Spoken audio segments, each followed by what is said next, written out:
and we're back just in time. Just in time to see the 50K race winner, and that was a pretty tight finish, I think, between Ikram and Elisa. Yeah, let's turn it up a little bit and see what she has to say. If there's a sound, but I don't know. And with the hope I can catch her, and when I see her, I thought, Ikram, you have to do your best now, and I'm very happy to cross the finish line and first line. So there she comes, I think. Ikram, you won today. Congratulations. And elle fait dire que Elisa, elle était excessivement. Here we have Elisa Morin coming in second, behind Ikram Rarsala. Sounds like they had quite the battle because Elisa put 7 minutes in Ikram on the uphill. Ikram clawed it all back on the downhill and the flat. So here we see Elisa Morin, a fan favorite here in Quebec. And well, especially here in Mont-Sainte-Anne. Yeah, true. This is her home training ground. And of course, your Canadian national champion in the short course and qualified for the Canadian team in the 2027 World Championships. I'm curious to hear what the strategy was between the two of them. Elisa definitely knew she was gonna take some time back on Ikram and maybe make a little push, and then Ikram maybe, I don't know, saved herself a little bit on the uphill so she could pass her on the down. I didn't hear it, but that might be interesting too. Yeah, it does seem that way, huh? It seems like, for Elisa to have put that much time into her on the uphill. I mean, Elisa is a fantastic uphill racer, so it is absolutely not to Ikram's detriment that we say that. But to lose over 7 minutes on your competitor on the uphill, but then put it all back on her and then a few minutes. Unbelievable, really. Yeah. Two competitors catching up at the finish line.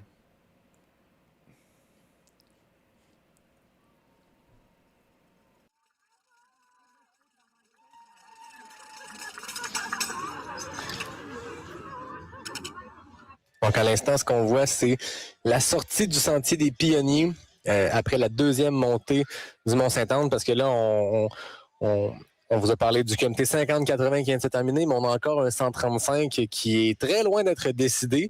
On rappelle que jusqu'à maintenant, Victor Larocque a terminé deuxième. Camille Lechniak, le Polonais, a terminé premier. On attend Philippe Poulain, qui est troisième, qui avait une trentaine de minutes d'avance sur le quatrième, qui est rendu Mathieu Farquharson. Donc, ce n'est plus Antoine Jolicoeur des Roches, qui est toujours pas pointé au sommet, en fait, au fondeur. Et là, en l'instant, je ne sais pas qu'est-ce qu'on voit. Difficile de déceler. OK, donc ce qu'on aurait devant les yeux, ce serait Philippe Poulain devant son pacer. Donc, Philippe Poulain est en approche. Se dirige tranquillement vers la ligne d'arrivée. Donc, Philippe Poulain en approche, alors que Alex Ricard fait son entrée dans le studio. Prend place, Alex, on va... We have a very exciting few racers coming in here. We have, on your screen right now, Julie Lesage, third place in the women's race, running through her second summit of Mont-Sainte-Anne. Very exciting. Julie Lesage with pacer. Second summit of Mont-Sainte-Anne, looking strong. We were wondering at one point if we had lost Julie, if she was having a bit of difficulty. She's in great spirits right now, if her smile is any indication. And there's actually her pacer that we saw with her earlier, right behind her. So Julie Lesage rounding out our women's podium. As of right now, of course, she still has a good stretch to go, so nothing is decided until it's over. Et pendant ce temps, on a aussi Alex Ricard, champion du QMT 50 et champion canadien depuis quelques minutes. Alex, si tu veux prendre un micro, tranquillement en studio, on va juste attendre d'avoir un visuel sur Alex So again, Julie Lesage taking a moment, refilling. Oof. Lots to read on her face. But you know what? The smile at the end, and she's off. She doesn't seem to need all that much more. Classic Julie smile. We do have at the same time, right about now, our men's third place coming in to pretty much the finishing shoot here pretty soon. So we will be showing you Philippe Poulin just as soon as we can. Yeah, the guys in the studio are looking behind them, but they have a very, very big name in Quebec trail running. They have Alexandre Ricard, the winner of today's 50K, and so our Canadian champion. Let's listen in on that interview, and then I'll translate it afterwards. C'est vraiment bien passé, pour vrai.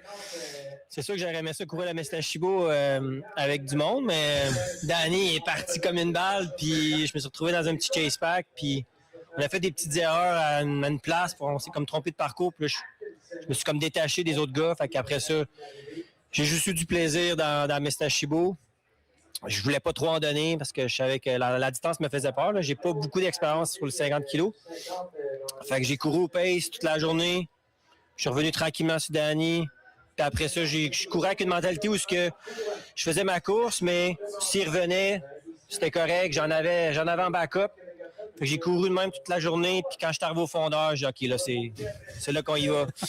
Puis là, je suis rentré fort. Fait que je suis content. J'ai record de parcours. Puis des bonnes sensations toute la journée pour vrai. Fait que c'est vraiment le fun d'avoir un 50 kg. Est-ce que ça a vraiment bien été de A à Z? Là, la nutrition a bien été. Tout a bien été. À quel endroit le dépassement sur Danny s'est fait? Comment? À quel endroit le dépassement sur Danny s'est fait?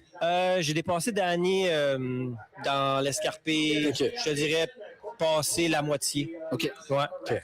Quand même. T'es un gars qui est rendu habitué du Mont-Sainte-Anne, parce que ça fait 2 ans que les championnats canadiens de course en montagne se tiennent ici en octobre.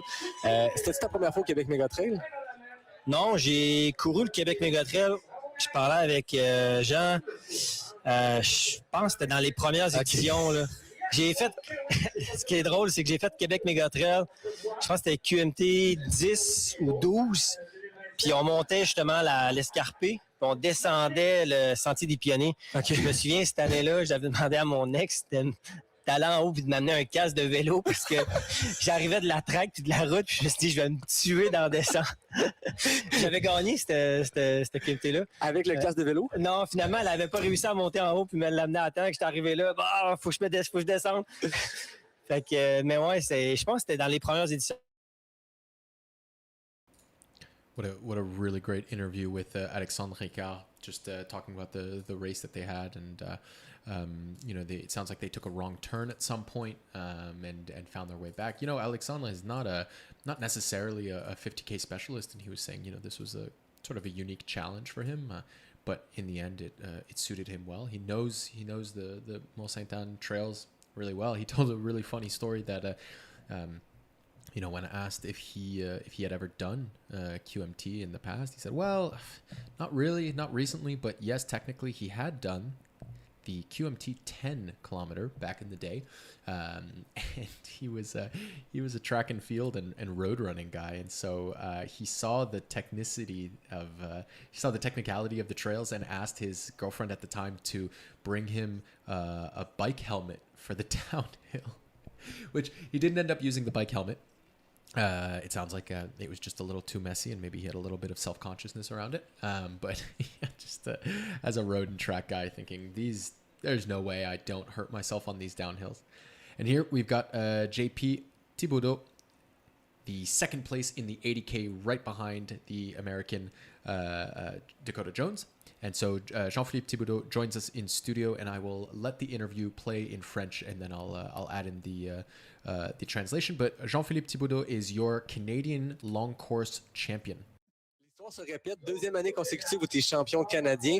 Derrière un Américain. Tu décides de laisser un Américain aller chercher le premier spot. Ouais. C'est de l'humilité, tu les laisses aller. Puis... Elle allait pas si vite, l'Américain, aujourd'hui, d'abord. Non, mais c'était le fun, les gars. Ça a fait exactement comme l'année passée. Je suis parti... l'année passée, j'avais couru avec Eric jusqu'au ravito 1, puis là, j'ai couru avec Dakota jusqu'au ravito 1, puis les deux gars, ils sont partis tout de suite après. L'année passée, j'avais crashé un peu plus, par exemple. Là.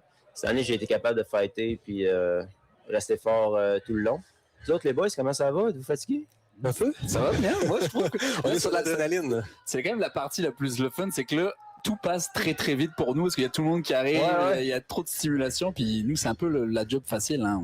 C'était comment la nuit? La nuit, c'était long. Est-ce qu'il y avait-tu il n'y a pas de live? On essaie. So as JP is a good friend of everybody in the studio and is just such a nice guy, he's asking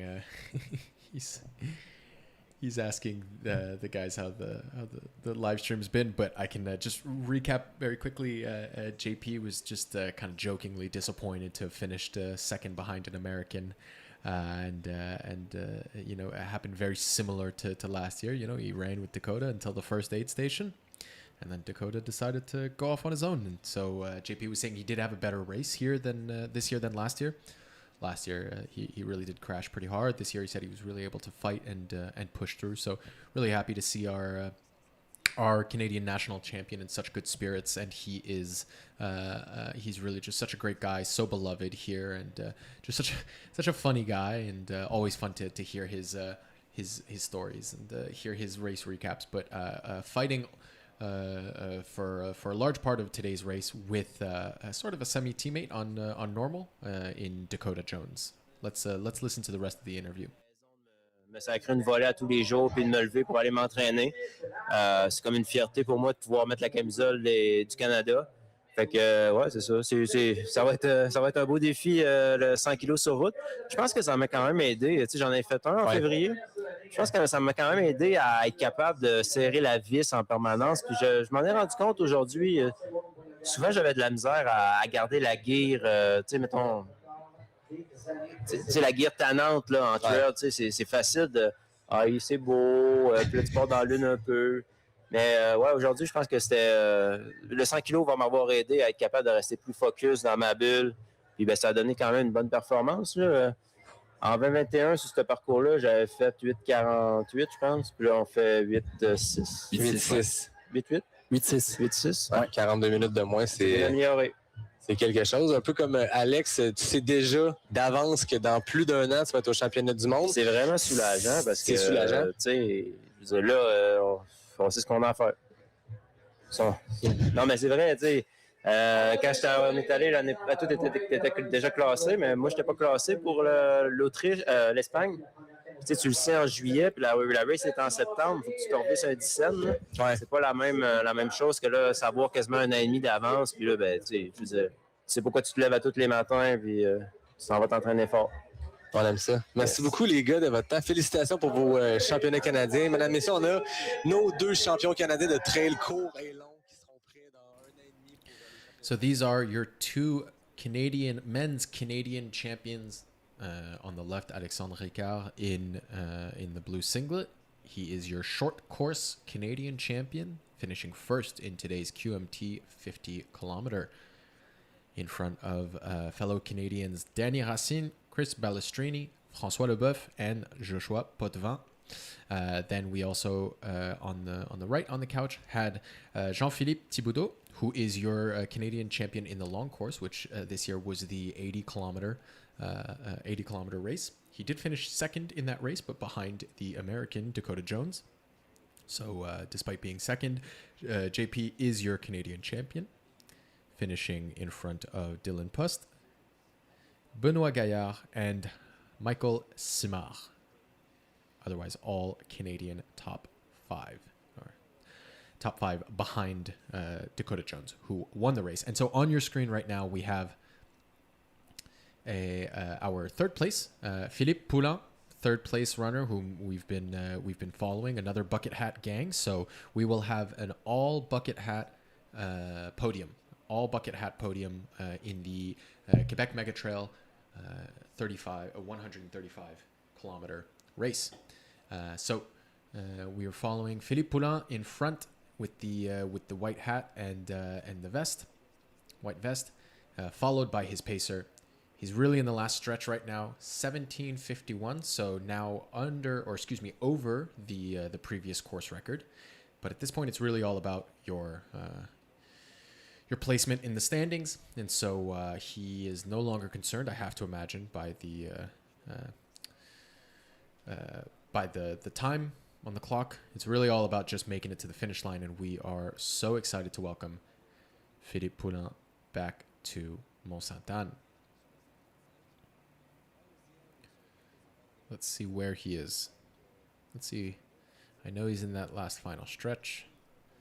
Once you hit the river crossings, it's game over. You're within a kilometer. Where is Philou? Oh, yeah. Crossing the bridge. And our first place woman, Valérie Arsenault.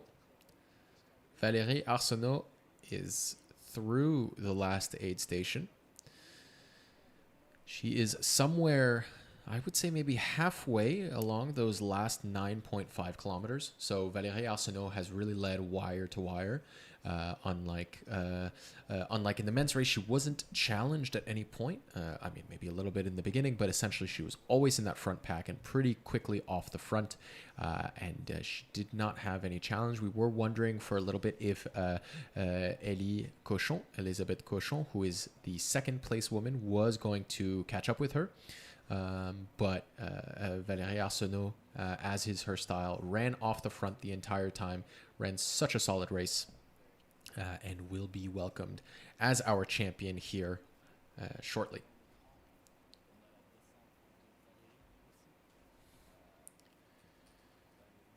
Here's Philippe Poulin.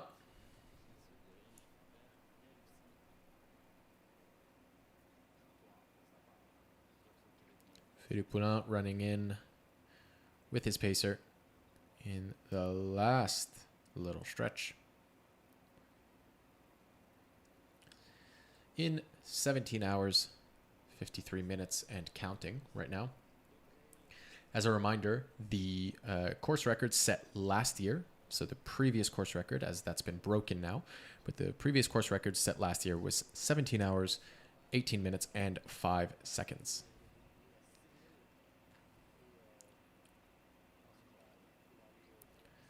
Look at that stride. Still running really strong, actually, Philippe Poulin, despite the kilometers and also despite the lack of challenge. He doesn't have anyone right behind him. I mean, Antoine Jolicoeur des Roches going to go through this metal tube that is part of the mountain bike park.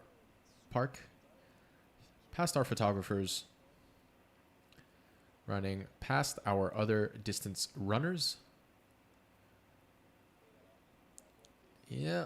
Couple more meters. Come on. You got to keep running, buddy. There we go. And they keep making them. Yeah. So this is what he's greeted with. So as soon as you see a parking lot, listen, I can't be that far. Our camera runner will double back to go find Valérie, who is the next runner. She is between third place Philippe Poulin and fifth place overall. Fourth place male, Antoine Jolicoeur des Roches. And here is the finish line, the finishing chute, where we will see Philippe come in. So let's cheer him on. If you are anywhere near Mont-Sainte-Anne, head on down. This is your chance to go cheer in the third male runner and very shortly the first woman in our women's field. So very exciting. We will have Philippe coming in shortly. There we go. Great picture in picture so we can see all of the action as Philippe Poulin crosses the finish line.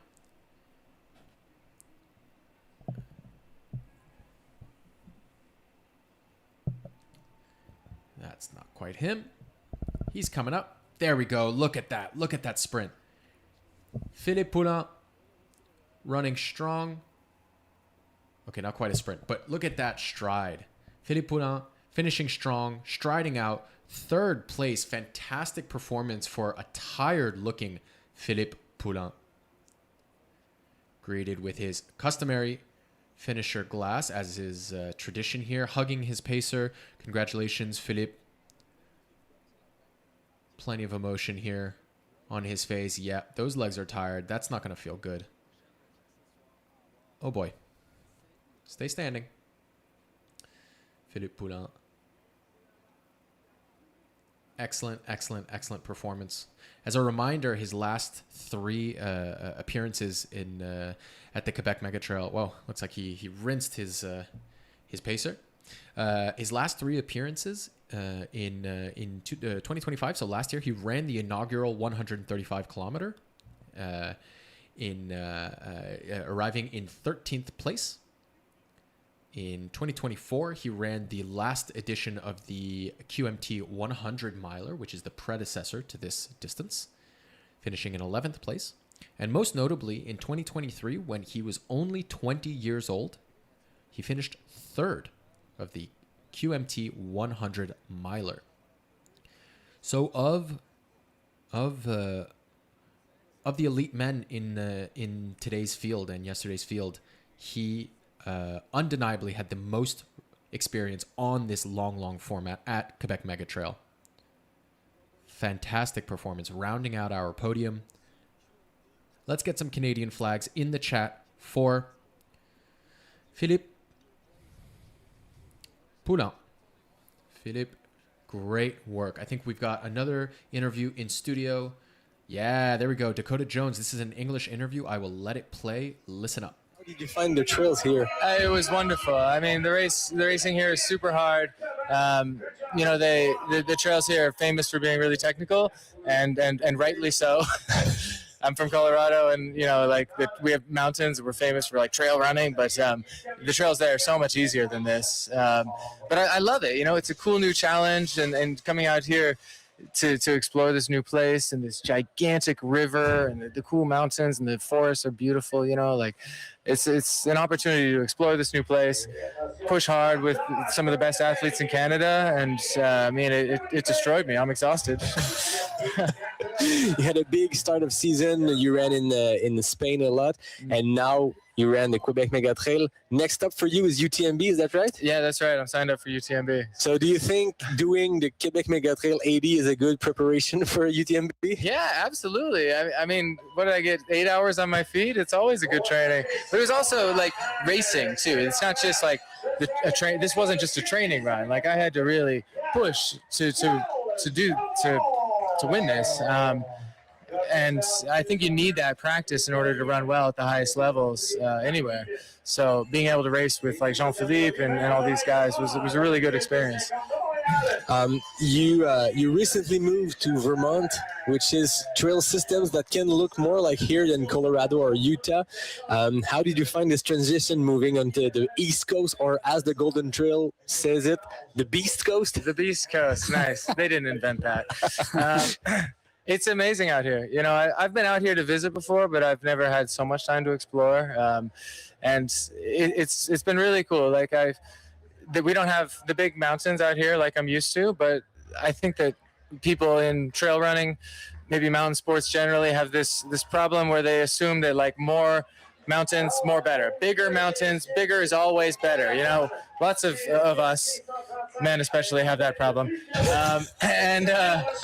You know, I think that when you come to a new place, it's not about like, how does this mountain compare to another place? It's like, what is special about this place? And then finding out how to engage with that. And so I've been very lucky. I work at this place, the Craftsbury Outdoor Center in Vermont, and there's just tons of people that invited me around to their homes, to the trails, to the mountains, and it's the same here. You know, I come up to Quebec and everybody invites me. I got to run with the cute trail runners in Quebec City, and it just feels like everybody's reached out. So that's the best way to get to know a place. Yeah, it's cool. I find it interesting that you come here in Quebec, you stay a whole week, you run with the local club. We've seen you with the I Love Quebec t-shirt. Yeah, I meant to have that on now. It's at home. I'll put it on later. But I do. You know, it's like I've always seen trail running as like, I love the sport, I love racing, and I want to, you know, compete at the highest levels, but you can do that in a lot of sports. You know, trail running is a sport where you really have to engage with the landscape and the people when you go around the world to compete. That's something that's so special for me. And so the problem is the trail was so technical today that I couldn't see anything except my feet, or else I would have fallen down, So I didn't get to see quite as much as I'd like to. But I did run 80K, and it was amazing, And I've been here, like you said, for a week, so I have been around to see things. I mean, I rode my bike here from Vermont, so I got to see all the land between, and I guess I have to start tomorrow to go back. So, yeah, Are we going to see you in another race in Quebec, or do you have any races you want to race in Quebec City as well in the near future? Or Well, I'd love to. Yeah, of course. I mean, we're so close. Yeah. I mean, it's such a great community. I was really impressed riding my bike up here with how many cyclists I saw, even in the middle of nowhere. and the same is for the trail runners. They're all over the place. And so, obviously, there's an amazing community here, and that's what it's all about, is getting people together to do something worthwhile. Yeah. And if you're looking for new challenges next year, I heard that there's a 135-kilometer race here. That seems to be pretty cool. And I mean, you had to stop at Mont-Sainte-Anne for the 80K, but there's still... Those are the bravest people I've ever met. Like, when I got here and I could split and go left to the finish, and I was with them, and they had to not do that. They had to go to the aid station and then do 35 kilometers more. Yeah. No, that's a high gravity situation. That's hard to get out of there. A couple of years ago, the split was right here. So the aid station was next to the people having their post beer after their post race beer. Yeah. It's part of the sport, though. Yeah, exactly. So you're going to see both of the first two guys. They're going to UTMB as well. Oh, so, good. Yeah. I was just speaking with the second guy. Yeah. Yeah. So, So thanks a lot, Dakota, to stopping by our live stream here. Congrats on your win here today, and have a good summer preparing for UTMB. You've been there before, I guess what to do to get there, but you'll still have a whole summer to enjoy training. So thanks a lot, guys. I really appreciate it. This is perfect. Thanks Dakota. Thank you. So that is our men's champion, American Dakota Jones, who won the 80 kilometer. The 80 kilometer, of course, the QMT 80, which is the Canadian National Championships. As you might imagine, American Dakota Jones is not our Canadian National Champion. He is the winner of the race. But of course, the first Canadian to cross the line is our national champion. That honor goes to JP Thibouteau, who crossed the line literally moments before the second place in the 135, Victor Larocque.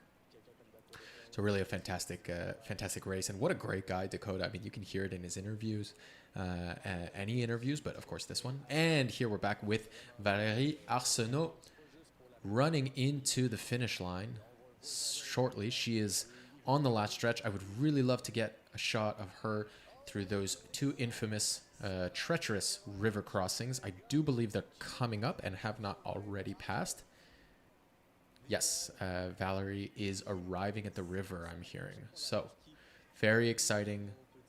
Valérie has put on such a clinic. She has been so fun to watch. Really, what a pleasure it's been to follow her. Let's see her arrive at the river and cross it. Not once, but twice. Still looking good. A bit of a shortened stride, as you might imagine, at the end of an ultra effort such as this one. But Valérie Arsenault looking really pretty strong for 135 kilometers in. And she, as I mentioned before, pretty much went wire to wire. We do have a special surprise for everyone at Valérie's arrival at the finish. Oh no, I do think we missed her river crossing, since this bridge is after it. But we do nonetheless have a really fun surprise for you guys. Oh, a nice smile out of Valérie. So happy to be done, as you can imagine. We did mention a few times in this stream, my co-host, who you don't see next to me right now, Jonathan, is Valérie's coach. And so why isn't John next to me? That's because John is at the finish line waiting for Valérie, where he will greet her, congratulate her. We'll see him on the stream, of course, and most importantly, will help do Valerie's finish line interview. So we will get privileged access to her coach, as we have for the past 18 hours of the live stream. But very excited, very happy to have my co-host of the past day on site to greet his runner, recap the race, see how everything went. Donc, on voit à l'instant Valérie Arsenault qui va être rentrée moins de 10 minutes après la gagnante du QMT135, Sarah Bergeron-Larouche. Depuis tantôt, depuis midi. I mean, Valerie Arsenault, what can you say? Running so strong all the way to the line. She doesn't have to be pushing this hard. She has a very comfortable lead on second place, Elisabeth Cochon. But consummate professional, running it all the way in. Valerie is in 4th position, if you can believe it. Overall, excuse me. Overall, that means all genders combined, which is really quite impressive.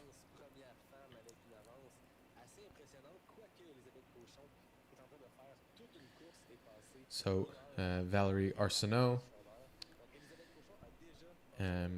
she clocked in at the previous aid station at 17:08:13, which, if I can do some public math, compared to last year's time at that race, compared to last year's time at that aid station, is an hour and 3 minutes under the course record. So Valerie is currently roughly an hour and 3 minutes under course record. Unbelievable performance from her. As we see her on the drone, follow camera in orange next to her. We are excited to see not if she breaks the course record, but how much she breaks the course record by. She goes through that metal tunnel, photographer standing on top. One of the mountain bike features at the Mont-Sainte-Anne Mountain Bike Park, world-renowned mountain bike area, host of the World Championships in previous years, and this year hosting Crankworks here. So if you are a mountain biker, this is the place to be. And of course, as we've been seeing for the past day, and as we will continue to see through tomorrow with the Golden Trail World Series, if you are a trail runner, this is the place to be. The trails of Charlevoix, of this region of Quebec, are simply stunning. I hope we've been able to share that with you on this live stream. So this is really such a beautiful place to run. Valerie is closing in on the finishing chute. We've got fans cheering her on. 18 hours and pretty much 10 minutes. As a reminder, the course record is 19 hours, 11 minutes, and 41. So if she finishes, which she will, in the next minute and let's say 31 seconds, she has taken more than an hour over the course record. And she will. That's the finishing chute right there, the 3 white event tents. So Valerie Arsenault closing in on the finish line of the Québec Mega Trail, 135 kilometers. She led wire to wire. We have her coach in studio who will be doing her interview. She did not slow down for anyone. She was never caught by anyone. She powered through. Look at the determination on her face. This is someone who is still shaving minutes off that course record. Valerie had a suboptimal training. Her coach will tell us about that. Look at her kick it in. This is the final sprint. She is going to break the tape. Valerie Arsenault, your 135 Québec Mega Trail champion in the women's race. She's too fast for the banner. She's too fast for the tape. She could not break the tape. They couldn't get it up fast enough. Valerie Arsenault finishes in 18 hours, 11 minutes, and let's call it 5 seconds until we get the official split. Unbelievable performance in the 135-kilometer race. Valerie Arsenault. Okay, gun time, we're calling that 18 hours, 12 minutes, and 6 seconds unofficial as of right now in the race result tracking app. So Valerie Arsenault finishes 4th overall. 4th. 3 men were the only ones to be able to go faster than her on this day, on this course. They battled heat. They battled humidity. They did not battle sloppy trails. They were fairly clean and Valerie greeted by her crew who did so much to support her. We saw that. Here's the emotion at the finish line. I think this is a finish she can be very proud of.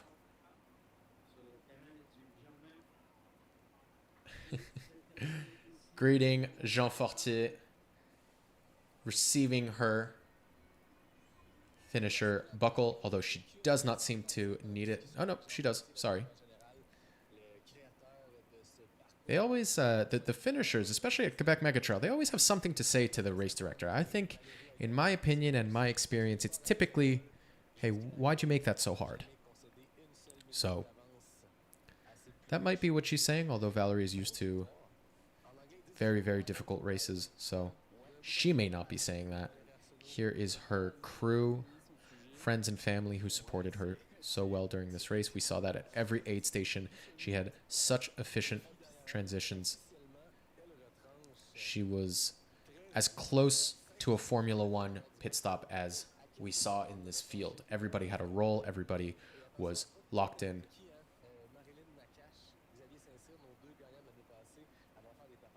Here is Valerie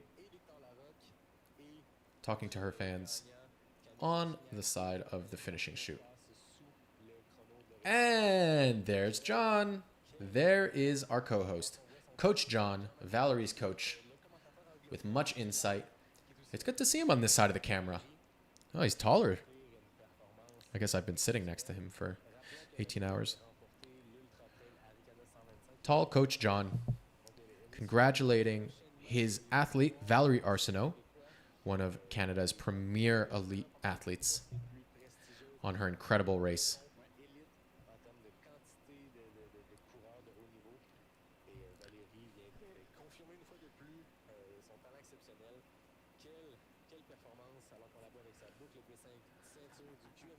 There you go. Great photo op. Nice buckle. Let's hear what's going on in the field. Can we catch anything from the field? Valérie qui se classe 4e au classement général. C'est assez fou. Seulement à 17 minutes du podium overall. Pensez-y. Et elle a l'air très relax. Genre, That's a good point that our French co-host Nico is mentioning. Valerie finished 4th overall, as I mentioned, only 17 minutes off the podium. Only 17 minutes behind the 3rd place male finisher, Philippe Poulin. Unbelievable. I mean, the course record alone would have been a historic performance. She added on top of that, not a top 10, a top 5. A 4th place. Are we going to stage the photo up? I think we need her to put her pack back on if we're really going to do a proper stage. But Valerie Arsenault, your 4th place overall finisher, only 17 minutes off the podium. First by a long shot in the women's race, taking about an hour off the previous course record set by Marilyn Nakache. And here it is. There you go. Just like it happened in real time.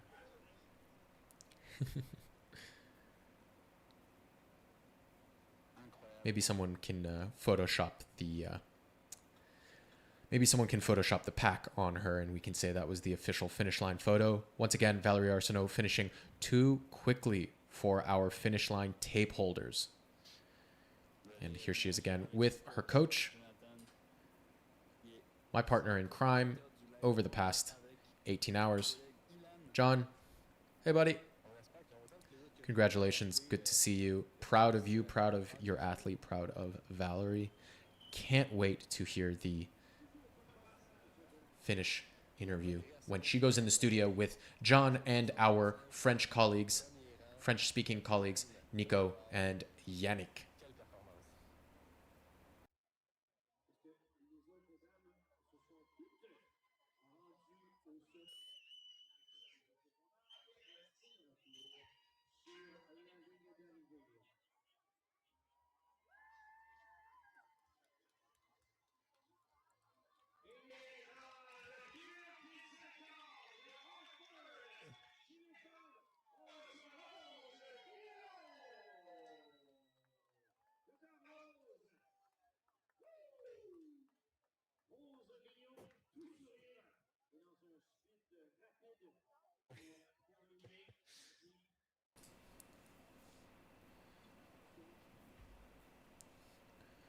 Valerie having a chat with her coach, John Van Geuns, who has been in studio with me for the past 18 hours. John pulled an ultra of his own in the studio with myself and Renaud. And I do believe we have an interview first with Philemon Ambogo, a Golden Trail World Series athlete who will be racing tomorrow morning in the highly competitive and highly anticipated Golden Trail World Series race. Let's listen in on the interview in English. How do you feel about racing tomorrow, the Golden Trail Series race? For sure, I'm excited to be here. I'm looking forward for tomorrow to do my best because this is my first time to be in Canada. Yeah. And probably I know the coast last part from the last flashment.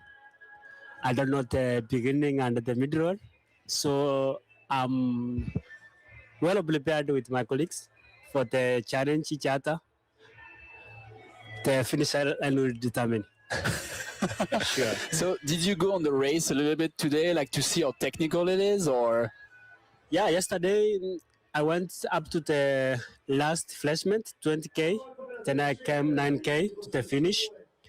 And today, with my colleagues, we went 3 kilometers and 3 kilometers back. Yeah. Pretty technical.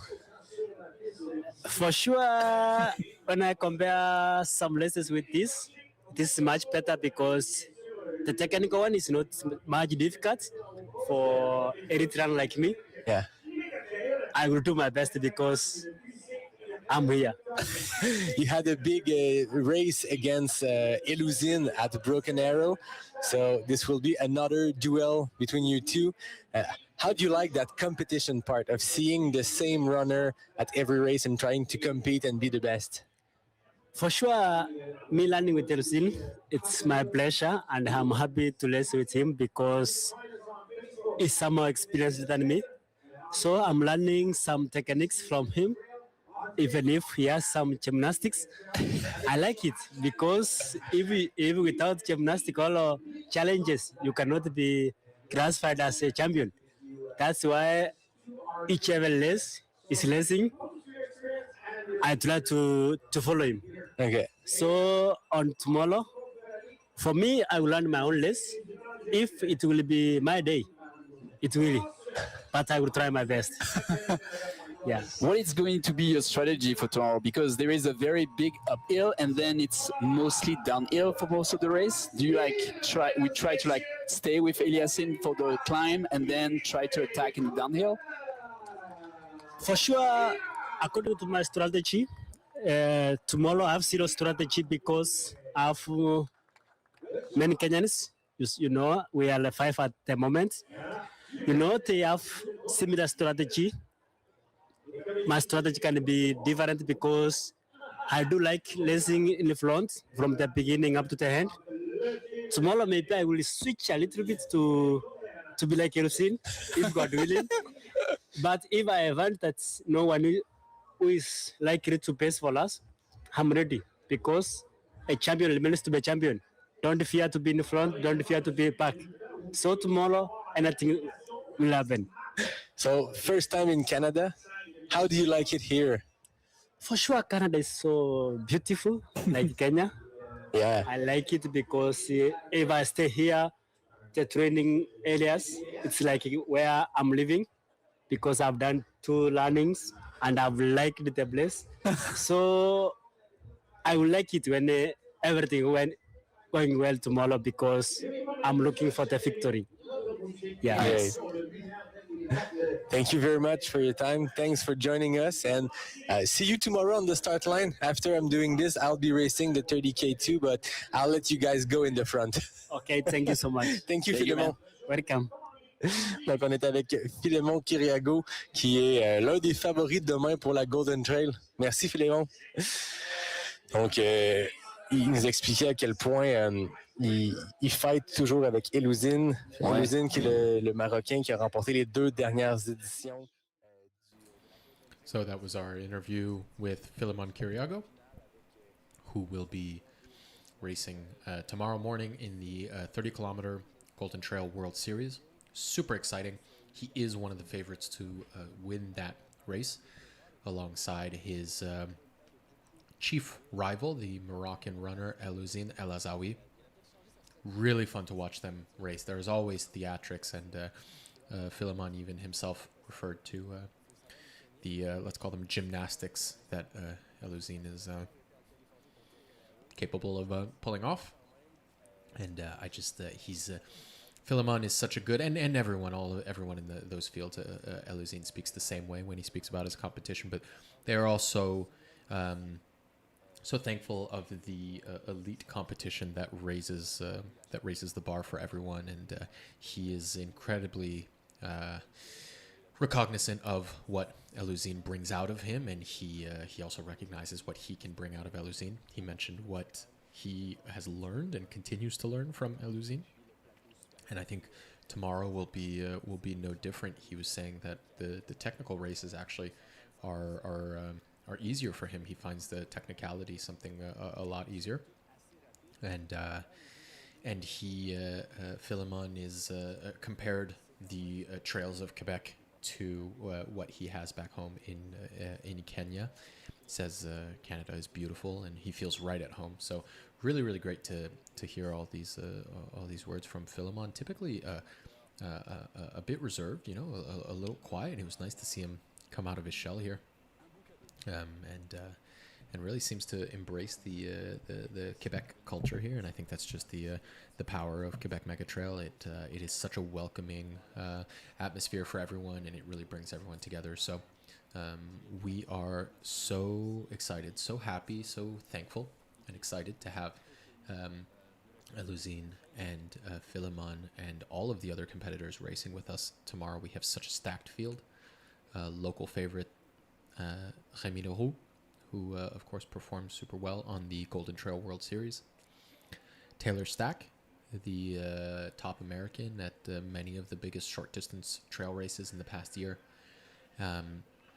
So tomorrow is definitely a race to watch. There won't be a live stream for that. We will not be live streaming. As a reminder, we are live streaming today all the finishers until 6 p.m. So another 3.5 hours. There will not be, as I mentioned, any live stream tomorrow for the Golden Trail World Series. But the best way to follow along, if at all possible, if you're in the area, is to come to Mont-Sainte-Anne and climb the course. It's an extremely accessible course. That doesn't mean it's easy to get everywhere, but it is completely possible to get everywhere along the course and view. I think one of the most interesting places might be in the at the last river crossing, which is less than 1 kilometer from the finish. So definitely come there. You can view your favorite athletes, see them race, see them battle to the very end. If I was a betting man, I'd say, Elouzine and Philemon in the river at the same time. And not for bathing, not for leisure, for business. So really a great honor to have someone like Philemon Ombogo Kiriago with us. And on the women's side, we have Caroline Kimutai, his countrywoman. We have Madalena Floria.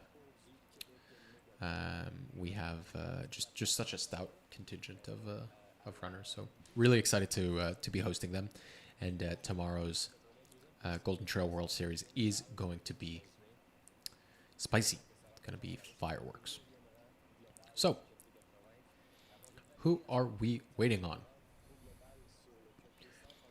The next runner in the chute should be, if I'm not mistaken, Elizabeth Cochon, who seems to have overtaken, if the tracker is to be believed, and take it with a grain of salt because the tracker can have a little bit of delay.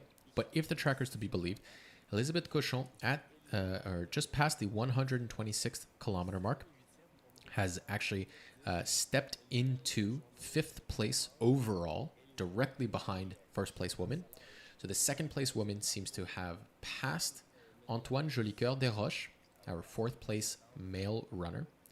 And so the second place woman approaching 127 kilometers out of 135, Elisabeth Cochon, seems to be in the top 5 overall and will likely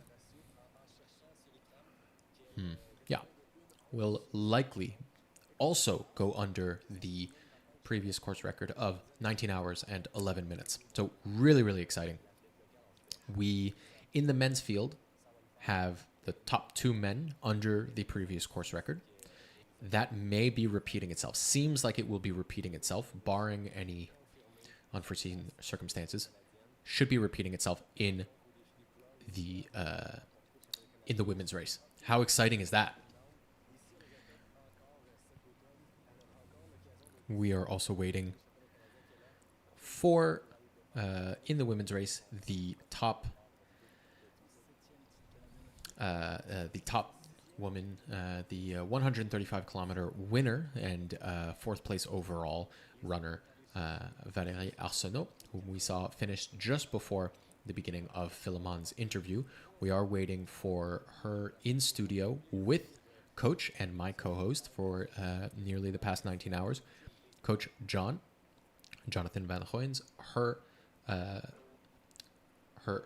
coach. Let's listen to this ad from our partner Desjardins.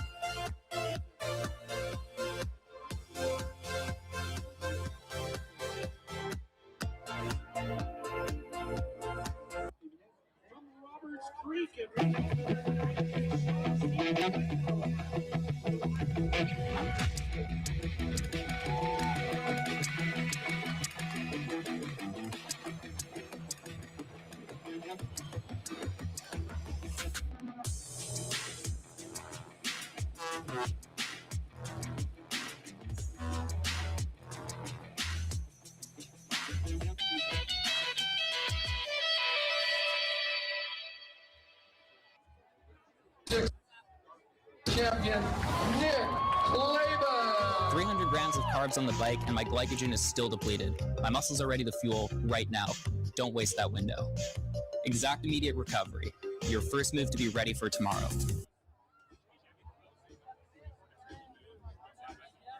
On rappelle à 15h30, donc dans une heure, à la salle bizarre du centre des congrès. Sur les athlètes, on aura yoga mobilité et récupération pour les coureurs. Alors on est de retour sur le plateau au studio présenté par Desjardins. Back in studio here with myself. My name is Ilan. Who you've been, if you've been following along, you've been hearing my voice and my co-host's voice, Jonathan Van Goyens, who is actually at the finish line, getting us an interview with his athlete and women's winner of the 135 kilometer QMT race, Valérie Arsenault, in a new course record, 59-minute course record, taking back 59 minutes on Marilyn Nakash's time from last year. So we are just waiting to get Valérie in studio. I believe they're ready and we should be getting them anytime. Let's listen to that interview.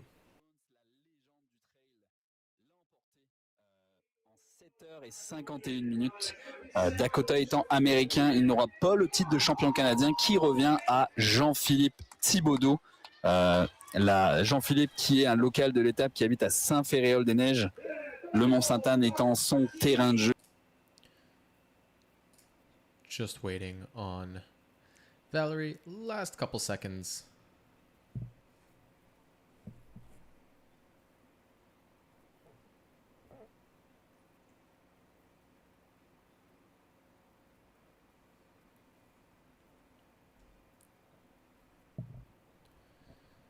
Do know that we have Valérie in the studio. Just a question of when will she join us on the couch? And the interview, if I understand, will be in English. So a shout out to John, her coach, who will be leading that interview and giving us some really valuable insights. Well, I guess giving you folks some really valuable insights. He's been dropping that knowledge on me since the beginning of the stream. So thank you so much to John for joining us, for joining me in studio and making this gig possible. So let's see when we can get Valerie. I'm gonna let the audio run for the French, and we can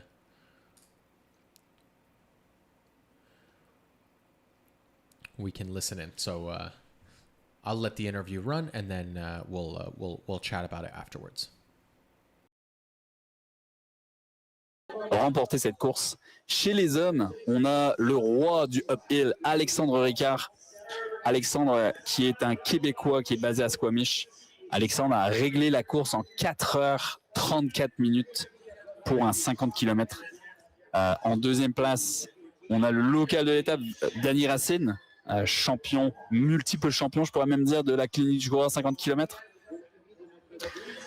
Et ensuite, si on veut faire un tour de ça, on a Laura Leclerc qui a remporté le QMT32. Laura, ancienne olympienne de ski de fond. Et chez les hommes, c'est Brandon Lewis Tremblay qui a remporté la course en 3h02. Donc voilà un petit récapitulatif de tout ce qui s'est passé, alors qu'on va accueillir notre championne canadienne. J'ai l'impression que l'histoire se répète. Tu étais à cet endroit-là l'année dernière, au même endroit, cassé pareil aussi. L'année dernière, tu avais la tremblote sur le siège. Est-ce que cette année, c'est mieux? So we are actually just getting an interview with Elisa Mora, our 50-kilometer champion in the short course national championship. So let's listen in on this interview in French, and then I will translate it afterwards. J'ai très mal aux jambes là, c'est horrible. C'est horrible. Je ne sais pas si on entend Elisa, on aurait juste que peut nous confirmer. Si tu parles proche des micros. Ouais, vous m'entendez? Oui, ok, ça fonctionne. Tu as eu toute une bataille avec Ikram. On vous a suivi à travers les infos qu'on avait, mais elle est passée en tête après Mestachibo. Tu es passé en tête, tu as pris 8 minutes sur 8 km sur le Mont-Sainte-Anne. Elle t'a rattrapé dans la descente. Parle-nous de ce combat-là que tu as eu avec elle. Ikram, moi je la connaissais. Je sais que c'est une excellente coureuse. Pour moi, c'est une meilleure coureuse que moi. Donc l'objectif ici, dans ma tête, Ikram allait gagner la course. Je me bataillais pas contre elle. Là, moi, c'était les championnats canadiens, améliorer mon temps de l'année dernière. Donc elle est partie vraiment vite. Je me suis dit, ça sert à rien que j'aille avec elle. C'est beaucoup trop vite pour moi. Et en fait, c'est juste qu'elle est très forte quand c'est plat. Donc elle rentre dans la Mestachibo avant moi. J'ai un premier checkpoint, je pense à mi-Mestachibo peut-être, après le ravito, en fait, c'était hors ravito. Donc au ravito, je sais pas du tout quelle avance elle a sur moi. Mais quand je croise Julien, il me dit qu'elle a 45 secondes. Donc ouais. Je me dis que je la rattrape. Je pense que je la rattrapais déjà, en fait, que j'étais peut-être plus à l'aise dans la Mestachibo. Et je pense que avant d'arriver aux escaliers Jean Larose, je la vois de loin. Donc je me dis ok, en fait je reviens vraiment, et je pense qu'on arrive avec 20 secondes d'écart en bas du Mont-Sainte-Anne, les montées c'est une de mes forces, donc je la rattrape très très vite dans l'escarpé, puis je prends vraiment de l'avance, je continue à prendre de l'avance sur les pionniers. Julien me dit 4 et après 6 je pense, donc je pars dans la longue descente, le long stretch vers le fondeur, mais j'ai déjà plus de jambes en fait. Je sais pas si j'ai trop poussé dans les montées. Je dirais que c'est ma force aussi. Je dirais surtout que j'ai pas actuellement assez de millage pour assumer une course de 50 km en fait. Donc vraiment le fondeur. En fait, jusqu'à ce qu'on arrive sur... j'ai retrouvé de l'énergie au moment où on arrive sur... quand on rentre dans la piste de vélo de montagne, ouais. Parce que ça changeait en fait des chemins de 4 roues et c'était beaucoup plus fun en fait à rouler. Donc là, j'ai repris un peu d'énergie. Ensuite, on arrive au fondeur. Donc vraiment, je suis fatiguée au fondeur. Vraiment fatiguée. Là, je sens que je suis fatiguée. Puis je sens que j'ai un peu faim.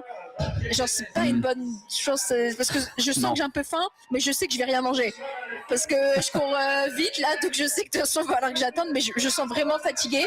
Je fais un ravito rapide, c'est là où Julien en fait me dit l'écart qu'il y avait au sommet d'eux, mais quand on parle après plus d'1 heure de stretch, c'est sûr que ça peut totalement changer. Donc je repars. Donc je sais pas du tout et il crame, je repars et je pense que là il y a Phil qui me rattrape déjà super vite, enfin beaucoup trop vite pour moi, vraiment j'avançais plus et il crame et me rattrape quand il reste 4 kilos à une vitesse en mode. Je la vois, je suis en mode fais chier et je vois la vitesse, je fais c'est sûr qu'il reste 4 kilos, c'est sûr que je la reprends pas du tout. Donc là, j'ai pensé à Julien et Lucie, au fondeur, quand ils m'ont dit 6 minutes après, qu'ils ont dû se dire je pense qu'elle va se faire rattraper en fait. Et donc j'arrive à m'accrocher. En soi, je fais quand même une belle course. Le temps est similaire à l'année dernière, avec un tout petit peu plus long. J'ai eu des crampes comme l'année dernière, mais cette fois, je dirais plus positif, c'est pas lié à l'alimentation au sodium que j'ai bien réussi, c'est plus vraiment des crampes musculaires, un peu manque de millage. Mais les 2 dernières heures assez dures, mais je suis contente. J'ai gagné le championnat Kalja comme je voulais. Ikram mérite amplement sa victoire. Donc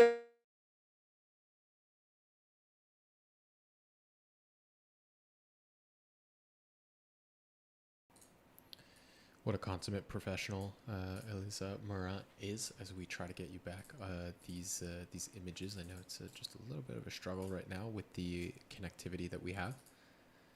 Elisa was just saying how difficult this race was for her. She was seemed to be in a lot of pain at the finish, as we saw her on the couch, saying her legs were extremely tired. She was wondering if maybe she hadn't pushed a little bit too hard in the uphill, because that is where she put more than 7 minutes on Ikram. So figured that was her strength. She was only 45 seconds behind her at the beginning, and then and climbed super hard, putting in a ton of time on her. And we saw, of course, the battle that happened on the way down, and Elisa really just giving her flowers to, or giving Ikram her flowers, saying she was just much faster than her on the downhill and the flat, and of course we saw that to be true with Ikram Marsala putting 2 minutes on Elisa Morin at the very end of the race. So Elisa Morin, of course, is our Canadian short course champion. And she's the first Canadian finisher, but the title of winner of this race does go to Ikram Marsala. So Elisa really just a consummate professional and a great sportswoman. Just a quick note on the 135 kilometer race, as that is our main focus of this live stream. We do have I was incorrect when I said that that we had Elisabeth Cochon in the top 5. I really do apologize. I had that wrong.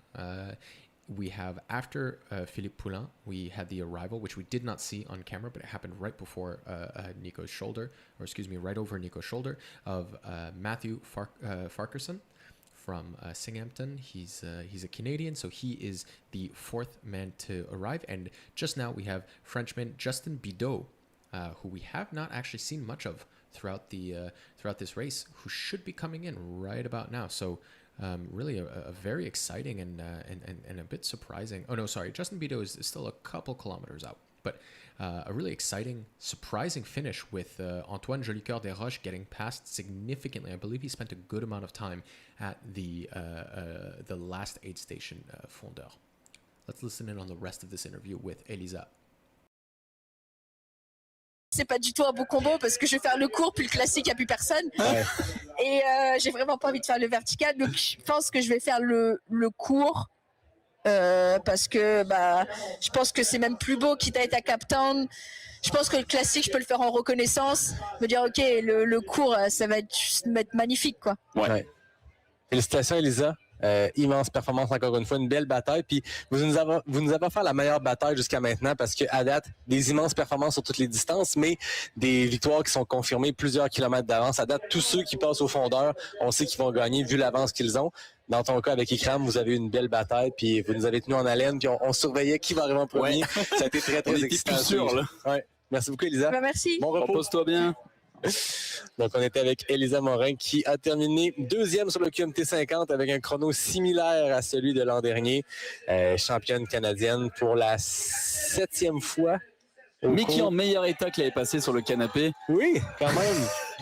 Rappelons que si Elisa avait un passeport américain, elle serait aussi championne américaine parce qu'elle est allée à Sunapi Scramble sur les championnats américains. So just wrapping up this really fun interview with Elisa, who's always fun to have in studio and really just such a great sport. Here she goes, hobbling off. You know, legs not great. Better than last year. I believe this is Elisa's 6th Canadian championship. She has just been on a tear for the past few years. Really exciting to watch.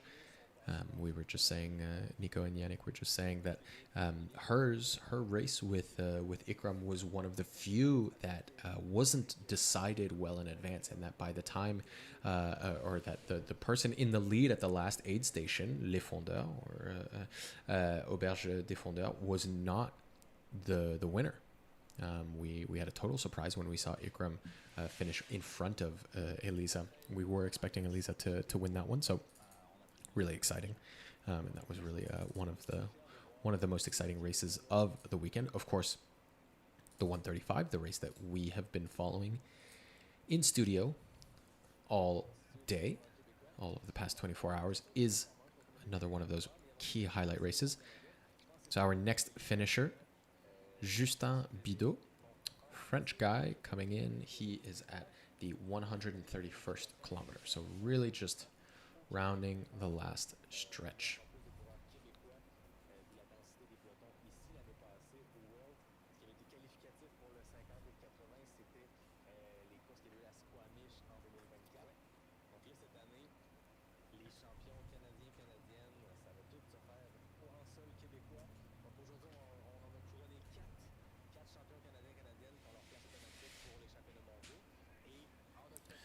Justin, I want to say, really coming out of nowhere, not in any of our prognostications, and in fact, we did not see much of him throughout the day. In fact, I have to be honest that watching him on approach is the first time that I can recall seeing his name in that mix, in the top 5 mix, all day.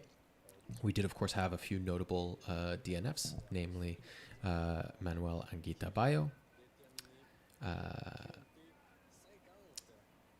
David Savard-Gagnon, Jitesh Rao Lukea. So unfortunately, a few DNFs that may have trimmed down this field a good amount, but we are expecting Justin Bidot soon, and that will be a very exciting finish.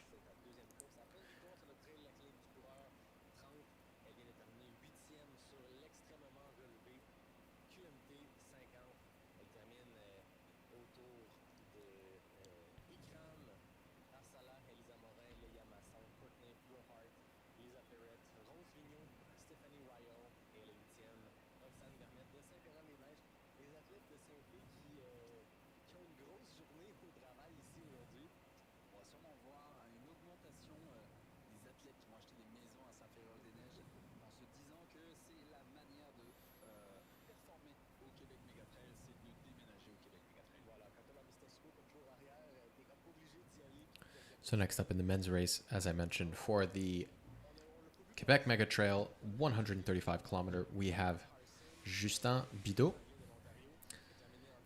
in 5th position. But before the 6th placed male athlete, we do have our 2nd place woman in the 135 kilometer, that being Elisabeth Cochon. Very excited to see her come on in.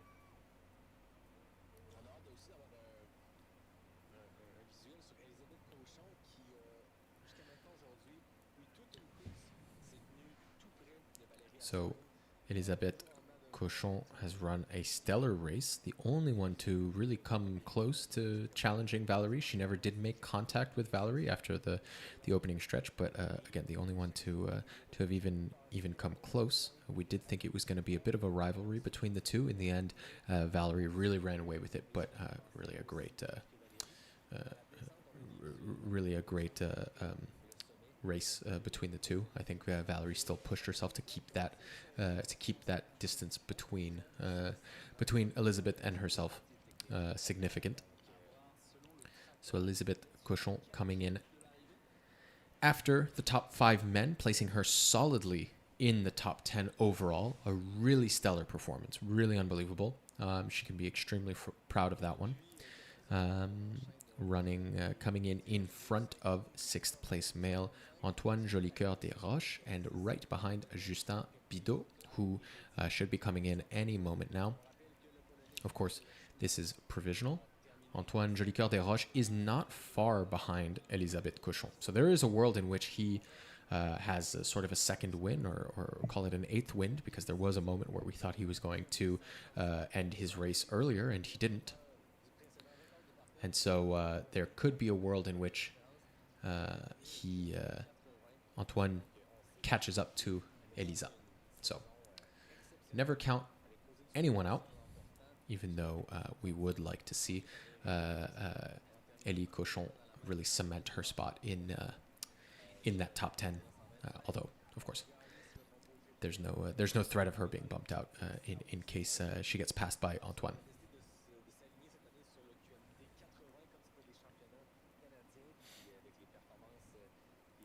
And that last finisher that we have right there on our screen in the red pack is none other than Xavier Saint-Cyr.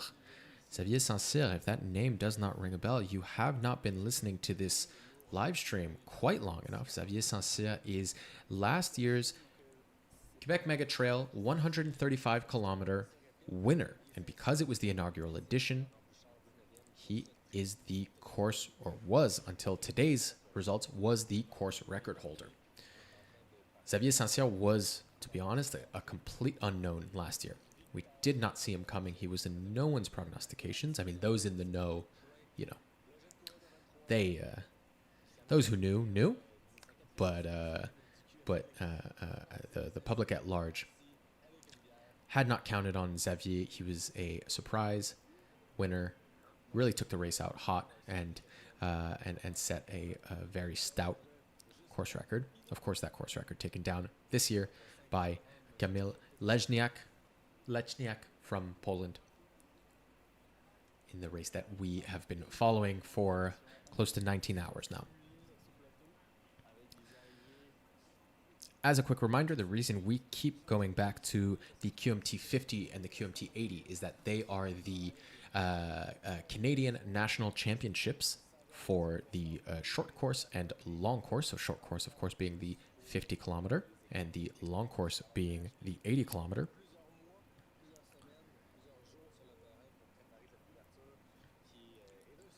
This is the second and final year that the Québec Mega Trail is the selection race for the World Championships. So these two races are selecting for the Canadian national team that will be running in Cape Town, South Africa, next year.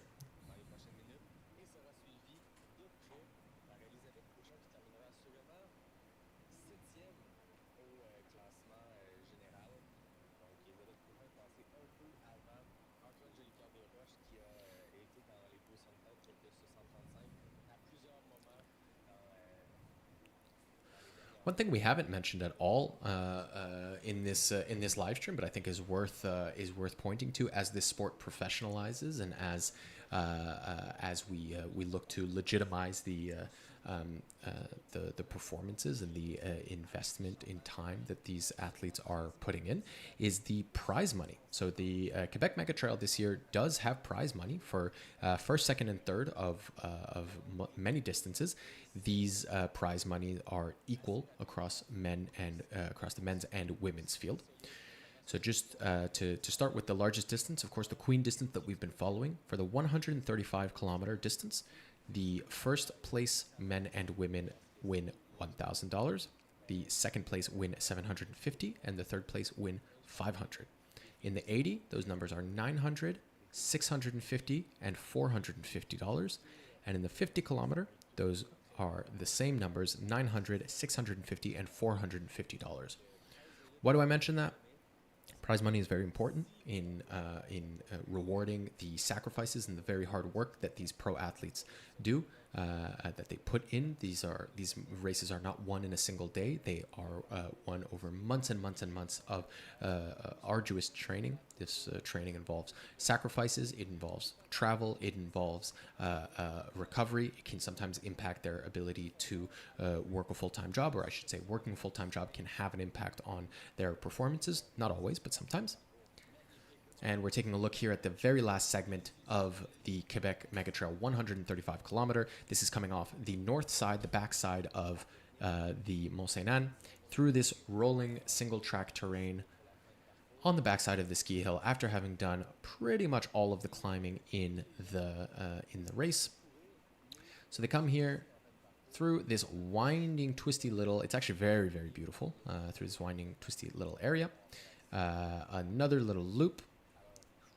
There we go. Not quite a loop, more of a back and forth. And they make it all the way to their last aid station, which is only 9.5 kilometers from the finish. And here we go.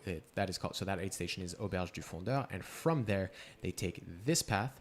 And this part is frustratingly long, up and down into this little valley, kind of following this creek, which they will, of course, cross 2 times back to back before entering the ski resort and arriving at the finish line. So that is the final 9.5 kilometer segment, which, believe me, looks a lot shorter than it is.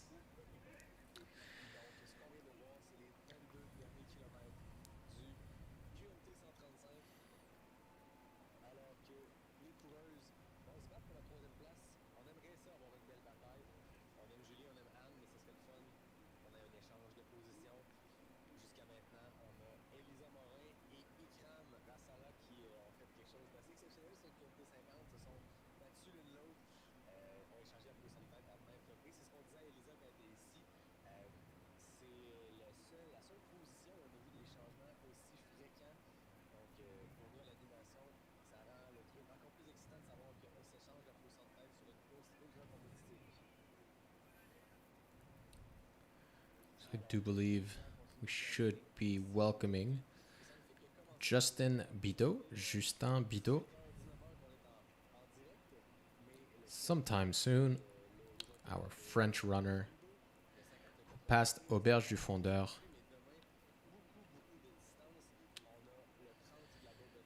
at 2 p.m. sharp. So about an hour ago, 56 minutes. Although I believe the timing mat is at the entrance of the aid station, so part of that 56 minutes was spent in the aid station and not traveling from it.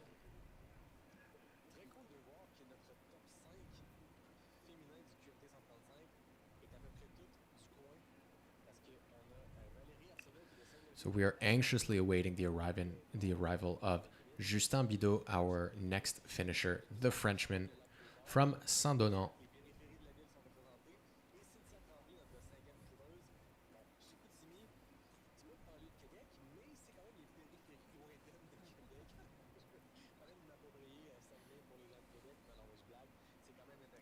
Here we see our beautiful Québec Mega Trail village, where we've got all of our partners. Of course, as we've mentioned multiple times, this wonderful coverage is brought to you in thanks to our presenting partner Desjardins. So all of our field reporting and in-studio reporting is brought to you by Desjardins. So a big thank you to them for their support. Des coureuses à surveiller. On parlait de Junyu Zheng, la chinoise qui enchaîne les courses plus vite que son ombre. Just checking in on the French guys, seeing what's going on in their little corner of the world. Faites le calcul, c'est quasiment 10 courses par année. Là-dessus, une année de pandémie, elle a pas dû courir beaucoup. Donc, littéralement 10 courses par année sur son hydra. Là-dessus, on peut mettre des événements qui sont pas hydra. Une fille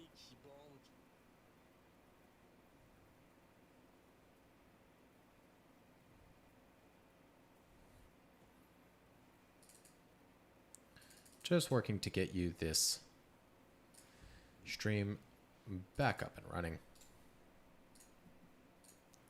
We are dealing with a few technical difficulties. We are asking a lot of the cell service here around the Mont-Sainte-Anne region with these high fidelity streams. And so of course we're at the whim of the coverage, and sometimes it drops out, as it often has. So thank you for your patience. And we're back with this beautiful drone shot of a runner finishing in the finish chute. You've got a great little chilling area on the grass right there. To the left of the chute, on the right, those three white tents are the aid station. And the rightmost tent, the big square one that you can see on your screen in the top right, is our studio. It's where our French language live stream is being streamed from.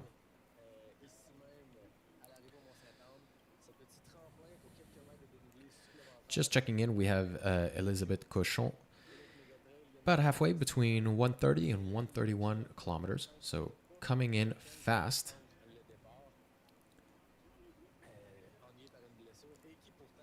We're still waiting for Justin Bidot, our next 135 kilometer finisher. He is expected. He is expected very shortly. I know he was on track, although I'm not seeing him at the moment, but I do know that he is not far.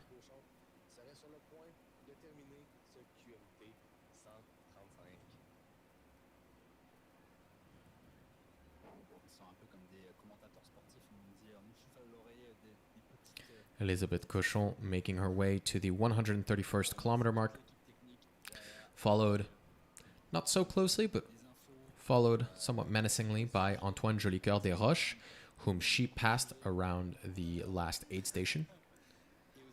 So, you know, barring any extenuating circumstances, she should be able to lock in this this finish for herself. As we see runners continuing to come in, it's still a beautiful day. I know you can see some clouds in the sky, but it is a quintessential early July day, middle of summer here in Quebec. I think this might be Justin. There we go, just announced. Justin Bidot, 6th overall finisher of the QMT 135 kilometer. Congratulations to Justin from Saint-Donat in Normandy, or excuse me, in Brittany, France. So, Justin Bidot. And so that opens the door for our next finisher, which, according to the tracker, should be our second place woman from Quebec, Elisabeth Cochon. Should be around the 131st kilometer mark.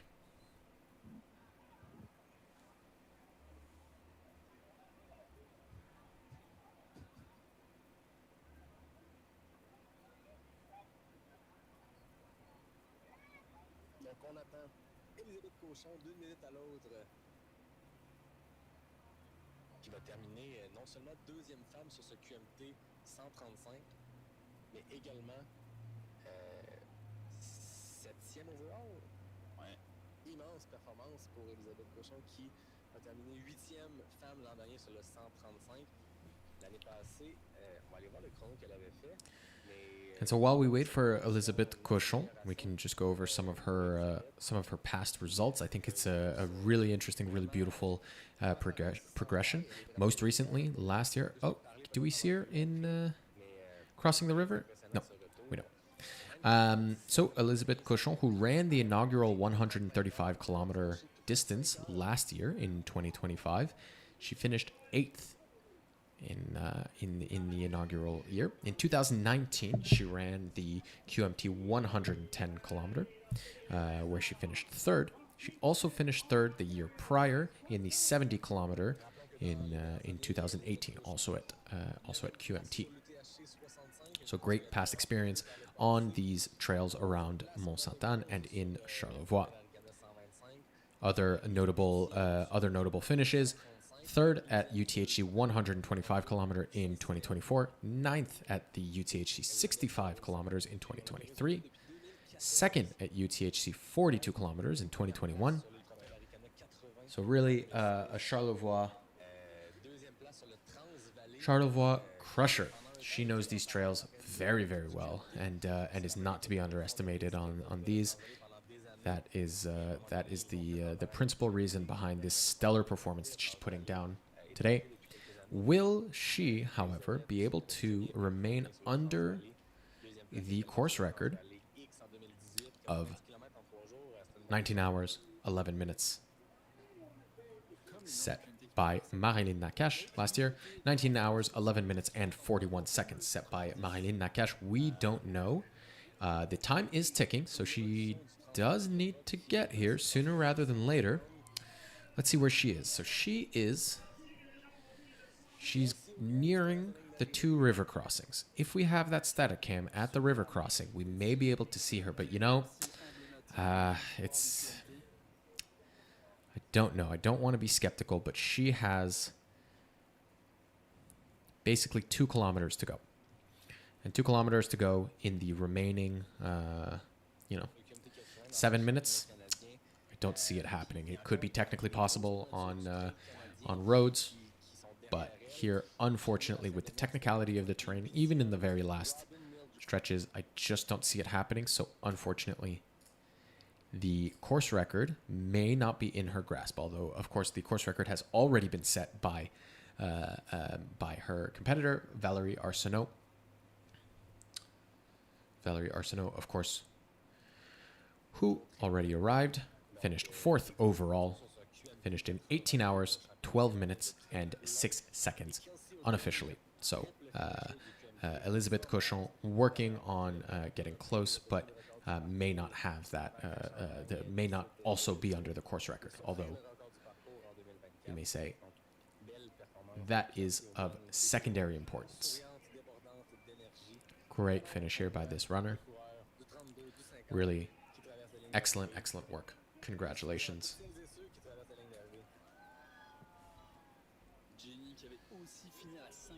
That runner finishing the QMT 32, it would seem. And this runner with plenty of pep in his step, not a 135 finisher. And it's good to keep that static cam. I'd love to keep that open if we can at all, because we will be seeing Elizabeth Cochon going through there shortly.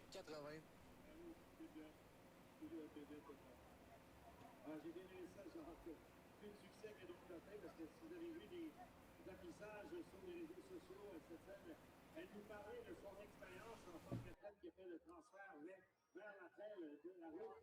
On est en attente des premières images. La voilà, fallait le dire pour que ça arrive. Elisabeth Cochon, qu'on voit ici dans les derniers kilomètres du QMT 135. Elisabeth qui va bientôt faire une petite trempette. On arrive bientôt à la traversée de la rivière. Quelques minutes pour Elisabeth, voire même quelques secondes.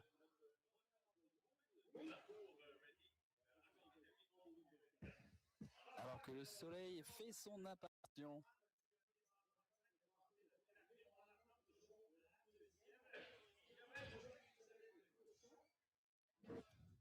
Descente abrupte, on voit en ce moment là où est Elisabeth, c'est très abrupt. C'est ça la dernière portion du parcours. On dit principalement roulant, mais il y a de ces belles descentes entre le haut et le bas de la rivière. On pense encore au vainqueur de l'épreuve, Camille Léchina, qui me disait avoir vu le profil de la course, avoir pensé que c'était relativement roulant. C'est un peu, on va dire que c'est un peu l'erreur commune des coureurs européens qui arrivent au Québec et qui pensent que c'est roulant. Donc on a plusieurs histoires drôles, que ce soit sur le QMT ou notamment sur l'UTHC. Je me rappelle une année où Guillaume Barry avait gagné la course et je me souviens plus c'était qui le Français qui était venu. Je me souviens plus du prénom. Oui.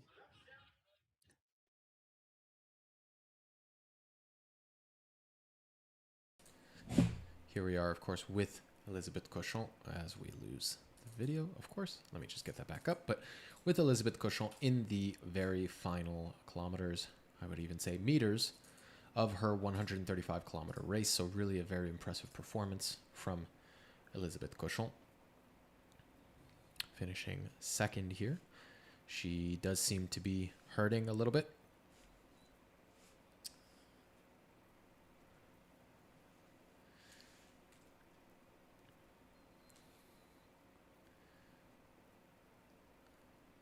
Yep. So as soon as we get these images back up, we will be seeing, well, hopefully we will be seeing Elizabeth Cochon.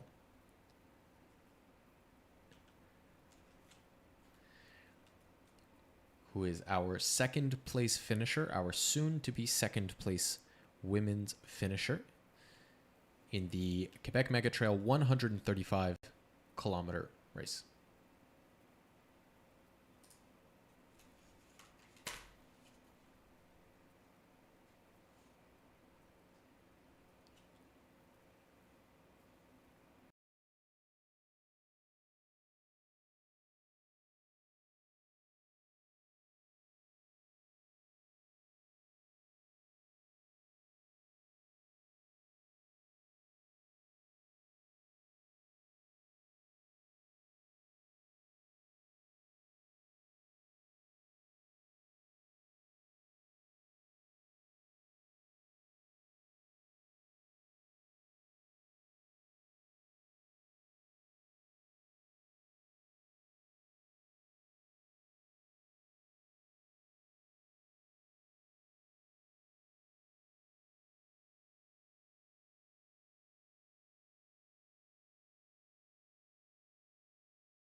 And again, I do apologize for this issue that we're having.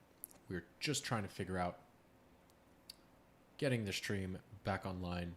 Thank you so much for bearing with us. We'll be up in just a second.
So again, so sorry. We are experiencing some technical difficulties. We are still live. We are just missing the images from the field. So just as soon as we can get that for you, we absolutely will. We are working on it behind the scenes. Thank you so much for bearing with us. We are going to be streaming until 6 p.m. today. If we can get this stream back up and show you guys these really excellent images from the finish line in Mont-Sainte-Anne. So thank you for bearing with us. We appreciate it.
Et ça, c'est sûr, ça va être un grand plateau. Et surtout qu'il y a vraiment plein des athlètes très forts qu'ils n'ont pas encore courir. Mais demain, ça va être un bon bataille. Donc, la stratégie, Philémon nous disait, je vais laisser Elusine y aller et voir la stratégie. Donc, Philémon Kiriago s'appuie sur toi pour voir la stratégie. De ton côté, vous revenez d'un gros duel à Broken Arrow. Est-ce qu'il y a un And thank you so much for bearing with us. We really do sincerely apologize for that delay. Definitely not the experience we wanted. We are in an interview with Elusine El Azawi, one of our top competitors, one of the favorites for the win in tomorrow's Golden Trail World Series. 30-kilometer race tomorrow morning. Let's listen in, and I will translate from French afterwards. Tu as remporté les 2 dernières éditions. Qu'est-ce que tu aimes de ce type de format-là de course en montagne? Ouais, je suis vraiment très contente. J'ai gagné 2 années la Golden Trail World Series. Je pense que je suis le meilleur africain qui a gagné des bonnes victoires. Et ouais, c'est un course que j'aime beaucoup. On se sent vraiment comme en famille. Et c'était vraiment les organisations, c'était bien. Ouais, ça, c'est des bonnes courses. Est-ce que tu aimes le fait de voyager, de découvrir des nouveaux endroits? Comme là, tu dis, c'est la première fois que tu es And on the right, bottom right, we do see Elisabeth Cochon having finished her race. Again, I am so sorry to have missed it. Our goal was not to miss any of the finishers. We did want to give equal coverage to the men's and the women's races, and so we really do apologize for the technical issues that made it impossible to stream for the last 10 or 15 minutes. We are obviously disappointed not to have been able to show that. So again, very sorry about that. Thank you so much for bearing with us, to everybody who is still in the live stream. And Elisabeth Cochon on the bottom right, celebrating with her pacer, having finished her Québec Mega Trail 135 kilometers, finished in 19 hours, 19 minutes, and 9 seconds. That's not a bad number. And she is only 8 minutes slower than last year's course record winning and course record setting time set by French woman Marilyn Nakache. So a really phenomenal performance. So right now, we currently have 7 total finishers in the Québec Mega Trail 135 kilometers. Those finishers being on the men's side, Camille Lechniak, Victor Larocque, Philippe Poulin, Matthew Farquharson, Justin Bidot, and on the women's side, Valérie Arsenault and Elisabeth Cochon. Of course, all not exactly in that order, but those are the men's and women's top finishers at the moment. Our next finishers will be on the men's side. We are expecting Antoine Jolicoeur-Desroches, Samuel Frégon, Jérémy Peloton, Raphaël Morin, Sacha Lacroix, Robbie Britton, Simon Withers, and Julien Besnier. All of whom are en route between the last aid station and the finish line. So that is positions 6 through 13 in the men's race. Not overall, in the men's race, positions 6 through 13 that we are waiting on arrival for.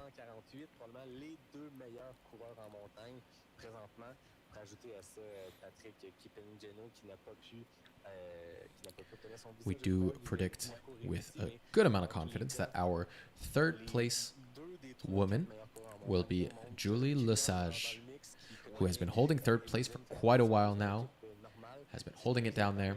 So really excited to see Julie Lesage come in, although she still has not arrived at the summit.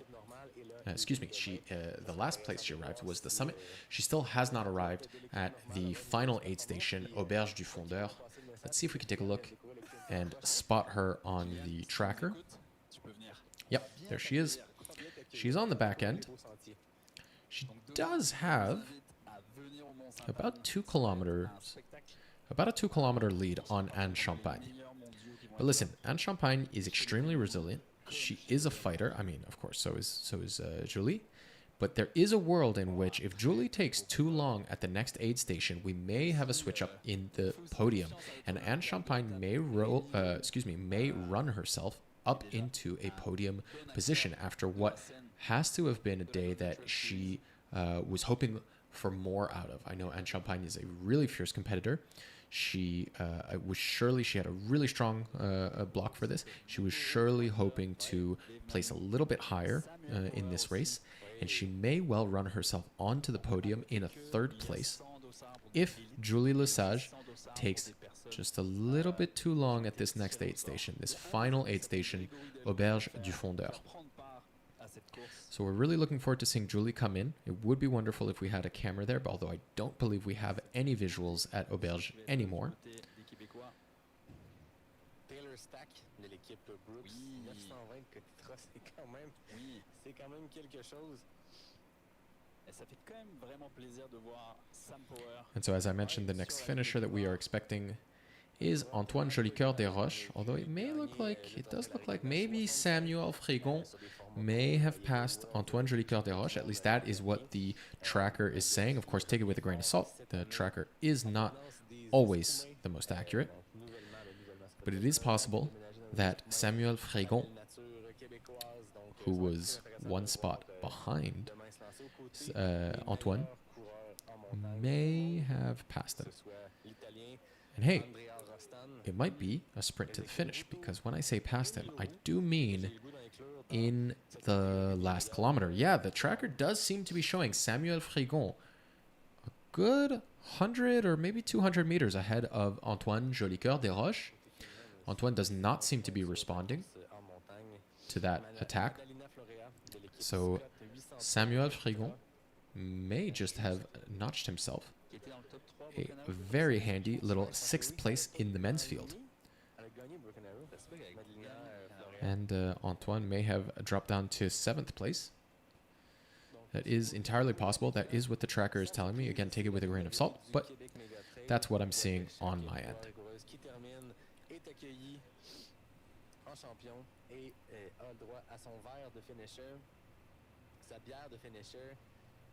Et sa traversée de ligne d'arrivée de finisher avec la photo, les quelques petites mètres à monter, et voilà.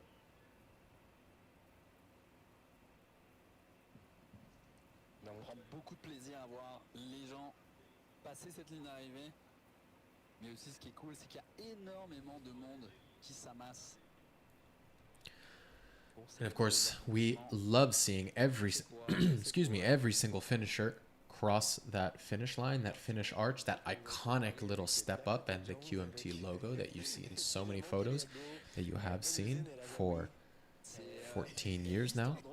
What's cool as we get a little bit closer to the rest of the finishers, although we're far from the middle of the pack for the 135, but is that this finish chute becomes packed with people as we also welcome in more and more finishers from the 50 and the 80 kilometer distances.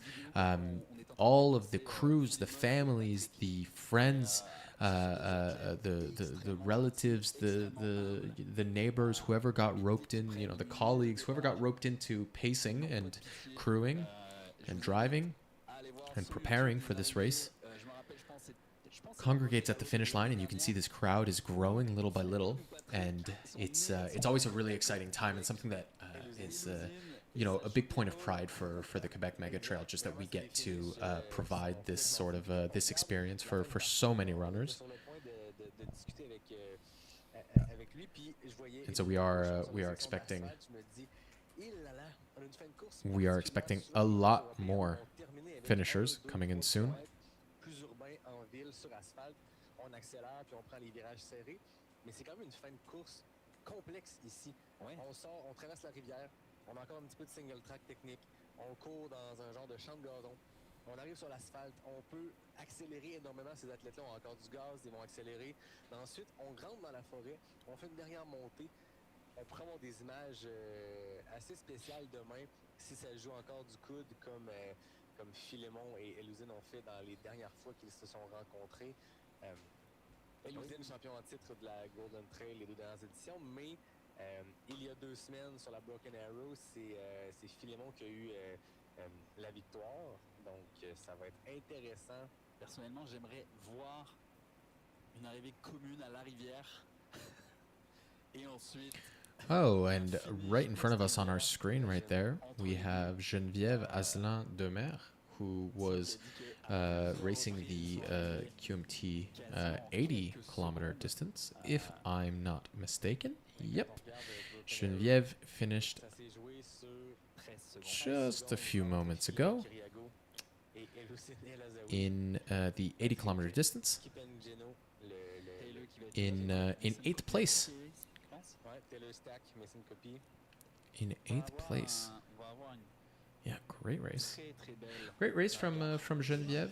So the 80 kilometer, as we've mentioned time and again today, the 80 and 50 kilometer distances were the or are, but I guess were now since they are mostly finished. But the Canadian national championships for short and long trail distances. They are the selection races for the trail running world championships happening next year, 2027, in Cape Town, South Africa. So Geneviève finishing right behind a legend, Kelsey Hogan, and a huge, very strong contingent of Canadian women. Sarah Bergeron-Larouche, Claudine Soucy, Sarah Bergen, Emily Mann, Corinne Lemay-Godet, Elizabeth McDonald, and Kelsey Hogan. And then, of course, Geneviève Aslan-Demer before reaching our first non-Canadian, Robin Mildren, in 9th place from Dundas, US.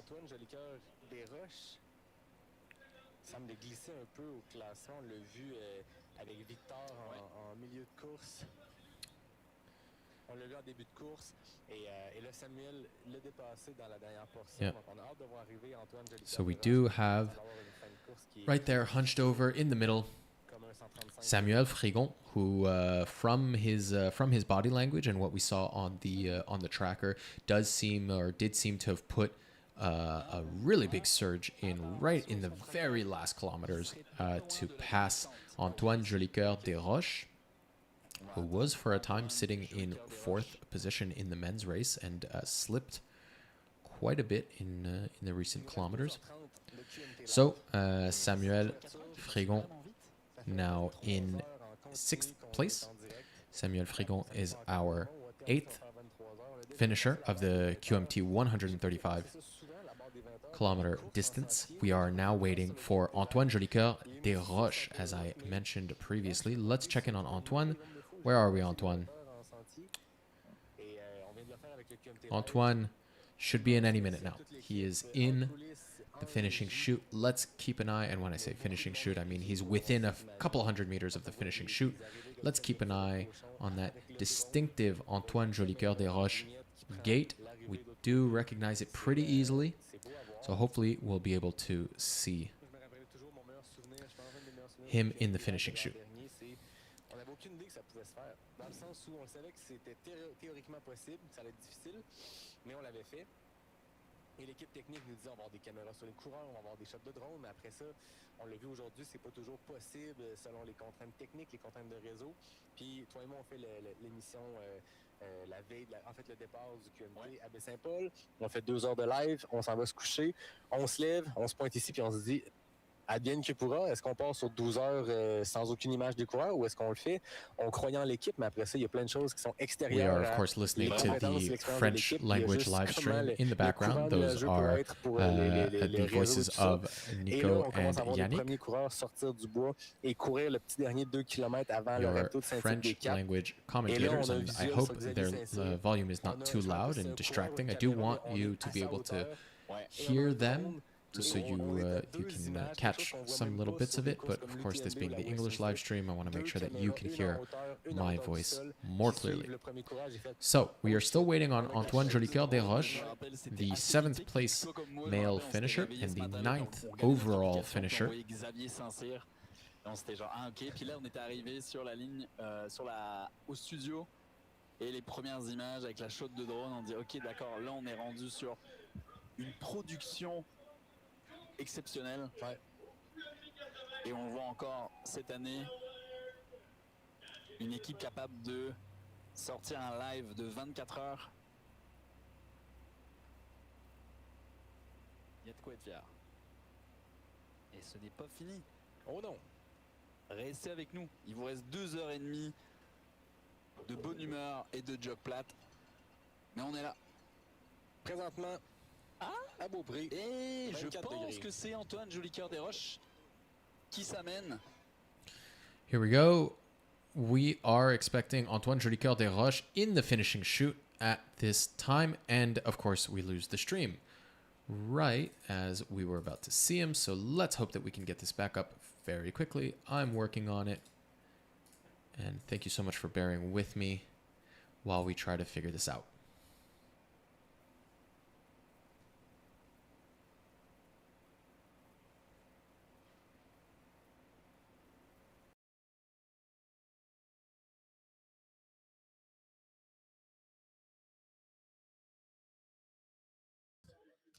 Tu peux t'allonger si tu veux. Here we go. Antoine Jolicoeur des Roches in On est content past de the voir. finish line. Unfortunately, we did miss his finish. I do apologize for that. On a vu pire sur ce fauteuil. On a vu pire sur ce fauteuil que toi. Ah oui. Really glad to have seen to have seen him finish.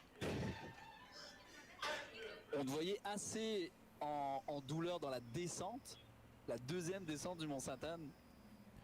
Here is Elisabeth Cochon in studio, so we will listen to her interview and then I will translate it afterwards. Let's listen Tu in. peux prendre un micro quand t'es prête, Elisabeth. Ouais. Ouais, tu peux prendre un micro puis tu peux nous parler. De quoi? Tu regardes nous. Tu peux nous regarder. Tu peux regarder ce que tu veux. Si t'as envie de fermer les yeux et de te poser puis de nous répondre, tu peux aussi. Même genre? C'est parfait comme ça.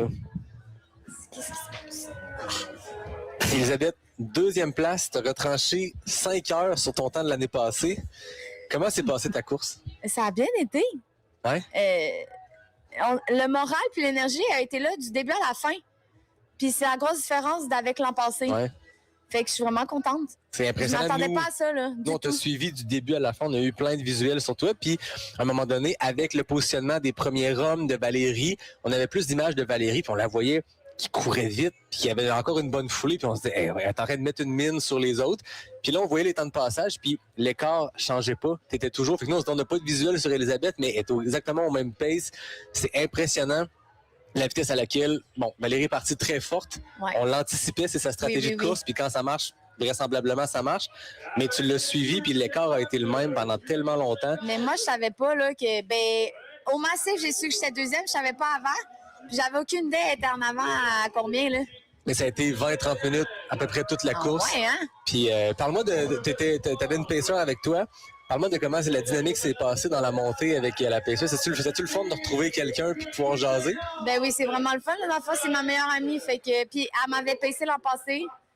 Ben, c'est juste tellement le fun parce que je peux juste être 100% moi-même puis être chialée si j'ai envie de chialer ou peu importe. Fait que ça fait du bien d'avoir un support moral.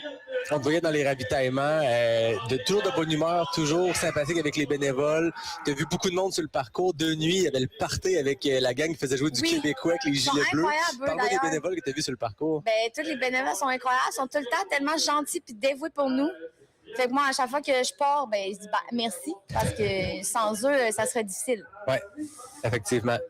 Est-ce qu'il faisait chaud? Parce que sur le départ, il faisait très chaud. Ça l'a droppé un peu tout le temps, mais vous êtes en train de faire un effort immense. Il y a 100% d'humidité. Parle-moi de la nuit dans la chaleur. Ben, la nuit, ça a été un petit peu moins pire. J'ai trouvé au départ que c'était très chaud, là, très humide.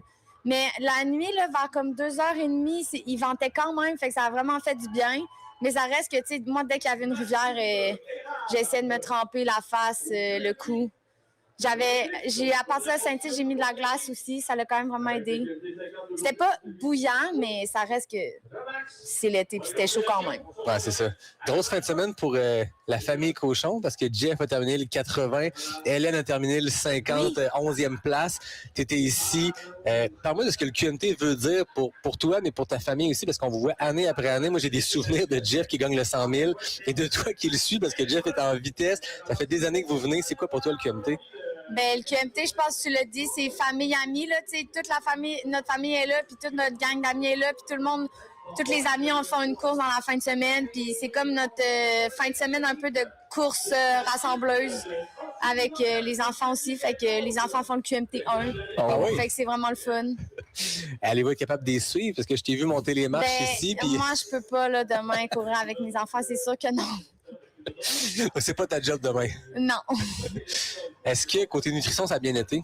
Oui, ça a bien été. Ouais. Puis je suis surprise parce que d'habitude, c'est semi mon affaire, mais ça a bien été. Vraiment. Une course, je ne veux pas dire sans histoire, mais sans gros pépins. Ben, une le course moral sans du gros début à la pépins. fin. Tu sais, quand on dit c'est une bonne journée, c'était une bonne journée, je pense. Est-ce que ça fait du bien une journée comme ça? Vraiment. Ouais.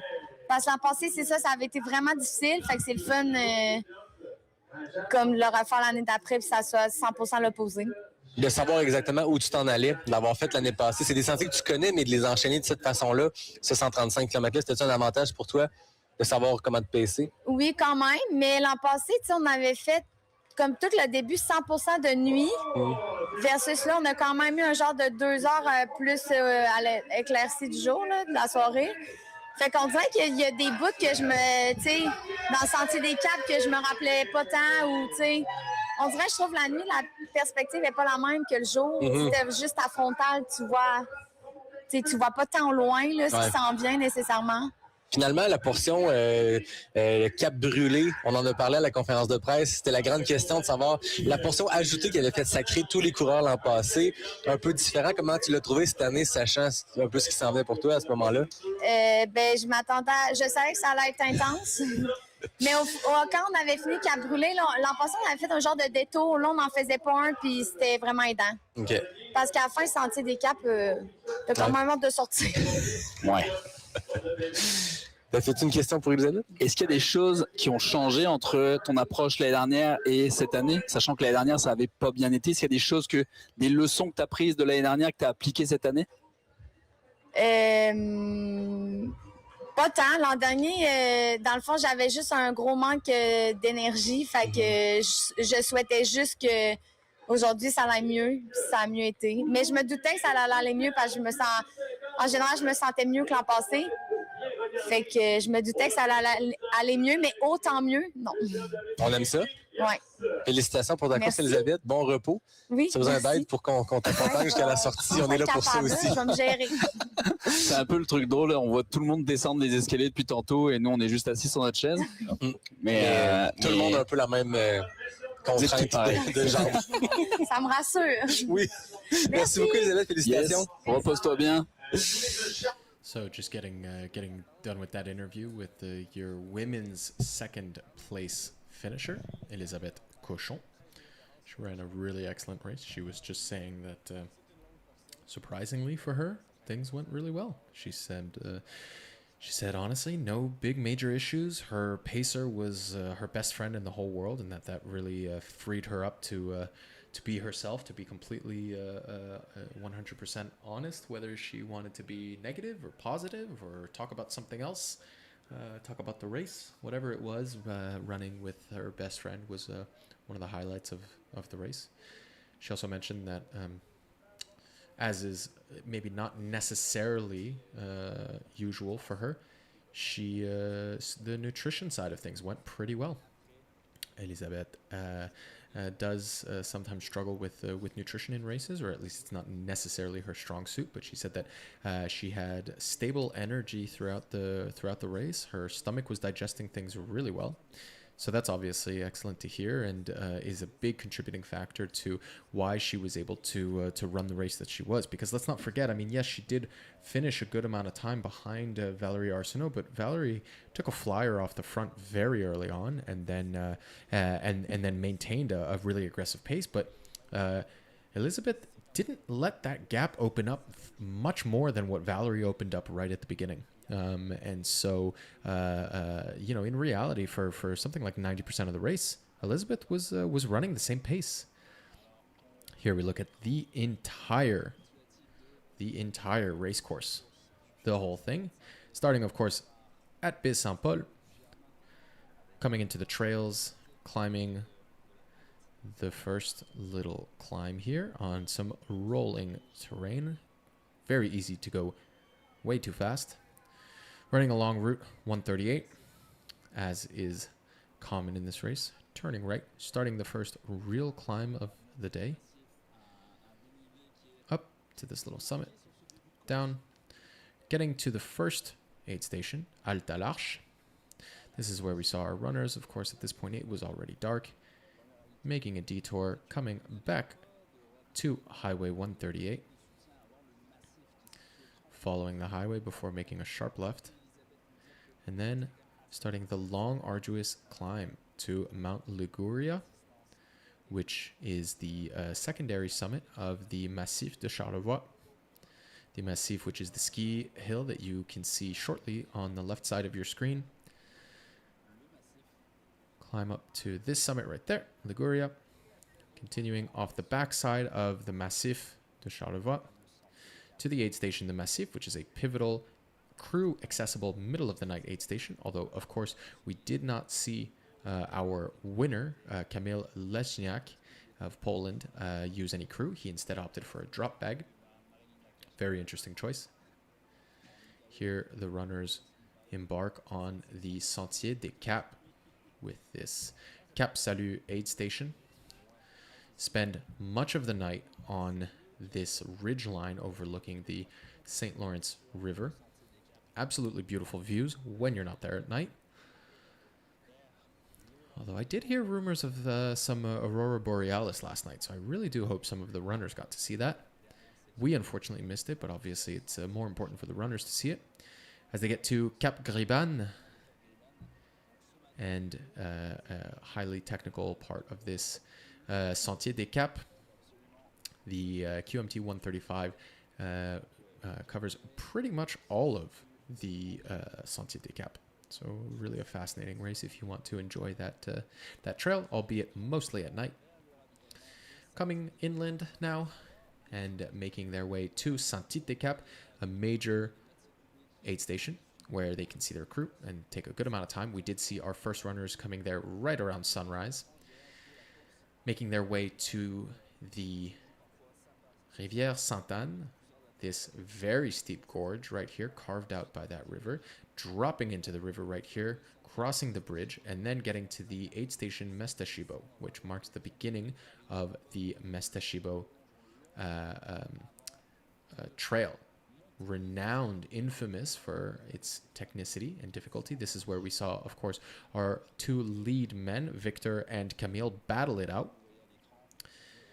And then up to the Mont-Sainte-Anne, where they will go through, or where they did go through, the MSA aid station before this arduous, long climb up to the summit for the first of two times, making a loop down the south side of the mountain, halfway down, and then a super steep technical climb straight back up to the summit before dropping over to the north side and on some rolling, non-technical, flowy single track off the back end of Mount St. Anne.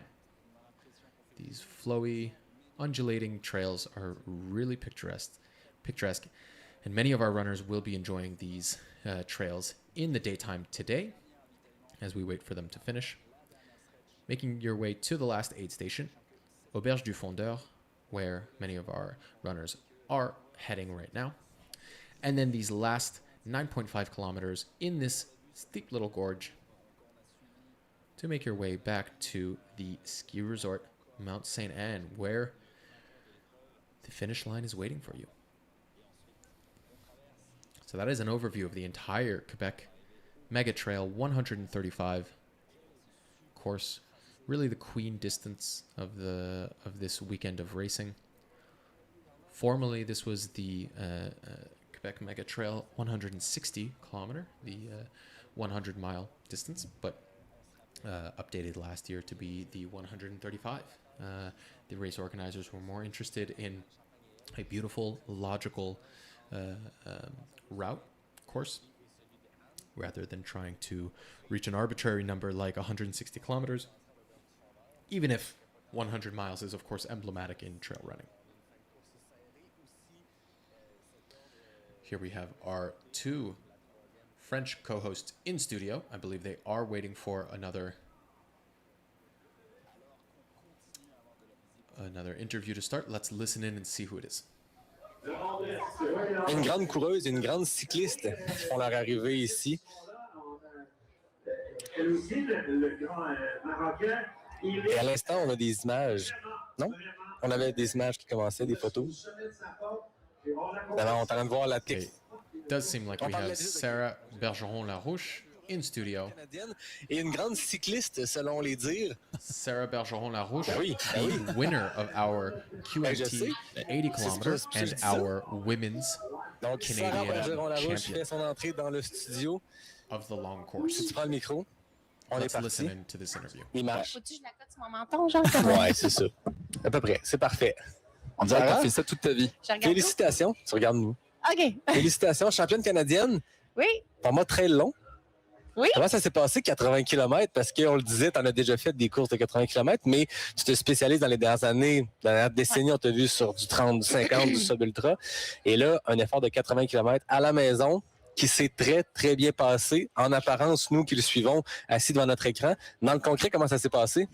Ça s'est quand même bien passé parce que j'avais une stratégie assez conservateur parce que je voulais pas avoir de problème de digestion ou de pousser trop fort parce que je connais pas trop c'est quoi l'effort d'un 80 parce que justement je me spécialise plus dans un 50. Fait que j'avais comme divisé en fait la course en trois, tu sais, la montée du massif, après ça le sentier des Caps, la Mistachibo, puis je m'étais dit tu sais tu peux ouvrir mais juste dans Mistachibo. Fait que c'est ça, fait que ça pour de vrai, ça a vraiment bien été. Il y a peut-être juste un petit 4 km avant le ravito de Saint-Tite que j'ai trouvé dur. Mais je pense que tout le monde l'a trouvé dur. Là. Il est comme dans la boîte, puis c'est comme... On vient d'en parler avec Elisabeth Cochon. C'était pas mon préféré, celui-là. Je pense que c'est le préféré de personne. Et ils l'ont raccourci cette année parce qu'il y a encore plus loin. Mais c'est ça.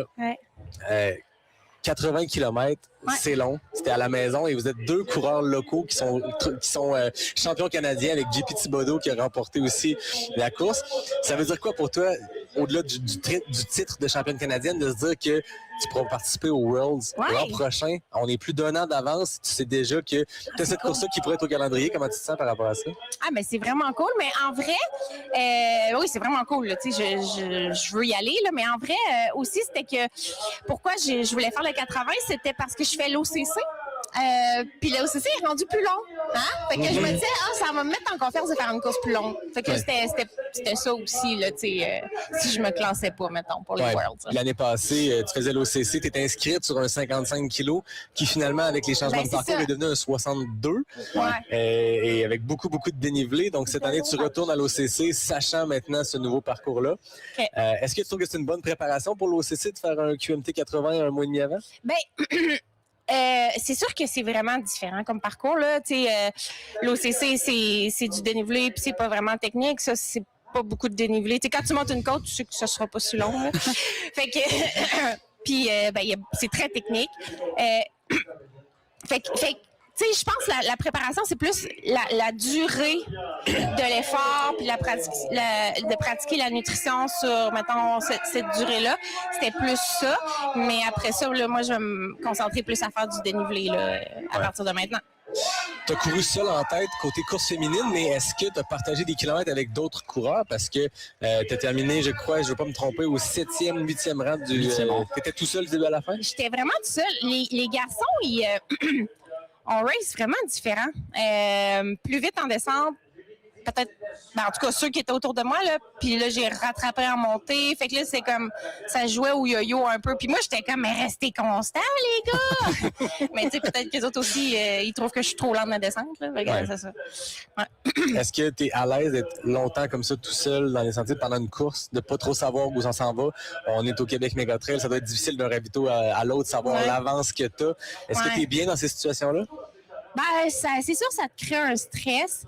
Tu sais, c'est drôle, en fin de semaine, il y a quelques semaines, j'ai fait la clinique du coureur, puis j'étais deuxième à un moment troisième même, à cause que je me suis perdue sur le parcours. Puis là, je savais le temps que j'avais à aller chercher, puis j'aimais vraiment ça, c'était cool. Puis tu sais, une fois que tu dépasses, t'es comme confiant que ça va pas revenir par après. Là. Fait que, je sais pas, oui, ça crée un stress, mais c'est un bon stress, là, je pense. Très cool. Ben, j'espère que la récupération va bien se passer. Qu'est-ce qui t'attend pour toi entre maintenant et l'OCC? Ben du dénivelé ici sur le mont? Oh, non, mais oui, du dénivelé, mais juste de l'entraînement. Je veux pas faire d'autres courses parce que je me rends compte que racer, souvent, tu vas chercher mentalement, là, puis c'est important là, de se reposer pour être prêt à fighter pour une autre grosse course. Tu sais, Marianne Hogan, elle le dit souvent, là, mais c'est vrai. Je trouve qu'on en fait... Il y en a qui en font beaucoup.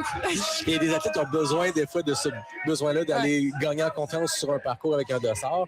Mais quand on est bien à l'entraînement et qu'on n'a pas besoin de dossard, pas besoin de se pousser toujours dans les retranchements. Félicitations, Sarah. Championne canadienne de trail long. Très long. C'est cool, hein? Hey, merci les gars de faire ça. C'est vraiment cool. Merci à toi. On a du fun. On a du fun de recevoir des champions et des championnes. Fracasser le record de parcours de 30 minutes par la même occasion. Ouais, chez les gars aussi, hein, je pense. Ouais, chez les gars aussi. Est allé vite. Même JP est sous son propre record de parcours. Ouais, c'est ça. Cool. Bon, ça va vite. Merci beaucoup. On va aller chercher de l'eau. Bye. Bye bye. So that was Sarah Bergeron-Larouche, your women's long course trail national Canadian champion. She set the new course record on the 80-kilometer distance, the QMT 80. She was talking about, as I'm sure you could pick up in the interview, having had a great race, we're just going to do a quick slideshow of some moments from this year. Le début de course, donc on vous laisse apprécier ces magnifiques photos. Et là, Jacques, ça commence à rentrer. Là, on va avoir vraiment de la circulation. Au 2 km, c'est 4-5 qui s'ajoutent à la fois. Vous avez entendu les commentaires de Jérémy Pelland de la France qui vient qui parlait justement à Geuns, un parcours débile. Déjà, débile. Le parcours est débile. Alors, Yannick, je disais, ça rentre à Nicolas de Québec au QMT135. Mais voilà, Yannick! Ouais! Bravo, Yannick, félicitations. Le sourire. Ça fait ma festival aussi.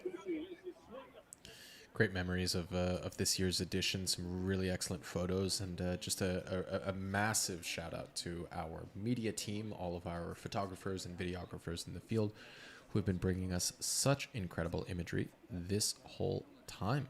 All of this made possible by our presenting sponsor, Desjardins. Desjardins is the presenting sponsor of the live stream and the whole on-the-ground coverage, so thank you so much to Desjardins for their support.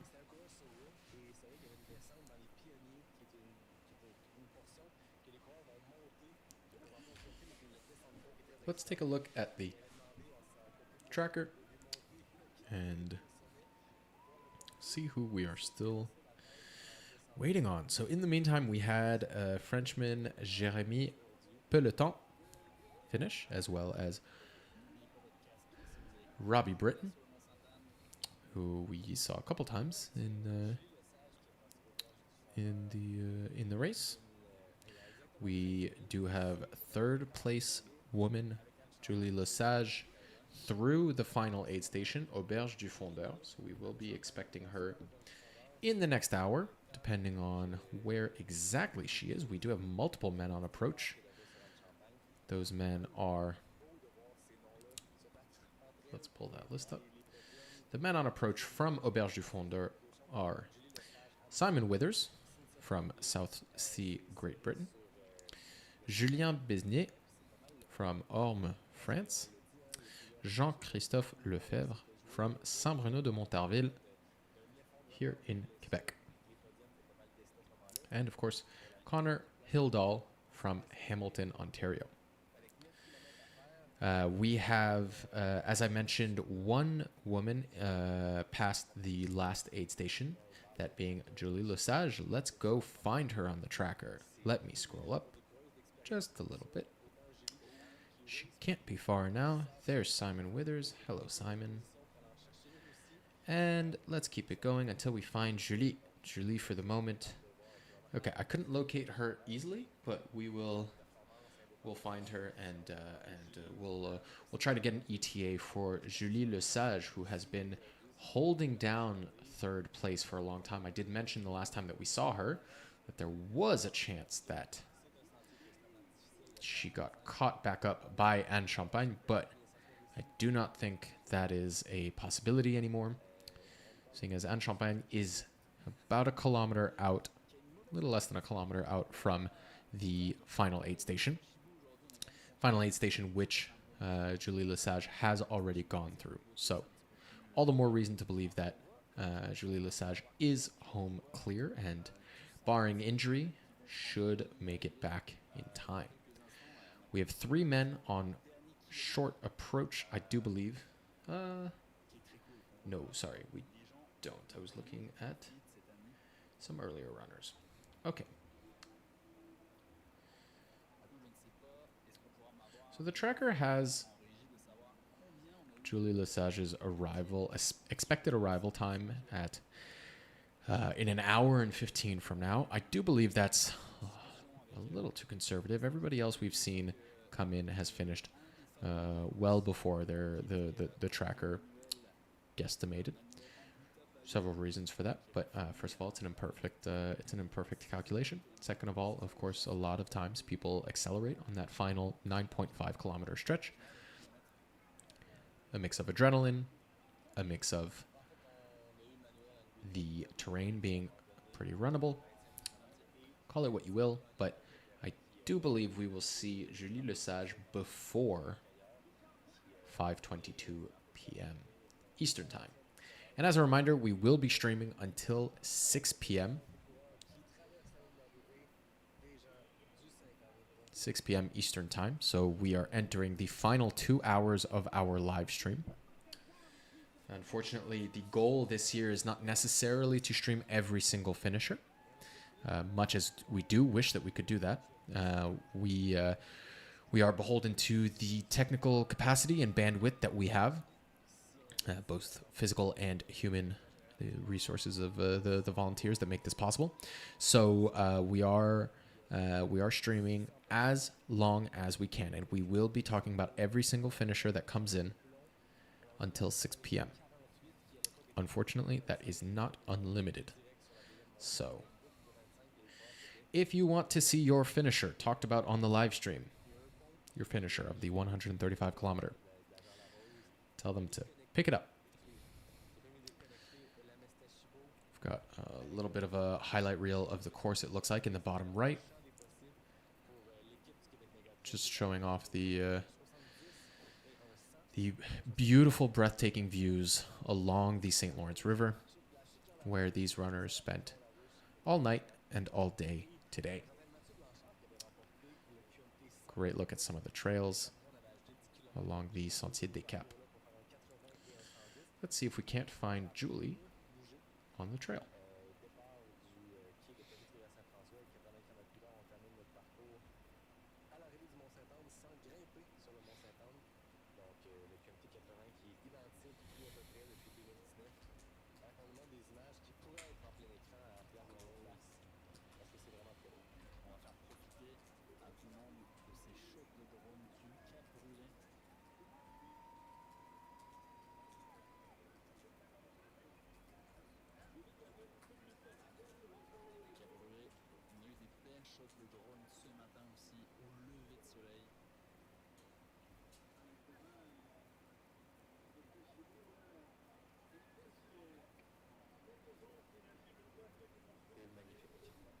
Some really beautiful drone shots we just saw there of Cap Brûlé.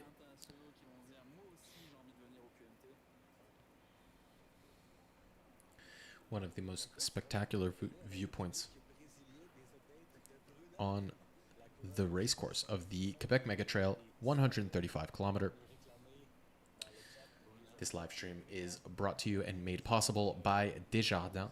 We've had some excellent on-the-ground coverage, so thank you so much to Desjardins for making it possible. Of course, we see all of your messages, and so thank you to all of our foreign, overseas viewers. I see all your Brazilian flags in the chat. I'm reading all of them. And yes, we are rooting for Bruna.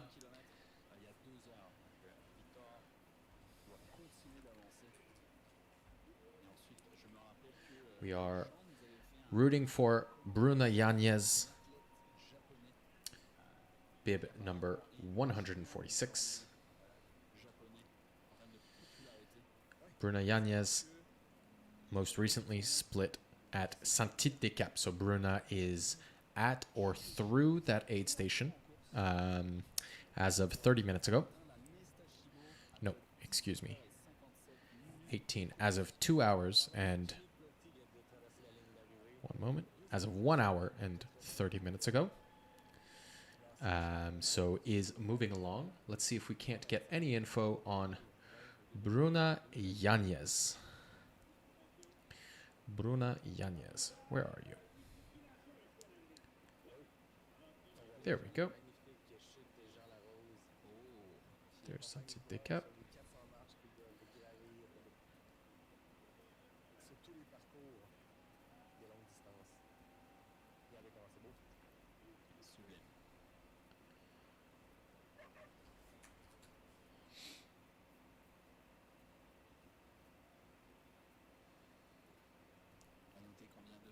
Le 20 heures de course sur ce QMT135. Bruna making her way past Saint-Tite-des-Caps as we see beautiful images of this course. Really just a stunning visual beauty along this QMT 135 course.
du Mont-Sainte-Anne, kilomètre 100, et il s'était mis un petit bonhomme, donc à genoux, sur sa serviette où il y avait son stock, mais ne s'est jamais assis dans le parcours. Et c'est le conseil qu'il doit nous donner. On ne lui a pas demandé la question, mais quand même, ne s'est jamais assis pendant le parcours. C'est peut-être une bonne façon de jamais rester trop assis longtemps. Michael Amoureux qui termine le QMT 80.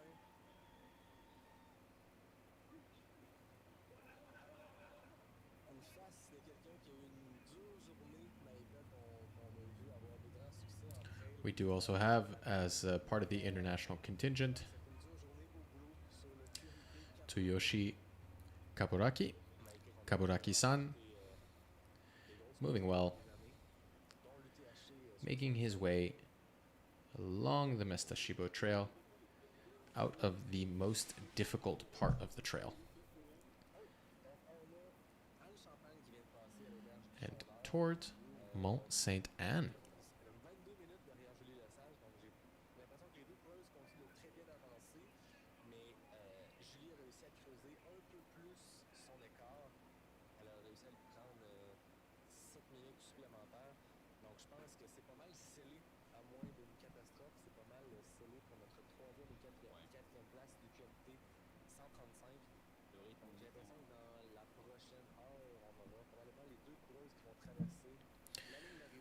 So, in addition to Julie Lesage, who is through Auberge du Fondeur and well on her way to the finish, we also have Anne Champagne through Auberge du Fondeur.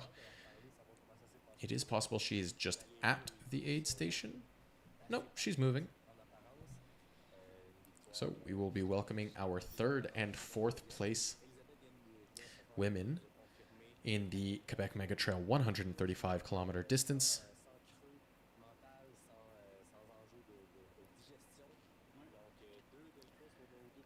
In theory, before the end of the live stream at 6 p.m. Eastern Time.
De 35 km.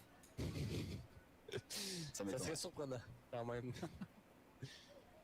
Mais étant un athlète extrêmement rapide sur, comme le disait Yannick, des distances sub-ultra.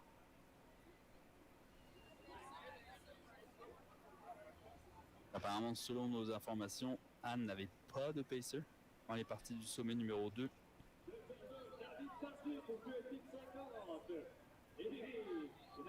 Just checking in on our remaining top women. We have Anne Champagne running out of Auberge du Fondeur, supposedly without a pacer.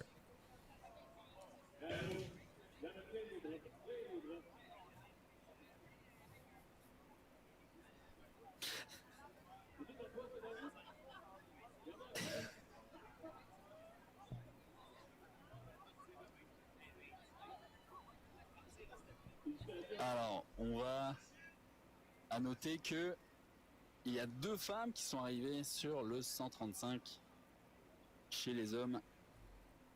11 gars sont arrivés. On va rappeler que Camille Lechniak a remporté le QMT 135 avec un record de parcours. Il a parcouru ça en 16h40 minutes en devançant le Québécois Victor Larocque et Philippe Poulain qui complètent le podium.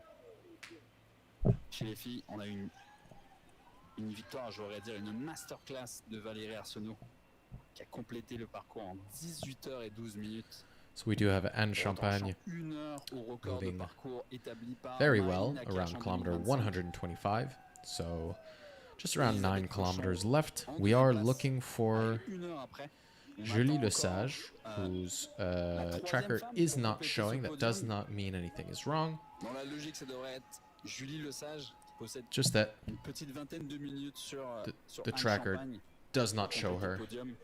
She should be ahead of Anne Champagne by about 20 minutes to round out the women's Sur le podium. plateau, les vainqueurs du 80 km chez les femmes et chez les hommes, ainsi qu'aux 50 km. Donc pour ceux qui n'étaient pas là, on a reçu Sarah Larouche-Bergeron qui a gagné le 80 km chez les femmes.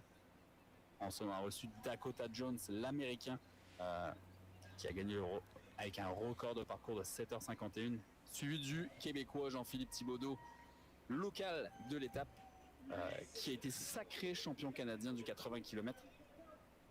Quand on arrive au niveau du 50 km, c'est chez les femmes Ikram Laktab Rassala qui a remporté la victoire. Mais c'est Elisa Morin qui est sacrée championne canadienne. Ikram étant espagnole.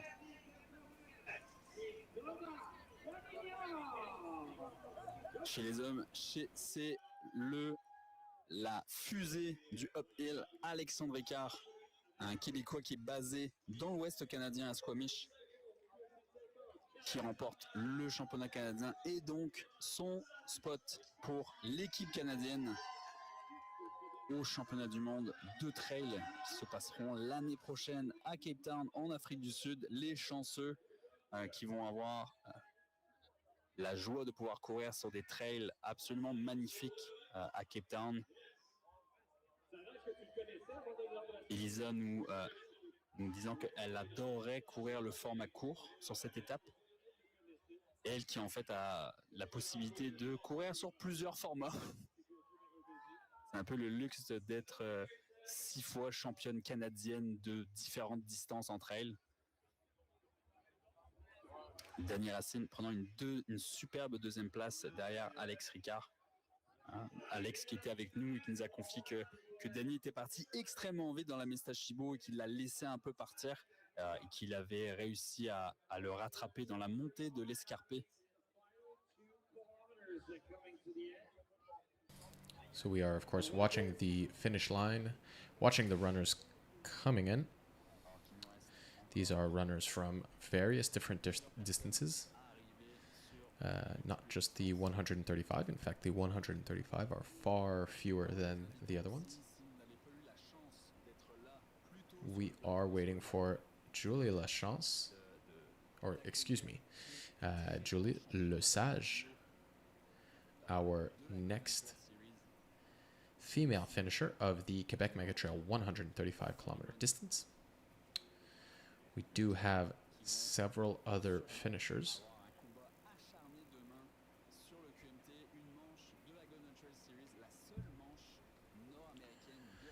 We do have several other finishers in front of her to shout out. New ones since we last checked in. Raphaël Morin of Quebec City, Sacha Lacroix of Sherbrooke. Incoming imminently is Simon Withers of Southsea, Great Britain. And we should,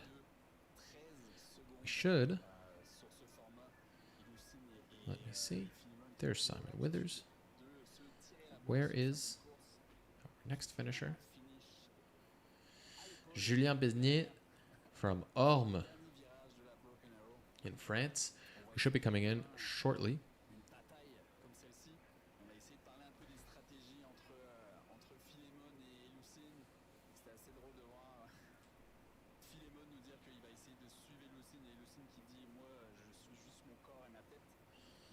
But whose tracker is not pinging, much like Julie Lesage's, so unfortunately I don't have any further information. We do have runners coming in. Could that be a 135er with their pacer? It's a pair, but they could just be... all right. Somebody finishing with their kid. That is always sweet to see. We love to see that. So, not a 135 runner. But, although, I mean, it could be. Let's check the finishes. No. Not one of our 135 kilometer runners. We are still waiting for the next ones.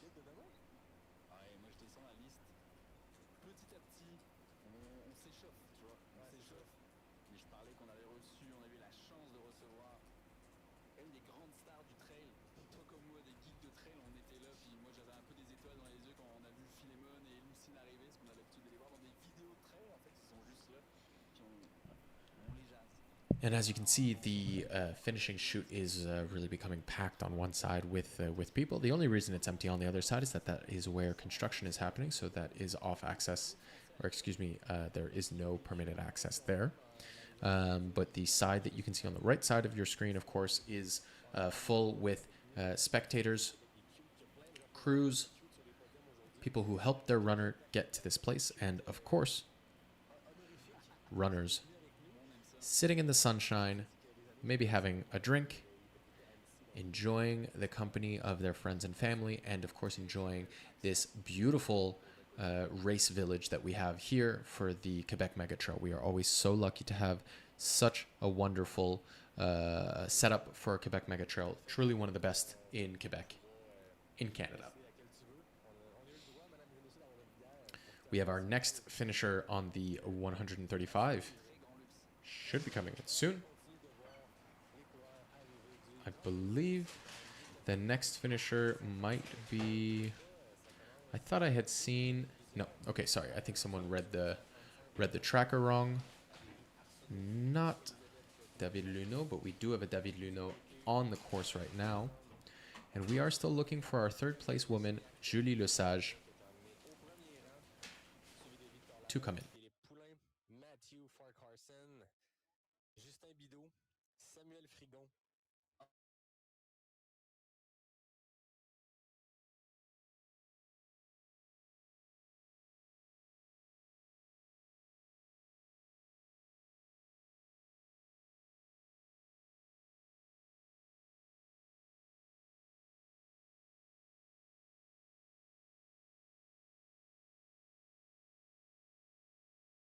En même temps que Sacha Lacroix, qui est exactement la même chrono d'arrivée. Donc, on comprend que Raphaël Morin et Sacha Lacroix ont terminé 10e et 11e ensemble en 20h16. Ceux qu'on attend dans les prochaines minutes, dans la prochaine heure, on a Simon Withers, le Britannique, le Français Julien Besnier, Jean-Christophe Lefebvre, Connor Hildahl de Hamilton en Ontario et Francis, j'allais le dire avec un accent anglais, Francis Cloutier de Lévis. Ça, c'était du côté des hommes. Côté femmes, on attend dans la prochaine heure Julie Lesage qui va vraisemblablement terminer au 3e rang, ainsi que Anne Champagne qui a déjà eu...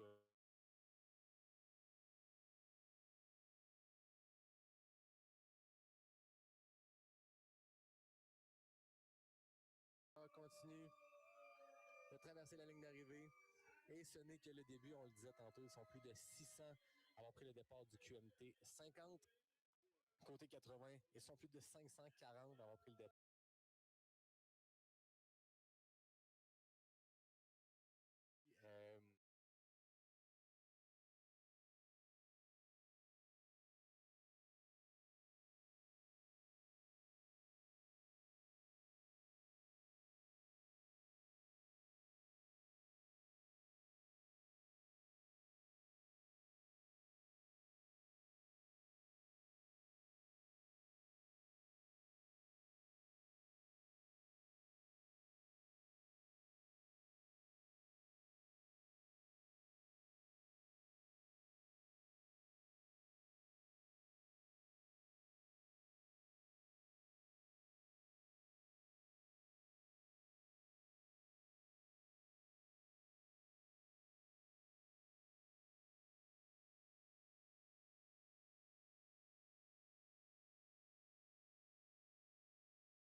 Les abandons, on a vu, on vous en a parlé de quelques-unes qui ont eu en début de parcours, mais on n'a pas en ce moment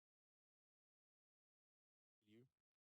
Pendant qu'on voit un coureur du QMT 80, si je ne me trompe pas, qui vient de terminer son Québec Mega Trail.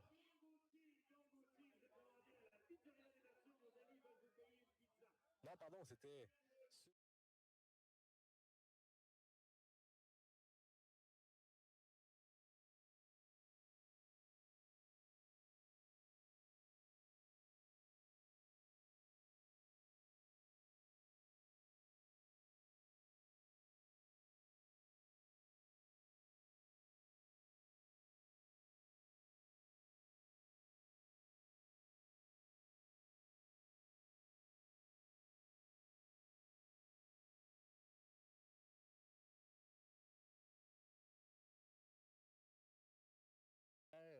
Donc, nos amis de la souche qui sont le partenaire brassicole du Québec Mega Trail. J'ai quand même dit le mot brassicole après 22 heures de live. C'est pas si mal. Je prendrai pas ma voiture ce soir. Je vais aller me coucher à la place, mais je suis quand même fier d'avoir réussi à plugger des mots qui ont plus que 4 lettres. OK. Moi, je vais prendre la session. La session à pied. Ça s'appelle la Jackie Doon. Jack Doon. Jackie Doon avec un beau cheval. Donc voilà. Donc, moi, de mon côté, je vais y aller pour la IPA, la Loup des Saules. Fais attention, je pense qu'ils ont peut-être un peu, je ne vais pas dire qu'ils ont été brassés, mais dans le transport, on peut bouger un peu. Alors qu'on a notre coureur du QMT 80 qui termine. On est rendu à 12 hommes et 2 femmes qui ont terminé le QMT135. On entend bien dans le micro. Hein? Comme un beau bruit, ça, quand même.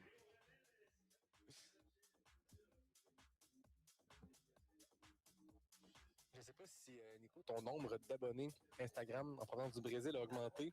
Parce que moi, être un téléspectateur de ce live et de voir ton joli visage en continu pendant 22 heures, je suis certain que tu as une communauté de fans qui augmente présentement.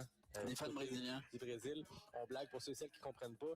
C'est que depuis le début du live, on a des téléspectateurs et téléspectatrices du Brésil qui nous envoient des drapeaux brésiliens. On est très contents de les voir, de les lire, de les sentir présents dans ce live. Bruna, une coureuse brésilienne qui est suivie par beaucoup de gens là-bas. Beaucoup de fans qui attendent son arrivée. Présentement, il est au 83e kilomètre de ce 135 km. Donc, on dit que Bruna est une figure influente du monde de la course à pied au Brésil, qu'elle fait un excellent travail. Hello, hello. It's me again. Jonathan is back. I've had a little excursion to the finish line. Maybe a bit longer than planned, but thanks to Ilan, who provided excellent coverage of what was happening there. I had to see it myself in person. I couldn't just wait here in our chalet. I had to see Valerie finish and some of the other runners. That was one big show at the end. The video coverage probably doesn't do justice how the vibes are there, but I can tell you it's a very special feeling being there when the runner's coming in and seeing them either super happy or super wrecked or anything in between. Yeah, I'm actually also very excited to catch up on everything that was happening. I probably didn't get a really good look at the latest developments being there. You don't really get to see that. I think we're still waiting for the number 3 women to come in, Julie Lesage. I don't see her on my race map, but I'm sure I haven't seen her finish yet. I did get the pleasure of seeing the number 2 woman finish. That was really cool. She looked really satisfied at the end. So good for her. Really happy Ellie made it to the finish line. I think she can be really proud of her second place. That's not nothing in this big race.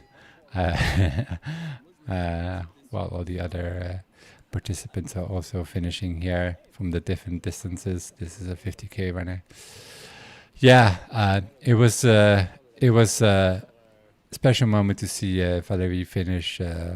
I honestly, I didn't really pay attention to what her time was. I think she was about an hour under the course record. Maybe a little bit less, maybe a little bit more. Doesn't matter. It's a crazy performance, of course. I heard, maybe to backtrack a little bit, when she came back into the Fondeur aid station, that's the only time when she told her crew she was feeling a little bit heavy and was getting bored of running. And beyond that, before that, no complaints, no nothing. Really, really lucky in the entire race. And it's special to witness this. And like sometimes I think like as an athlete, you're waiting to these kinds of performances, and you some maybe know how to unlock these kinds of days, and some people wait for them forever or for a long time. And this was definitely one of those days, I think, for Valerie, where everything clicked, and she was always in control of herself, and her pace, she was not going out too fast by any means. And she just took the lead. Obviously, beforehand, I spoke with her about about the race and strategy, and we didn't go deep into it at all because we with what happened the weeks before, we didn't think that was necessary. But she did put in mind that she had the ambition to win, of course, and also to go for the course record. And but when she was on the course, at no moment she was really thinking about it. She was really doing her own thing. So yeah, a little bit of a backstory. She's now recovering, trying to get some sleep and feeling better. And if we're lucky, we can get her on the live stream tomorrow for an interview. That would be really cool at the start line. Also great to see her crew, which is I think is such a valuable aspect of the sport we don't maybe talk enough about. I don't know, but it was just amazing to see a crew, and she was surrounded by a group of her closest friends and family, and that makes for a really different experience, I guess. Thank you, crew. Thank you, team. You all did it together. Let's check in on how the other women are doing. Can we get a sort of ETA of when Julie is finishing? I don't see her on the map, unfortunately, so I have no idea how far she is into the race. I know Anne is not too far. It's about 7 or 8 kilometers still to go. Still some ways, but I believe we can catch her finishing her the race before our live stream ends. That would be really cool. Let's just see who comes in and look at their expressions on their faces. Oh, by the way, seeing the other distances coming in and sprinting to the finish was pretty rad as well, I must say. So I did have a look at the 50 and the 80k races. That was really exciting. Yeah.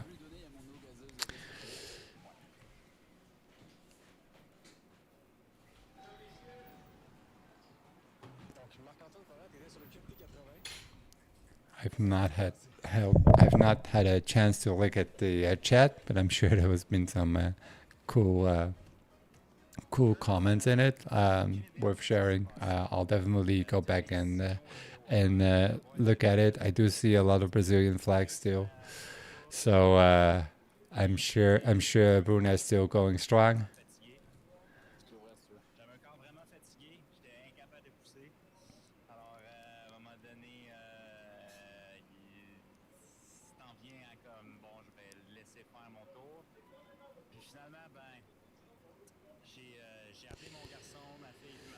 Let's see, where is the rest of the pack hanging out?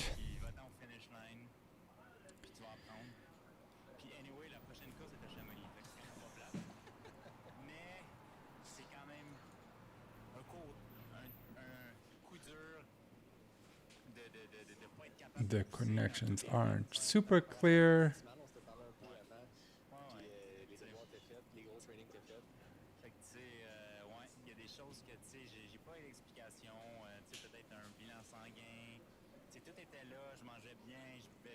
I'm gonna guess a lot of the runners are somewhere on the Meshashibo River trying to make their way to Mont-Sainte-Anne. Most runners will have passed there. I'm curious to see where the sweeper is at the moment. I'm trying to find it on the website. I think it's... Yeah. I think the sweeper is somewhere between Cap Kiwan and Saint-Tite-Cap. So I hope everyone makes it through before the sweeper comes by, but I might have it wrong. But let's have a look at where everyone's hanging out.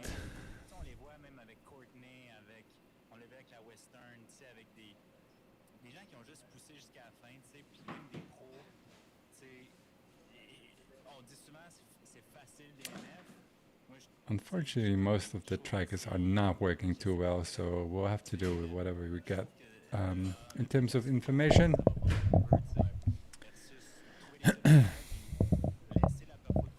in the meantime, Yannick and Nico are having an interview there. I did not really follow what this interview was about. That's okay.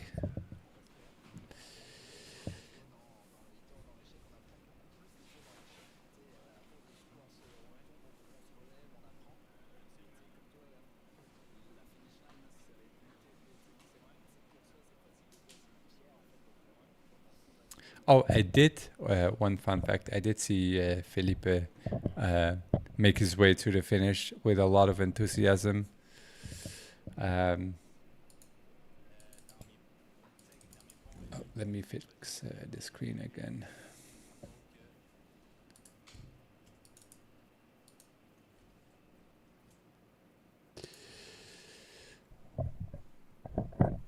Yeah, I saw him finish and with his phone in his hand, and he looked pretty pleased, I believe. Yeah,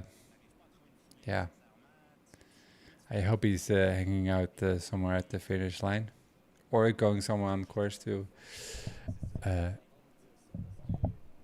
cheer on.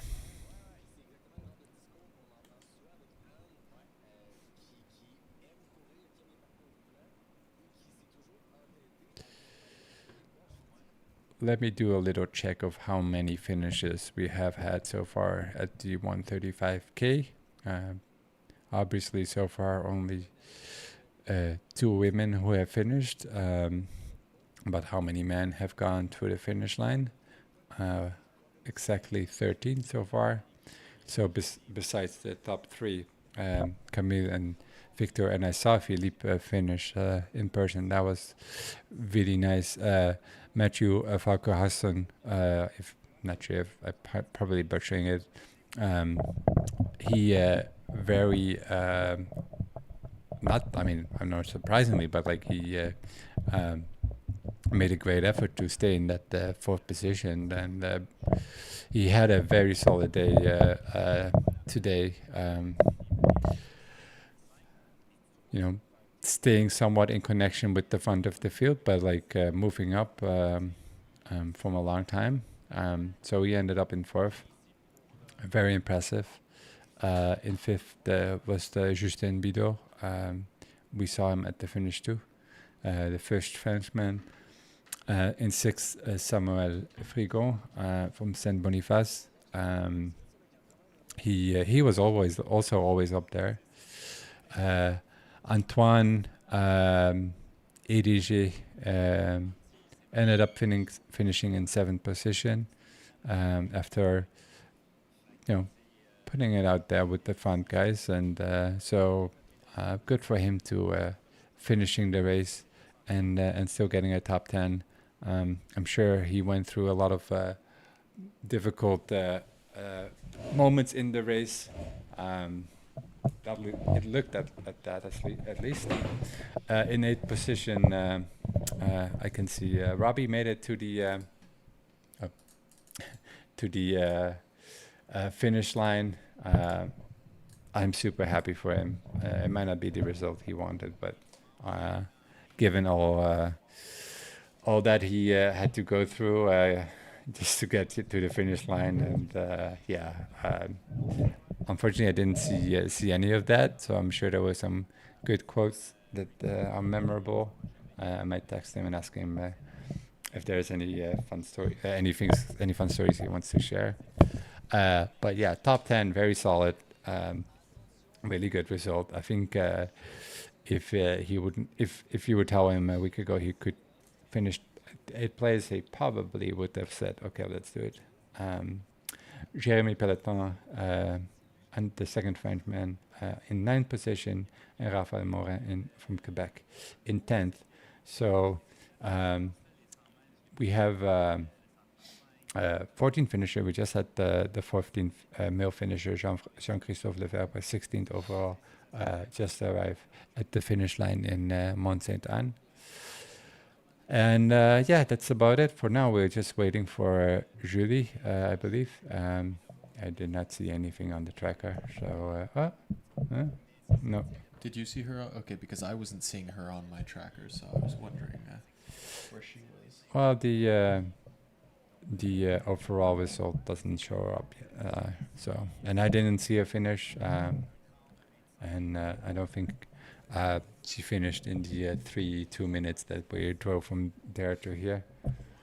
No, probably not. So, yeah, I think she's still on her way, and that makes sense. Yeah.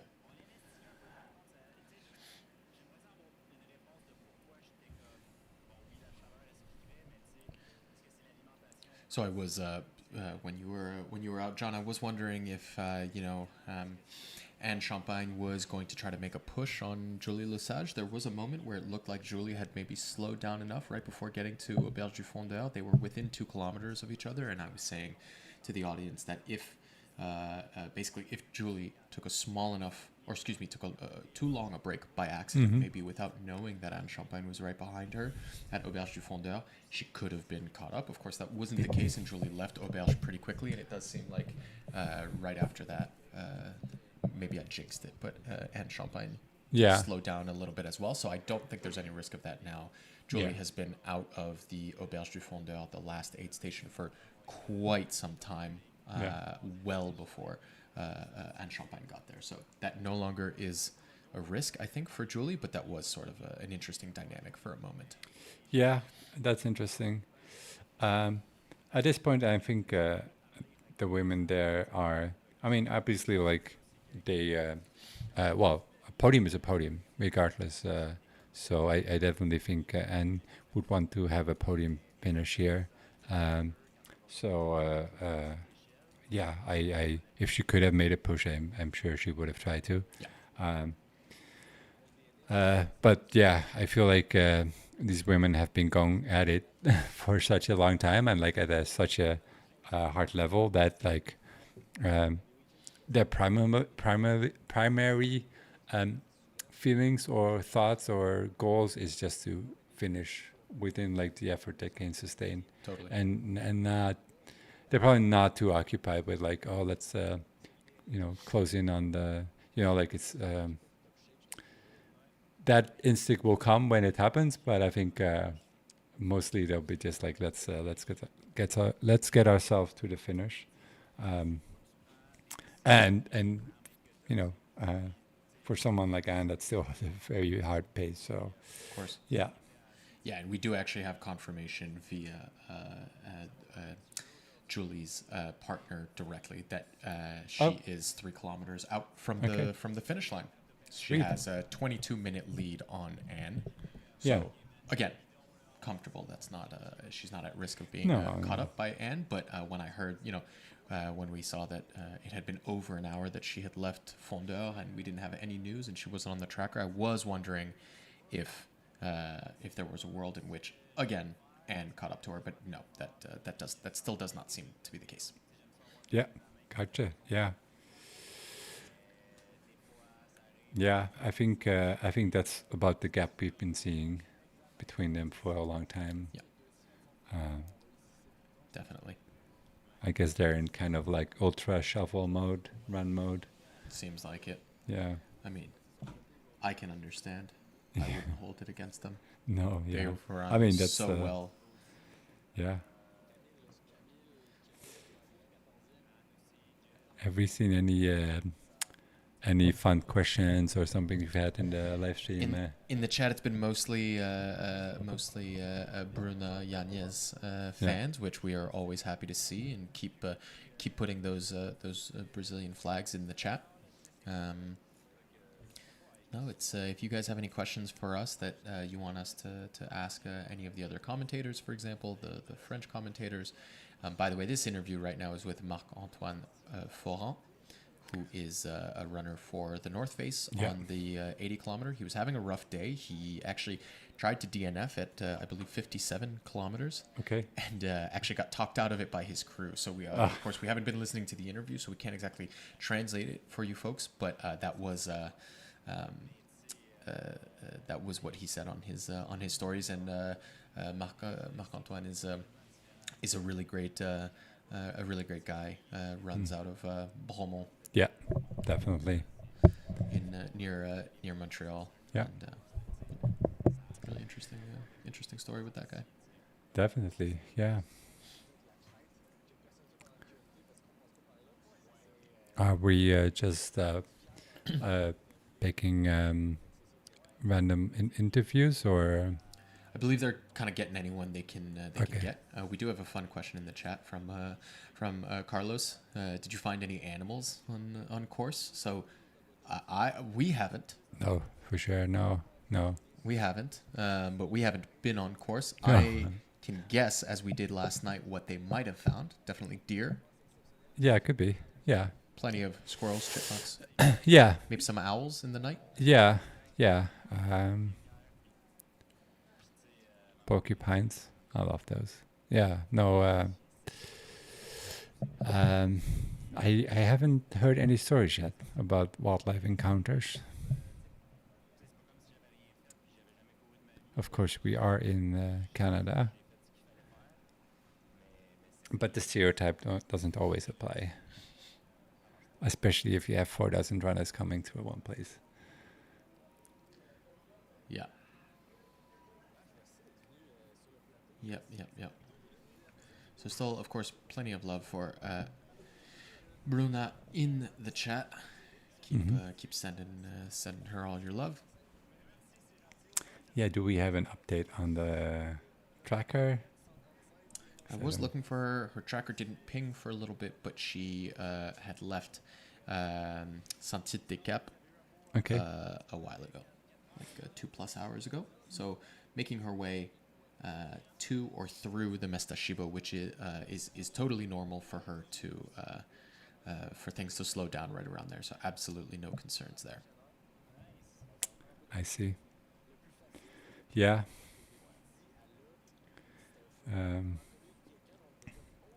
The trackers don't update as much anymore.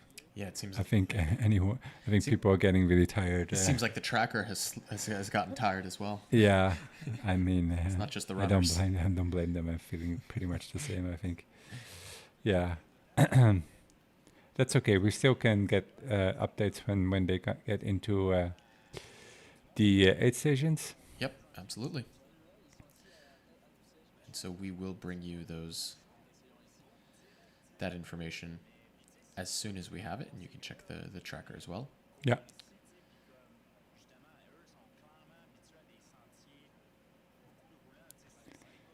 By the way, Xavier Sincere, who won the race last year at the men's race last year at the 135, finished in 20th position at the 80K.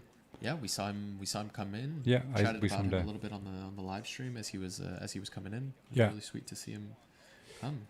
Yeah, I'm not sure if he had a bad day or average day, or this was what we should expect. Yeah. I certainly thought he would be contending it a bit higher, maybe up, but yeah, I think after last year's performance, we would have thought as well. I mean, he had a great season last year with both, of course, the win and inaugural course record on the 135, but also the joint win with Mathieu Blanchard in Ultra Trail Harricana on the 125. So maybe 80 is too short for him. Maybe he needs a warm up. I don't know. Maybe 80 is exactly what he needs to get him even stronger on the longer distances. Yeah, possibly. A little shout out to one of my runners, Guillaume Goutier, who finished in 25th at the 80K.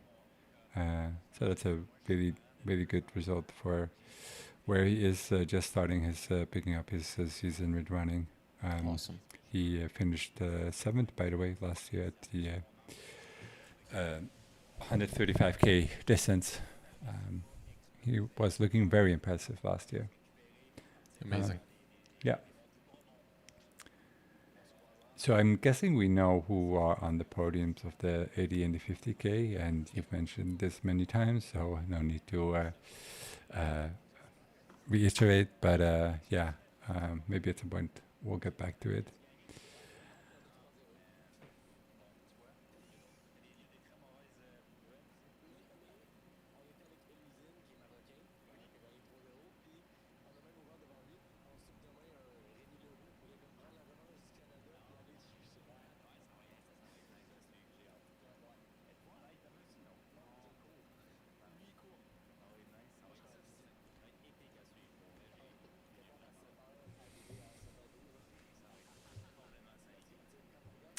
Did you get to listen into any of the interviews that were going on with Eloine? Maybe I thought he was I heard the back end of Elouine's interview.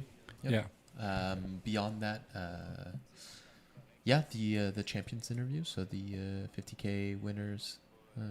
Okay. Jean-Philippe Thibodeau. Yeah. Dakota Jones, of course. Let me refresh my memory. Excuse me. Of course, most recently, Sarah Bergeron-Larouche. And Elisa's really funny interview in the studio. Alexandre Ricard with Jean-Philippe Thibodeau. Yeah. We have such a good trail community. Everyone's so kind and thoughtful and very funny. It's always a good time. Yeah. There's Marc-Antoine leaving the studio. Yep.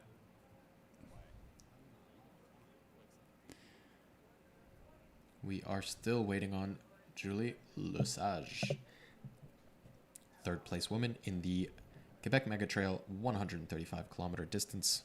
Very excited to welcome her and our fourth place woman, Anne Champagne, ideally before the end of this live stream, which is coming up in just a little over 1 hour. Mm-hmm. So if you have runners out on the course on the 135 and you want them talked about on the live stream, tell them to pick it up.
It was nice to see that the weather was actually at the finish line was warm, but it was very manageable. It was not hot at all. Well, I was going to say something similar. I was surprised. I just stepped outside a little bit to get some fresh air, and I was actually really pleasantly surprised that it doesn't feel that hot at all. I mean, of course, to me, I've been very. I mean, static. if the sun comes out, it's not like you feel it, but compared to how it has been the last few years, exactly. And I haven't been running, so I can completely understand how if you're at the end of an effort, in the middle of an effort, it can be super hot, but surprisingly pretty cool. Yeah. Yeah. Really interesting. But I heard now from more sources that the course was pretty fast. I mean, not as bad as it could be. Sure. Yeah. Did Valerie feel like it was pretty good conditions? We didn't talk about it, but I think so. Yeah. Yeah, she did. We did talk about the Mr. Shibo, and even though she knows it was still hard. He's like, yeah, it's okay. We'll get through it. And then it was hard when she was there. Eventually, it took long. Yeah. Oh, Yes. Did she go in the wrong direction? She does look a little bit off course, but sometimes the tracker. I don't think. Yeah, it's probably the track. I don't think she would have missed. Isn't. I mean, at that point, at the branch, you don't accidentally go straight. You see the finish line. No, you got it. You got to know at this point. I highly doubt she went off course, but we do see Julie Lesage on our tracker, maybe in slightly the wrong spot, but even if she is off course. Oh yeah. Oh no, there she is. She's in the right place. Oh no, she's not. Oh yeah, she's in the right place. Sorry, I was confused. So Julie Coming Lesage, right to me. our next finisher, just a couple hundred meters away from the finish line, and we will bring you that Podium finish. Yeah. Yeah. Top 3 women. Yeah. About to be locked in. Really competitive this year. Really exciting. Yeah. And we are excited to bring you Julie's finish. And I know you are excited to see her finish. Yeah. I think I can hear some. Yeah, that was for a family that just finished. Here we'll go. No camera so that we can get the full screen experience.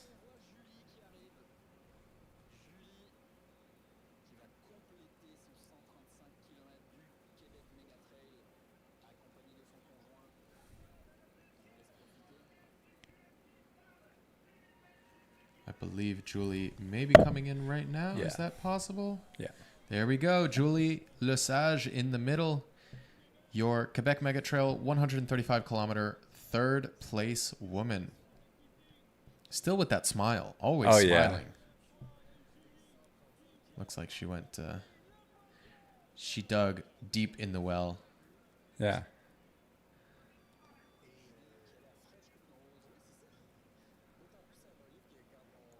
Always cheery. Mm-hmm.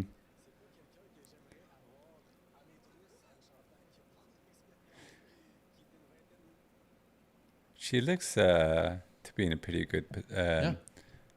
She looks to be pretty good. Like she's like not falling apart or like needing to take a rest immediately. Yeah, absolutely. No, she looks a bit fresher than a lot of the others maybe that we've seen, or some of the others that we've seen come in.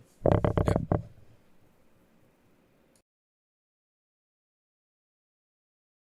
Go for it.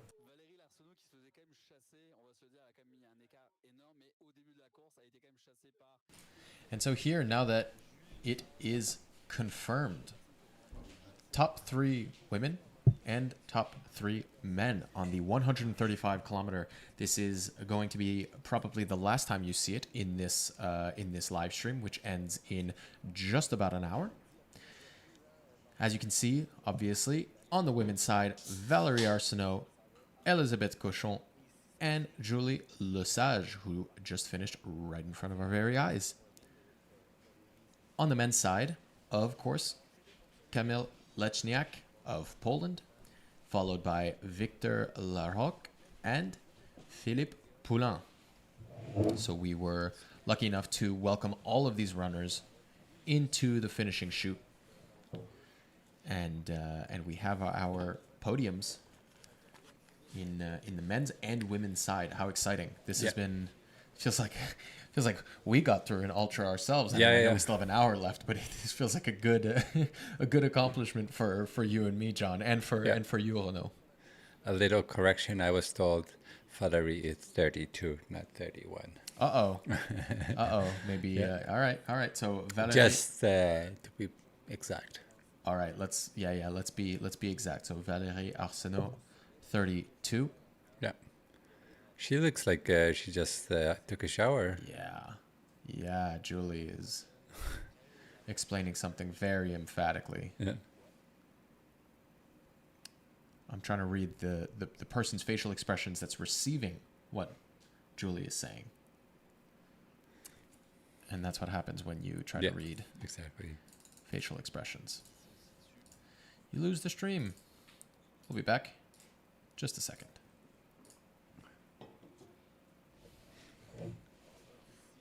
Here we are. Getting pretty good at that now. Yeah. Really good. We have entered our last hour of the stream. For real. We will be looking to welcome just a few more finishers in that last hour in the 135. Yeah, this is definitely not the last hour of this event. No. We have at least another 24 hours going of running going on. Right? No, not that long. No, I believe the Golden Trail is the last one tomorrow. Yeah, but that one is in the morning. No, that's probably not the. There's a 25K still. Oh, true. Yep. There's the trans QMT races. Of course. Yeah. Which finish with the 25K. With the 25K, right. Yeah. So it's true. We may actually the cutoff may still be active. And the cutoff time is 9 a.m. Did we say right for the 135? For the 135, yeah. Yeah. So we'll be done around noon, I guess. Yeah, I'm thinking. Yeah. So in 24 hours, everyone will have had a lovely, successful weekend. Yeah. I will definitely consider this a successful weekend.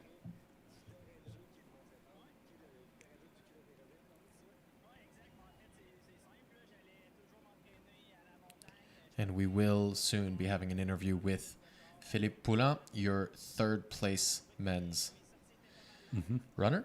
Yeah.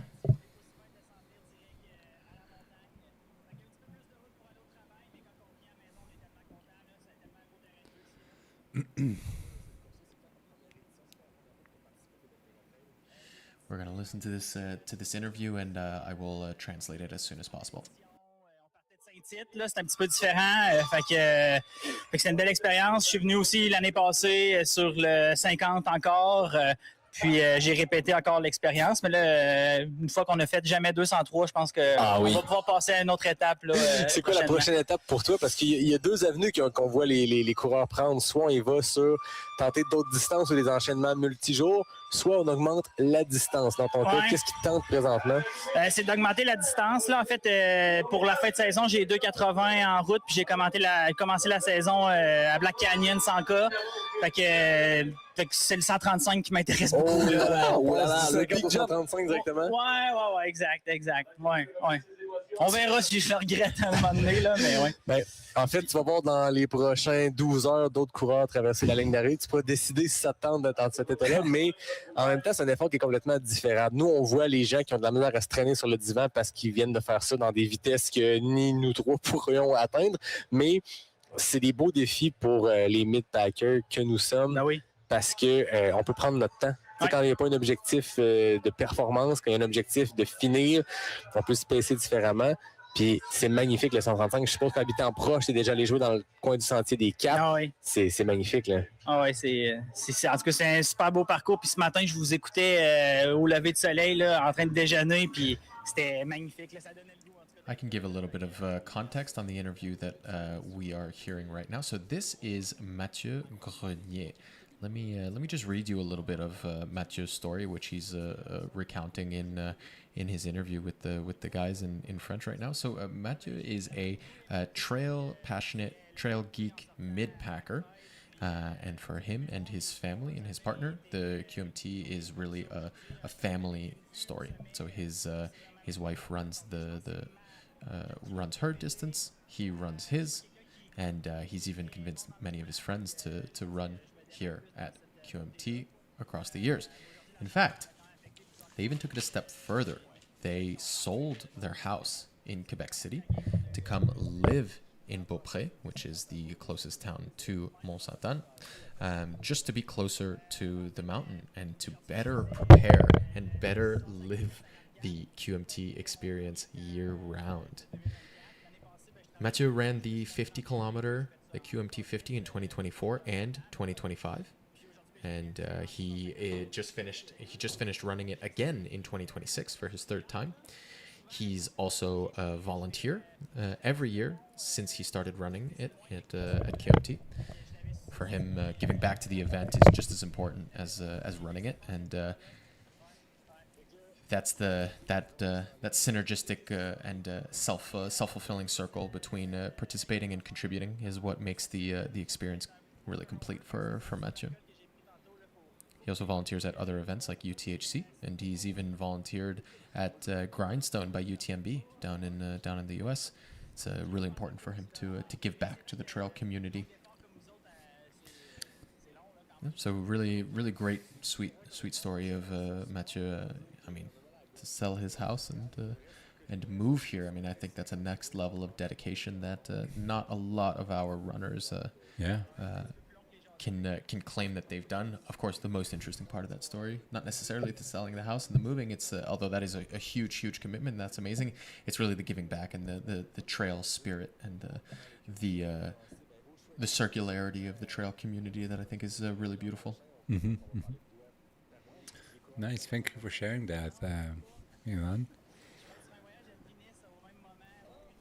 I had I asked this question to Arnaud when I was at the finish line, so I'm curious to ask you the same question. Let's hear it. If you have a decent running season next year, knock on wood. Knock on wood. What event at the QMT would you want to do next year? Oof, that's a really good question. How decent is my season? As decent as you want it to be. I would love to do the 80. Okay. I think maybe not next year, seeing as I'm not doing any ultras this year. So I think more realistically, probably next the year. 50. Yeah, we're talking about next year. Yeah, that's true. Or the year after. Yeah. Okay. So if we're doing a 2-year plan, I would it's up to you. I'd love to do the 50. Yeah. And then the 80. I'd love to dabble a little bit in the Mestashibo. Yeah. I want to see what it's all about. Although we did get some amazing images throughout this live stream, so I do feel better acquainted with it than I ever did before. Yeah. I can picture myself just like Camille. And Victor. Same thing. Mm-hmm. I would love to do the 50. And you know, I really like. As you mentioned, I did the Trans Charlevoix stage race. Part of me would be curious for the QMT 72. Yeah. Or go for it. Maybe the 90. You know, that middle day being a 50. I mean, that's pretty much what the Trans Charlevoix was. Close enough. Yeah. I would be interested in that. Yeah, for sure. What about you? What did you answer when you thought about that? Nobody asked me, but Renaud. All right. So, John, you have a decent season next season. What are you running? Oh. There's without a doubt I'm running the longest distance always. Yeah. It's not a question. I mean, I am fascinated by these shorter races too. It is very cool, and I really like the feeling of going fast on a trail. But the longer distances feel more like home to me. So let's see in what capacity we'll be. Maybe we'll be able to do this again. And in that case, I'd rather be doing this than running, to be honest. Definitely. So we're looking at the last section, the last, 9.5 kilometers to the finish. Yep. I remember when I got to the Van Durm and we raced it in 2021, one of the aid station folks there, and I think I've seen him a couple times after. I think it was he said to me like, "Oh, it's an easy 7K," or something like that. I was like, "Okay, yes." I was like pumped, like I'm done. I was not easy. It didn't feel easy at all, and it was not 7K. Yeah, no. It was. It's always hard at the end. Funny story. When I don't know if they've caught it on the camera at some point, but once you finish coming off of the trails, you make a right turn and you go on the street, and then when you get on the street, you basically like come down and run down here the hill, but you got to make a right turn to get into Mont-Sainte-Anne, the town. But when I arrived at 11 p.m., the 100 mile. Sorry, when I got out of the woods at around 11:30 p.m., I first took the turn to the right because I intuitively, or I felt like I need to go to the right here. Mm-hmm.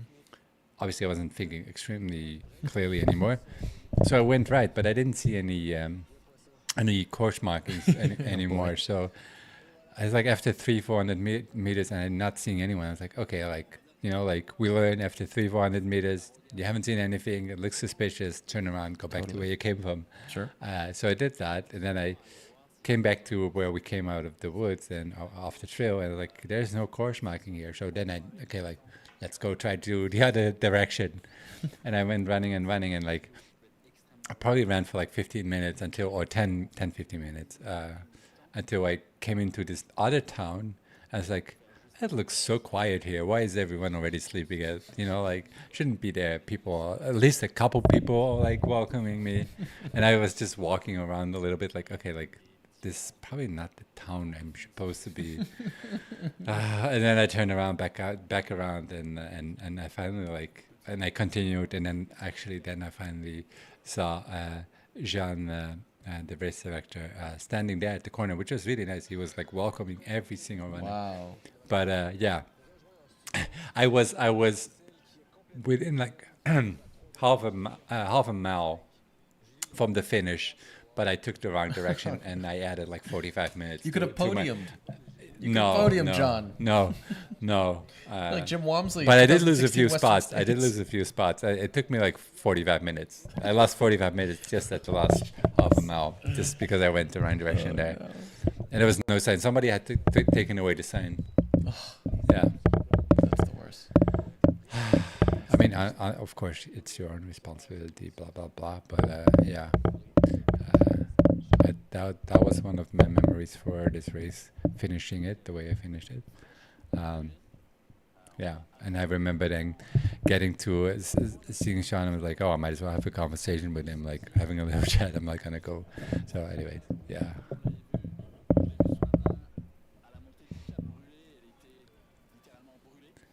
Are we getting any questions, or is it just fans?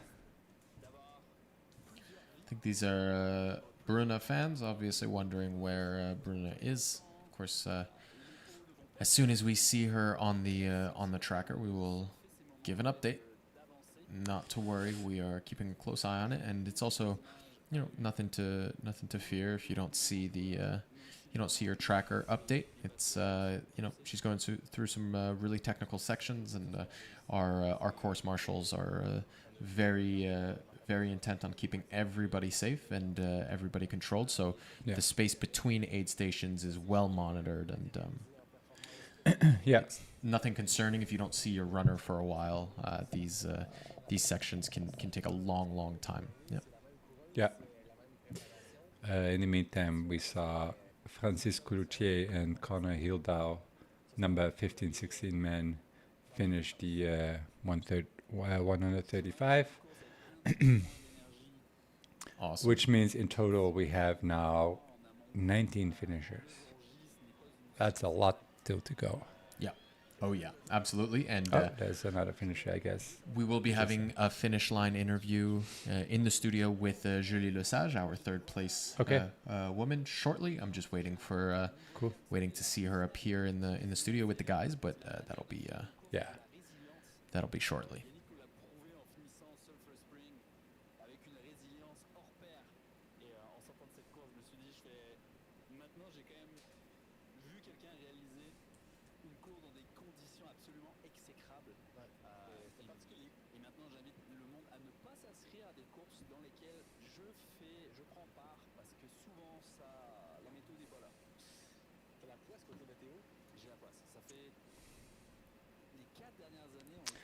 And not far away should be on Champagne. Yeah, excited to welcome our fourth place women's finisher. Yeah, I mean, I give a lot of props for someone who's like clearly like by a lot of people will be put as one of the favorites to win it. Probably puts that pressure on themselves, and then maybe not having their ideal day, but still, managing to finish. I think that's her, right? Yeah, that must be her. Look at these shots. This is the only woman we've had with this, or any only finisher we've had with this beautiful drone shot towards the end. So the conditions must have calmed down enough for us to get a drone in the air, which is really exciting. I did see a drone up on top of the, but I was just hovering on top at the of summit. No, here. Oh, here. Yeah. Okay, great. Yeah. Well, so but that was a few hours ago. Okay, so, well, it wasn't broadcasting anything to us. So maybe it was taking footage for the race, but that's really exciting to see. True. Yeah. Yeah. It might have been just a bit too windy on that side. Yeah. Wow. Well, we got a really nice shot, a crystal clear shot of Anne Champagne. She was running good. Yeah, I was gonna say she was running good. Yeah. She looks pretty strong. I mean, I know she's probably excited to be done. Look at this. There she is. That's the corner. That's the corner that I meant. That's the corner you were talking about. That's the corner I went the wrong direction. Oh no. Yeah. Well, Anne Champagne going the right direction.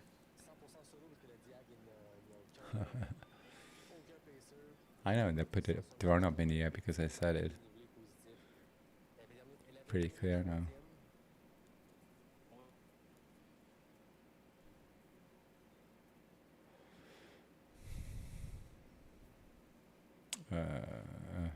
We lost it.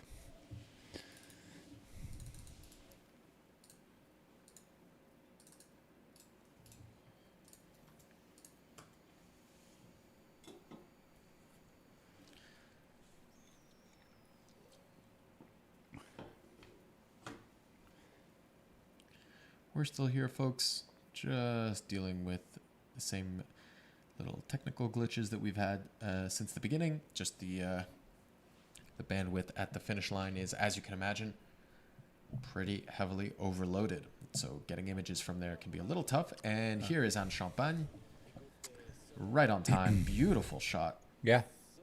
Running pretty good. A little bit of a shuffle. She has no pacer with her. No pacer. Yep. We were wondering while you guys were away, John.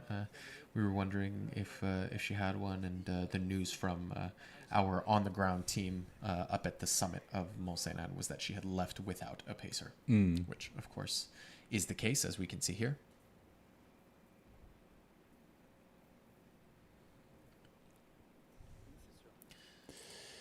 Anne is such a wonderful ambassador for the sport. She really is. Yeah. She's so sweet. Yeah. I met Anne during the Trans Charlevoix in 2022 because she wasn't running it. She was the physio for the race. And is oh, right. Yeah, of course. A physio with PCN Physio. She was at the time. And she was the physio, and actually she was the, which I really loved, the running medic. Yeah. So she was the on-course sort of middle. She was her job was to stay in the middle of the pack, and of course trained in first aid. She was supposed to stay exactly in the middle of the pack, and provide, of course, any medical assistance to people who needed it. And seeing as I ran the second day pretty much entirely in the middle of the pack, I ended up running the entire second day with Anne. And you had a lot of medical assistance needed. I felt very safe. Okay. And the funny thing is, I didn't know who Anne was at the time. I didn't know her pedigree or anything. I just thought that we ran approximately the same pace. and then you were fooled. I learned afterwards that it was very much by design that she was staying in the middle of the pack. It was not she didn't need to be next to me the whole time. Yeah. I just happened to be the middle, the median person in the race. So that was fun. Yeah. I when I did QMT, I same year, Anne was running it too. I think she DNF'd pretty early on in the race. She was not having her day, and then the year after, 2 years after, so the year after I went to pace Kelsey, and the year after that I went to crew Kelsey, and that was the year when Anne and Kelsey were sort of battling it out for the win. Yeah. And Anne was really strong that year, and she was very determined to bring it home. So unfortunately we couldn't catch her at the end.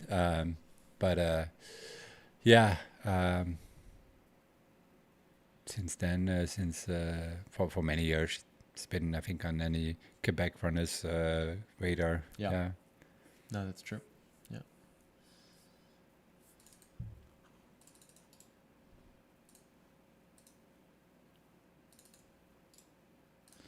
We're just trying to get you these images back so that we can show Anne's finish. After talking about her so much, it would be nice to get her image.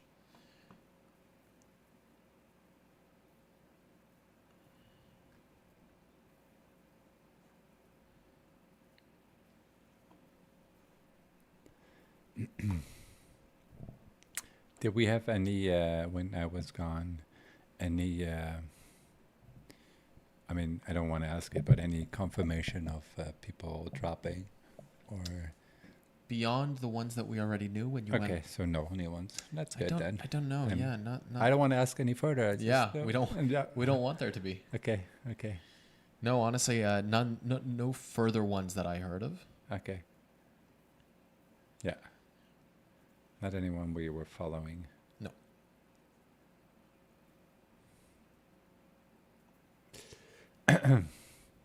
I see Tsuyoshi Kaburaki. Yeah, Kaburaki-san. Has passed the Mont-Sainte-Anne base. Yep. And is making his first summit climb. That's exciting. He's well on track to finishing this race. Oh yeah. Moving super well. Yeah. He's gonna be. He will have to finish it in the dark, unfortunately, but he might be able to finish it before midnight. I think that's doable. Yeah, that could be nice. Say that he finished it on Saturday instead of Sunday. Yeah. Not that that changes anything other than in your mind, but the mind matters. Yeah, for sure. There we go. Oh, did we just miss? Oh, I'm so sorry, folks. We just missed Anne's finish. Anne's finishes are always so fun. They are always... She gives everything. She empties the tank. Yeah. And she really runs with her emotions, high-fiving her videographer here. Yeah, that's the documentary she's making for Yupika. Yeah, with Yupika, her nutrition sponsor. Yeah. So,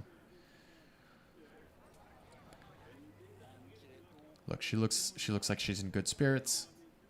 Yeah. You know, I think there's maybe a tinge of disappointment in there somewhere, but for sure. She is in good spirits overall. Happy to have finished.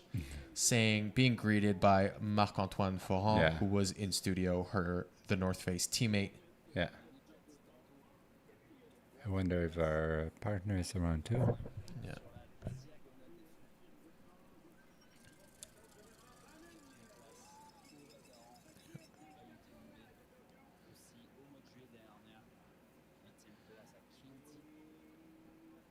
And really gave it everything that she had. You can see it in her emotions. Yeah. Always such a heartfelt runner. She gives everything. Yeah. Yeah, and sometimes these races are harder to finish than second place or whatever. And Yep, absolutely. Because you get to answer a lot of questions that you're, telling yourself. Jean Fortier there. Yeah, Jean Fortier, founder and president. Bon.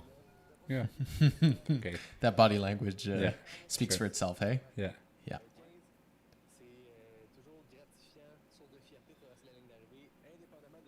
Yeah, I think she can be super proud of this finish.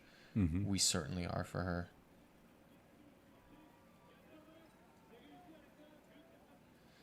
Curious to hear what she's saying. Curious to see the documentary that's going to come out about her. About her race. It's obviously something.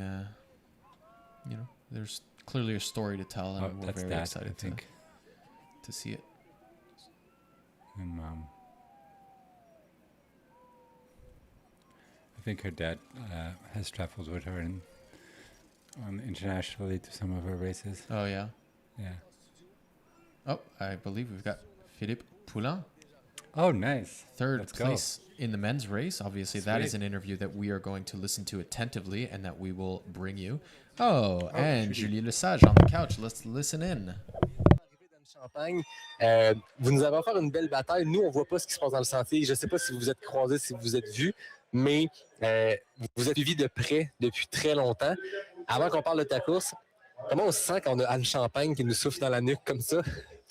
Je le savais pas. Je l'ai jamais vu. C'est ça le truc. Puis à la fin, sur les derniers kilos, ma gang le savait. Mais moi, j'ai eu une course vraiment difficile. Là. J'ai eu mal au ventre pendant 130 km. Oh my God. Ça a été terrible. Il fallait que j'arrête aux 5 minutes. Là. C'était épouvantable. Fait que il est arrivé plusieurs moments où ma gang m'ont dit « Veux-tu savoir qui est devant, qui est derrière? » Puis j'aurais dit « Sérieusement, j'ai rien de plus à donner. » Fait que même le sachant, j'aurais pas pu courir 10 secondes plus vite le kilomètre. Honnêtement, j'étais à mon max. Là, c'était une journée extrêmement difficile. J'ai voulu abandonner. Là. Maudite bonne affaire qu'on n'a pas le droit d'abandonner à Cap-Griban. Parce que c'est sûr que j'ai abandonné. Là. Ah ouais? Ouais. Est-ce que tu as l'impression, en préparation d'un effort comme l'UTMB, avec le bagage d'expérience que tu as, c'est ta plus longue course à vie, on a vérifié en termes de durée, en termes de kilomètres aussi. Est-ce que tu sens aujourd'hui, à quelques minutes de ton finish, que le coffre à outils vient d'avoir plein d'autres nouveaux outils? Vraiment. Vraiment, une belle longue course technique, difficile et douloureuse. Là. C'est un privilège dans la vie de pouvoir souffrir comme ça pour le plaisir. Là. Fait que, oui, définitivement. Quand ça va mal pendant 130 km, qu'est-ce qu'on se répète comme mantra? Quand est-ce qu'on réussit à se convaincre pour continuer d'avancer? Honnêtement, je n'ai pas de conseils à donner parce que les 40 km dans le sentier des Caps en pleine nuit, je faisais juste penser que j'avais mal au ventre. Mon schéma mental, c'est j'ai mal au ventre, j'ai mal au ventre, j'ai mal au ventre. J'ai pensé à rien d'autre, fait que ça a été terrible. Quand le soleil s'est levé, j'ai pu penser à autre chose, mais j'avais personne autour de moi, puis j'ai pas été capable de me sortir de ce j'ai mal au ventre-là. Ah ouais? Ouais. Puis après ça, d'arriver au Mont-Sainte-Anne, malgré une course qui est difficile, malgré mal de ventre en continu, malgré une nuit difficile, tu passes au Mont-Sainte-Anne toujours en 3e position. Mentalement, comment qu'on se sent à ce moment-là quand il faut attaquer des montées que tu connais très bien, c'est ta cour arrière ici, mais que tu sais ce qui s'en vient, les 30 derniers kilomètres avec ton conjoint comme pacer, alors que physiquement, tu te sens très bas? C'est fou comment on a l'impression que c'est infaisable jusqu'à temps que ça soit fait. Ouais. Moi, je me suis dit ça, j'essaie de finir la Mestachibo, puis je me disais, il n'y a aucun cas de figure que je suis capable de faire le 35 kilos qui reste. Là, c'est comme impossible, puis une fois que c'est fait, tu te dis, je l'ai fait. Puis quand t'es pacé, c'est tellement plus facile. C'est comme si tu te laisses aller. Ça a vraiment bien été. Là. Vraiment bien été le pacing. Là. Mon chum, il était extraordinaire. Puis lui, il savait que j'avais Anne Champagne dans les fesses. Là. Fait que, il m'a poussé quand même. Il m'a fait sentir que je pouvais pas trop être confortable. Oui, c'est ça, exact. Fallait pas trop prendre de temps. C'est ça, mais j'ai dit, rassure-toi, je suis très inconfortable depuis très, très, très longtemps. Là.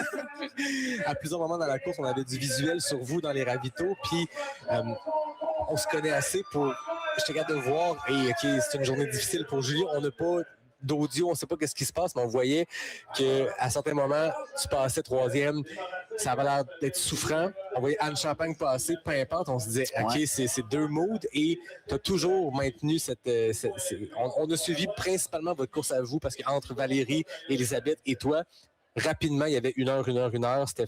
On se doutait qu'à moins de cas extrêmes, ça allait se finir dans cet ordre-là. Mais pour la 3e place, ça a été serré jusqu'à la fin. Vous nous avez tenu en haleine. Mais c'est fou quand même de voir que ravito en ravito, tu regagnais 2 minutes. Puis c'est beau de voir que malgré les embûches, ça a continué d'avancer. Puis rendu avancé dans la course, c'était que j'ai souffert pendant tellement longtemps, il n'y a aucune chance que je finisse pas cette course-là. Là. On n'envoie pas ça aux poubelles, toute cette souffrance-là. Là. Et non. C'est la bonne façon de penser. Tant qu'être rendu là, pourquoi arrêter? On va pas en plus être déçus d'avoir pas fini. Là. Je sais que tu viens à peine de terminer, donc c'est dur d'avoir une espèce de recul sur tout ça, mais je suppose que la douleur au ventre s'est peut-être calmée un peu. Est-ce que tu es fier de t'être rendu au bout et tu es fier du résultat? Ah oui, vraiment, vraiment. Pas de mauvaise sensation avec cette décision-là d'être rendu au bout et d'avoir terminé 3e. Je suis très contente. Je suis fière d'avoir poussé dans cette douleur-là. C'était pas une blessure, là. Je poussais pas sur une blessure, je poussais sur quelque chose que je pouvais pousser, puis je suis contente de l'avoir fait. Tu savais que tu fais continuer, puis c'était pas une vraie, entre guillemets, raison d'arrêter. Ouais. Moi, je sais c'est quoi la douleur d'un DNF à Cape Town. Ça prend des semaines sans remettre. Ouais, c'est ça. Écoute, aussi bien souffrir un 8 heures de plus que des semaines. Voilà, c'est ça. On en parlait tantôt avec Marc-Antoine Forêt, il disait exactement ça. Il y a une dure journée sur le QMT135, puis il disait c'est quand même mieux finir que de ravaler le même goût amer d'un... Julie just recounting her race, and it sounds like the main her main description of the race, the kind of the most important through line is that at Cap-Griban, she said, "Thank goodness you can't DNF at Cap-Griban," because she was absolutely certain she was going to drop out of the race there. Mm-hmm. She said she was dealing with nausea, stomach pain for a really long time. She knew very early on that she was having a super tough day. and she stuck with it. She made it past Cap Créban. The guys were wondering if if she knew that Anne Champagne was hot on her heels and kind of breathing down her neck, and she said, nope. She told her crew, her crew were asking, do you want to know who's in front of you, who's behind you, do you want to know the splits? And she said, guys, honestly, don't tell me that. Not because I don't care, not because I don't have the fight in me, but just because I'm giving it absolutely everything I have, and nothing you say, unfortunately, can make me speed up. And so, she ran the race that she had for the day, and of course, I mean, she finished. My goodness, she finished third place. She finished on the podium of a very competitive field, and to round it out, the guys were just asking her, are you proud to? What do you feel right now? And she said she's immensely proud to have stuck it out. She DNF'd in Cape Town recently in the last year, I believe last year. She didn't finish. She dropped out of Ultra Trail Cape Town, the 100 kilometer, and she said it took weeks to get over that mental defeat, and so she was just saying, better to suffer for another few hours than suffer for weeks with the emotional toll of having dropped out of your race. And so really, really insightful. And of course, we're joined by Philippe Poulin, as I mentioned earlier, our men's third place. Let's listen into this interview. Tu étais le plus jeune des vétérans. C'est ton 4e finish sur la plus longue distance du Québec Mega Trail. 2 fois le 100 000, 2 fois le 135. En apparence, quand on regarde les positions, 2 podiums et 2 journées difficiles, mais des journées difficiles pour Phil Poulin, c'est un top 10, top 11, fait que c'est quand même des bonnes journées. Nous, c'est ce qu'on a comme vision extérieure à t'avoir regardé sur nos écrans. Toi, comment s'est passée ta course dans l'intérieur? Ça a bien été. Je suis pas parti vite au début, mais je suis allé vite, mettons, la section après le premier ravitaillement. Ce bout-là, j'ai comme rattrapé tout le monde. Mais en rentrant dans le trail, je pense que j'étais 25e. Je pense que je suis peut-être allé un petit peu trop vite, cette section-là. Mais je suis presque arrivé dans... un peu plus loin, dans Noirceur, j'étais plus capable d'avancer dans le technique. On dirait que j'étais trop fatigué. Puis après ça, Mestachibo, c'était aussi pire, même si c'était le jour. Là. Fait que je pense que j'aurais pu un peu aller moins vite cette section-là. Mais en général, là, je pense que j'ai bien géré ma course quand même. Là. J'ai couru tout le long là, à la fin. Fait que, je veux dire... je suis bien content. On te voyait, puis le pace était bon, la foulée était bonne. C'est toujours impressionnant quand on a 120, 130 km d'impact, puis qu'on regarde nous autres sur un écran, puis on se dit kilomètre 5 ou 135. T'avais vraiment une bonne foulée. Parle-nous de ton choix de crew, de pacer, de l'équipe qui t'a accompagné aujourd'hui. Ma crew, c'est tout le temps mes parents, puis ma soeur aussi, quand elle est là, ils viennent toute la nuit m'accompagner. Là. Ils aiment bien ça, là, ça stresse un peu, fait qu'ils dorment pas. Là. Non. Sinon, mon pacer, cette année, ça a été un de mes bons amis de l'université, dans le fond. Puis c'est plus un gars de route. Fait que c'était pas mal sa plus longue course en trail. Là. En trail, puis même en général. Là, il a été là pour pas loin de 5 heures, là, je pense, là, dans la dernière section. Fait que... il a bien aimé ça, mais il a trouvé ça tough un peu. Puis là, il s'est viré à la cheville à la fin quand il restait 5 kilos. Fait que là, ça a été un peu compliqué, que c'était rendu moi qui le poussais là, pour finir. Là, mais c'était super. On s'entend bien. Fait que c'était le fun au bout de savoir... de l'avoir dans le fond. Là. Est-ce que tu savais rapidement ta position dans le peloton? Parce que nous, on a accès aux chiffres, au GPS puis aux caméras. Et que rapidement, c'est devenu clair que la course des hommes, c'était entre Victor et Camille pour la première place. Un petit gap, et toi, tu étais seul au monde, tu avais une large avance sur le 4e. Est-ce que tu le savais que tu avais cette avance-là ou tu courais apeuré? Oui, tu sais, au début, comme je disais, j'étais quand même loin, fait que là, tu sais, savoir si c'était 15e ou 12e, c'est tough un peu, mais aussitôt que je suis tombé, mettons, dans le top 5, là, en arrivant au ravitaillement, tout le monde, puis ils savent, là, j'étais 5, 4, je pense, à ce moment-là, quand j'ai rattrapé, c'était Jacob Barry, là, j'ai tombé 4e. Puis là, ensuite, j'ai rattrapé Antoine. Fait que là, je suis tombé 3e, puis j'ai plus jamais revu personne. Il y a Valérie, là, qui avait rattrapé. Dans la crête, je l'ai vu. Mais sinon, j'ai pas eu personne. Valérie qui était terminé derrière toi en bas des escaliers dans la rose. 15 minutes de ça, toi. Ouais. Quand même.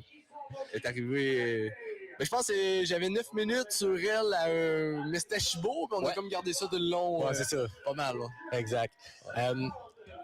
quand tu es tombé dans cette troisième position-là, y avait-tu un peu des flashbacks d'il y a 4 ans, 3 ans, quand tu avais terminé troisième sur le QMT 100 000? On t'a vu quand vous êtes arrivé sur le contour, l'asphalte, tu avais l'air survolté. Puis moi, je me rappelle, je racontais à la caméra que cette année-là, de ta troisième place, j'étais sur le 80, puis on avait fini quasiment en même temps, puis tu étais vraiment stoked, vraiment survolté. Moi, j'aime suivre des coureurs puis de voir l'énergie comme ça. Comment tu te sentais quand tu étais arrivé sur l'asphalte? Tu sais que la troisième position est garantie. Tu le sais que tu vas finir bientôt. Bon, on dirait que c'était un petit peu moins spécial parce que j'ai déjà fait, là, mais Écoutez pas ça. Parce que l'autre coup, je m'en attendais vraiment pas. Là, je commençais pas mal. J'avais juste 20 ans, là, puis je n'avais pas tant de fit. Mais quand même, j'étais vraiment content. Sauf que là, ça faisait à peu près 60 kilos que j'étais troisième, fait que c'était pas trop une surprise. Là, c'était pas. J'ai eu à me battre, mais pas tant, là, mettons. Tandis que l'année dernière, c'était vraiment tout le long avec Elias, qui était là cette année aussi. Que vraiment, on s'est suivi tout le long sans se suivre, sans courir ensemble parce qu'on essayait de se battre. Là, mais tandis que là, c'est ça, j'ai vu personne, donc j'étais pas trop stressé. Puis j'ai gardé ma position. Là, mais j'étais quand même vraiment content. Là, c'est quand même une troisième place. Il y avait quand même du monde là, cette année. C'était pas si mauvais le calibre. Là, au contraire, c'est ça que j'allais dire. Il y avait un gros calibre. Très bon beaucoup plateau. de coureurs qui ont terminé, qui sont très solides. Beaucoup de coureurs qui ont eu été contrats à l'abandon parce que c'est un parcours qui est extrêmement difficile. Ouais. La chaleur, comment tu as vécu ça? Je pense que c'était de moins en moins chaud, mais quand on est dans l'effort comme ça, dans l'humidité, on sèche pas. Là. Ben, j'étais vraiment mouillé. Là. J'étais irrité épouvantable. Là. Je criais dans la douche tantôt. Là, mais c'était pas si pire. Là. Ben, la nuit, puis là, rendu le jour, tu sens plus rien parce que t'es pété. Fait que c'est pas trop pire. Là. En même temps, vas-y, il fait chaud pour tout le monde. Là. C'est pas comme ça la route, des fois tu shoots pour un temps. Fait que là, c'est un an qui fait chaud parce que t'auras pas ton temps, peut-être. Mais là, je me dis, j'essaye plus de battre du monde que faire un temps. Là. Je pense à moi et tout. Là. Mon but, c'est pas juste de battre le monde, là, mais je sais pas, là, ça me dérange pas trop. Là. C'est correct. C'est parfait. Bon. Phil, merci beaucoup d'être passé. Après, merci. Une petite sieste, une petite douche. Il est frais comme une rose. Phil, our third place runner, very funny young guy with a ton of really great energy. A bunch of really funny anecdotes from the race. One thing that stuck out to me is, he moved up steadily throughout the field, and I don't know, John, if you remember last night when we saw him at the Massif, there was that lead pack of men, sort of, first like 6, 7, 8 men who all seemed to be running together, and then we saw Phil come in and he left the aid station like he was chasing, and we were like, oh man, this is a guy, and he had a good gap. I mean, he wasn't right with those guys, and we were sort of like, this is a guy who looks like he's trying to catch up to the field, and that's exactly what he just confirmed. He was just saying, he of course, his plan was to start conservatively and race his way through the field, as he did. But he may have started a little too conservatively for his own liking, and maybe got a little bit scared that he wasn't where he wanted to be, and so may have gone a little too fast after trying to catch up. But quickly was passing people fairly steadily and was up into the top 5, and then past Jacob Baril-Arnasson and David Savard. No, excuse me, Antoine Jolicoeur Desroches. And then was in. He said once he got into third place, he didn't see anybody for the rest of the race. Yeah. He always looked like he had a lot of energy in him, even now. Into the I don't think many runners after this long of a race could bring up this much energy. No. For an interview a couple hours after. Yeah, exactly. We're just getting the stream back up. Another thing he mentioned, which I thought was funny, is when he said he didn't see anybody once he got into third. Actually, that's not quite true. The one person he did see at one point was on a ridgeline. None other than Valerie Arsenault, our first place woman, chasing him down. I thought, oh boy, no chance. And that really lit a fire under him. Yeah, interesting. Folks, we are getting into our last 20 minutes of coverage. We are trying to get the stream back up. There you go. So top 3 one more time for you. Amazing top 3. Neither I would have written out myself, I think, but they all make sense. Yeah, definitely. We had a deep field this year, and all the runners on that 6 top 3 men and women absolutely deserve to be there. They ran incredible races. We saw packs. We saw pairs working together. We saw people chasing. We saw overtakes. The men's battle in the Mestashibo between Victor and Camille was particularly exciting. We saw, Anne Champagne clawing back Julie Lesage, and in the end, Julie closing the door on her. Mm-hmm. We saw, of course, Elisabeth Cochon, maybe running one of the most underrated performances of the day. True. Of course, Valerie's race was unbelievable. It was remarkable. She chopped off an enormous amount of time off the record. But I think, credit where credit is due.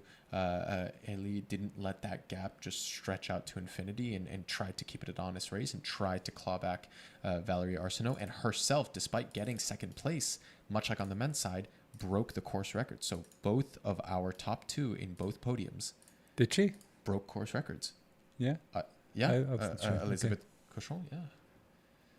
Yeah, that's I the don't story. remember. That's the story. No. Oh, it's no, okay. no. She didn't 8 minutes off. I'm so sorry. I thought she was going to. Excuse me. Yeah. She was at some point. She was definitely way going on to. that. Yeah. Yeah, I think she let loose at the end when she thought she finally was finally clear for her. She was not going to be able to win anymore. Yeah.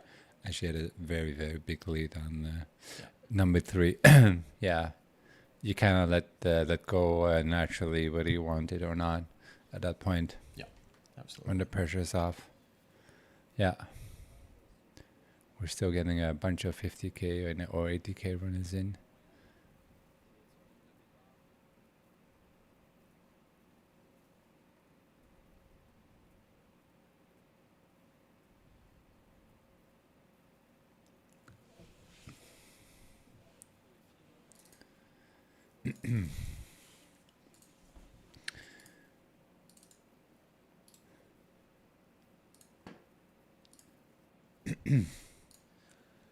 So we don't have that much more time before the live stream ends. Let's have a little look on the race map, what we can see of what's happening. Absolutely. I know Cynthia Tremblay is probably the next woman in line to finish this race, according to what I have on my race map.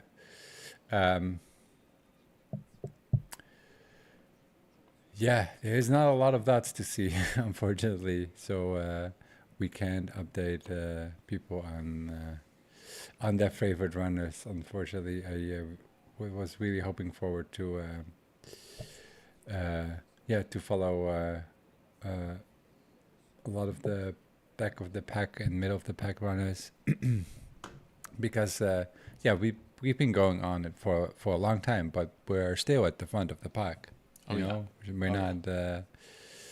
So there's a lot of runners that still need to make it to the base camp of Mont-Sainte-Anne. Yep. Make it all the way up twice or 1.5 times, and then all the way down via the back. So it's there's a long way to go, and I do appreciate the giving them a little bit of a voice if we can, but I also feel my eyes are getting a bit sleepy after almost 24 hours. Yeah, it is unfortunately it is difficult to cover absolutely everyone in the field. I think we did a job we can be proud of, covering as many people as we possibly could. Yeah. I think the tracker is also a little tired. We gotta give the tracker a little bit of relief. I know it's not even reloading on my end anymore.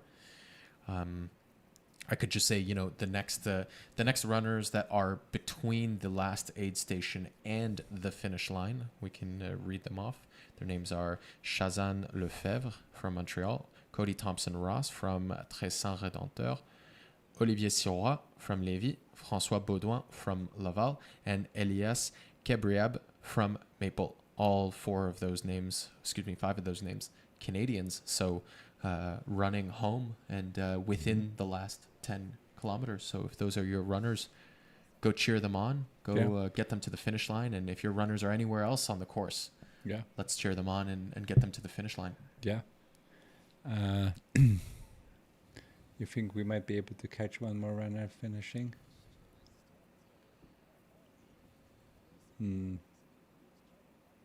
Maybe. It's possible, but his estimated arrival time is 43 minutes after we finish, unfortunately. But people have been going faster than the estimates. Oh, yeah. True. Yep. So it is possible. We see Shazan Lefebvre come in. I don't know if we can catch him on the. I believe my map stopped working. I don't know about yours. My race map.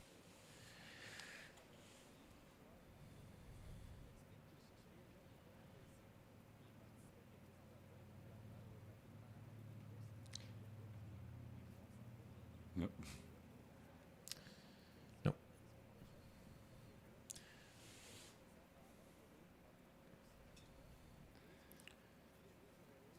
So for tomorrow, what do you reckon is the best spot? Well, that's a good question. I mean, you know the course a little bit better than me. I think seeing the 30 kilometer, seeing them race through those river crossings at the very end is going to be fascinating. But at the same time, they might be spread out, and you might see just the beginning, just the front of the pack and not the back of the pack. So maybe is going up the mountain smarter. Yeah. Plus, I'm not a fan of having so many people on the course, especially in those areas. I don't know how many people is going to be there. Yep. So I don't want to be in the way. Plus, yeah. So I'm not sure. I think it's. I don't know. I'll have to think about it. It's a good plan, actually. Yeah. I don't know. Maybe we can do somewhere up the mountain and then try to bomb the downhill so we can see the finish too. Yeah. Yeah. I think that would be a lot of fun. We definitely. So just a reminder: tomorrow morning at I believe 7 a.m. is the start.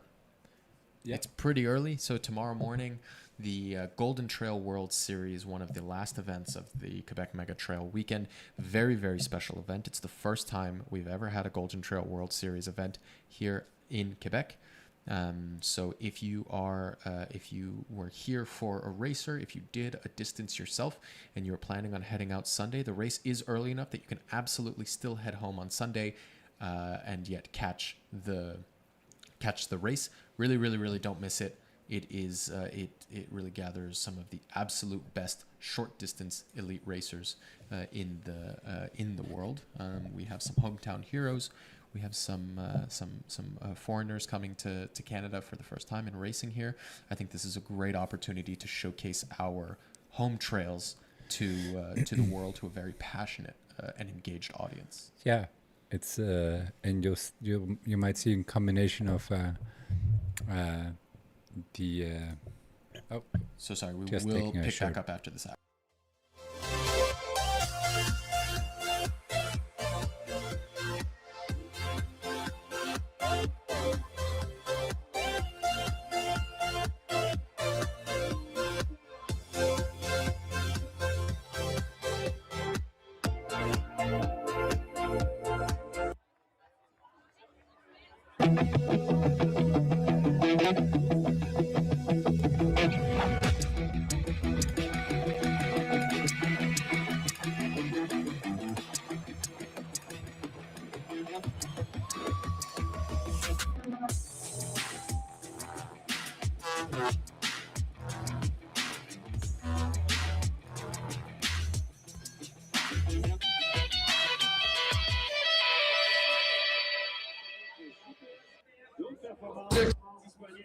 Champion Nick Vézina. 300 grams of carbs on the bike and my glycogen is still depleted. My muscles are ready to fuel right now.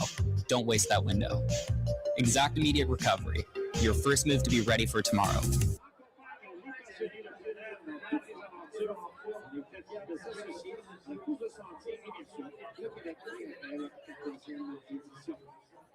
Et on remercie également Canadian Running Magazine.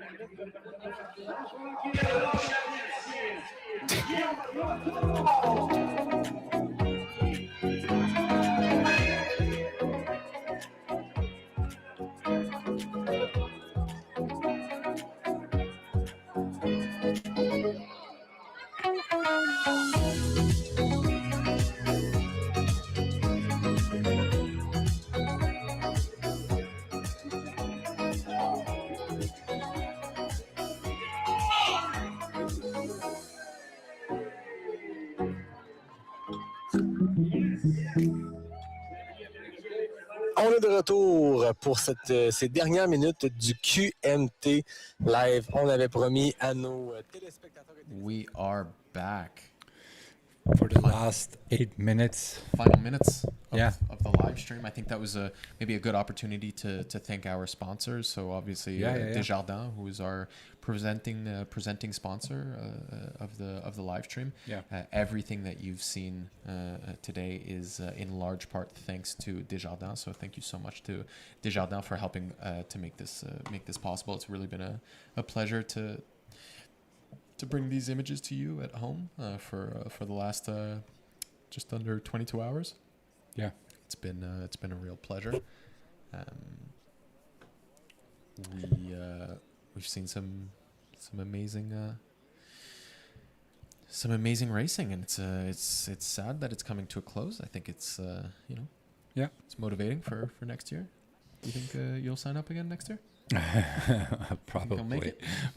That's a different question. Yeah. We'll be here still. I mean, we're going offline, but we'll be still in Mont-Sainte-Anne. So maybe there's some way to connect with us if you want to. For one, we'll be watching the finish line. So if there's a runner you want to give extra attention, let us know. Yep. Maybe we get a glimpse of Bruna if she's still in the race. Yeah. We could see her finish. Yeah. Bruna Yanez. And other than that, I'm very thankful for everyone who tuned in and listened to our rambles. We probably weren't, very clear-headed all the times. We did okay. Yeah. But there were definitely some times where... Yeah. We probably made more sense to ourselves than Oh, to yeah, an for sure. external We were audience. just watching amazing athletes and just seeing what we're seeing and like, oh, yeah, that makes sense. And then, maybe not for everyone.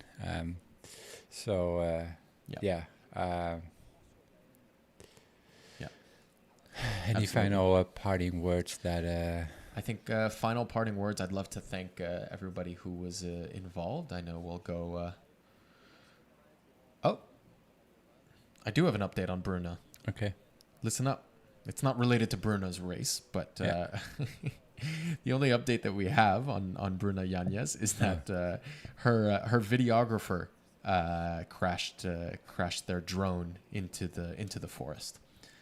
So I'm sorry, whatever film or video might be coming out about Bruna's race may have a few fewer drone shots. Yeah.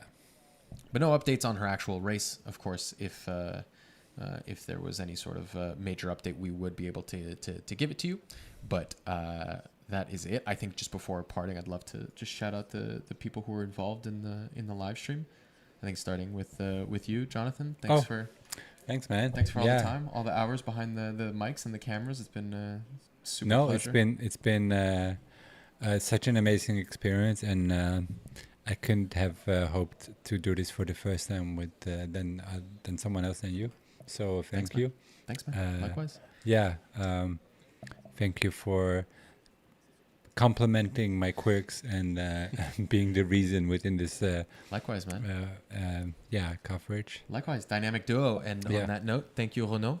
Welcome, guys. Thanks. Renaud off camera, who you guys never got to meet, but who is an absolutely integral part of this stream. So dream team over here on the English live stream. More at large, I'm just going to rip through a few names. Charles Miller, our communications director. Alexandre Mailhot. Lou-William Théberge, Marie-Ève Pelland, Marie-Manuelle Moya, Maxime Noreau. Those last three names were our in-the-field correspondents who did an amazing job throughout this whole live stream. Maya Deslandes, Myriam Lefebvre, of course, Nico Danne and Yannick Vézina on the French stream, our counterparts. Let's give one last look at them. There they are, Yannick Vézina on the left, Nico Danne on the right. Of course, Olivier Laflamme and Ulysse Ruel, who made the broadcast possible, among many, many, many other people who aren't directly in our group chat, and so who I can't thank directly. But there were many people involved. Thank you to all the camera runners, the camera bikers, the drone operators. Yeah, all the volunteers. All the volunteers. And especially all the runners. That's what it's all about. Mm-hmm. Without the runners, no event. Yeah. All right. Any last words? I hope to see you next year again. Hope to see you next year again. Yeah. We'll be here. Let's do it. Sweet. Take care. Thank you so much to all of you. Thanks for joining us for this live stream. We will be cutting it out in the next couple of minutes, but it's been a real pleasure hanging out with you guys. Thank you for all the Brazilian emojis in the chat. You guys have been lovely, and obrigado. Yeah, obrigada. There you go. See you, everybody. Ciao, ciao. Bye bye.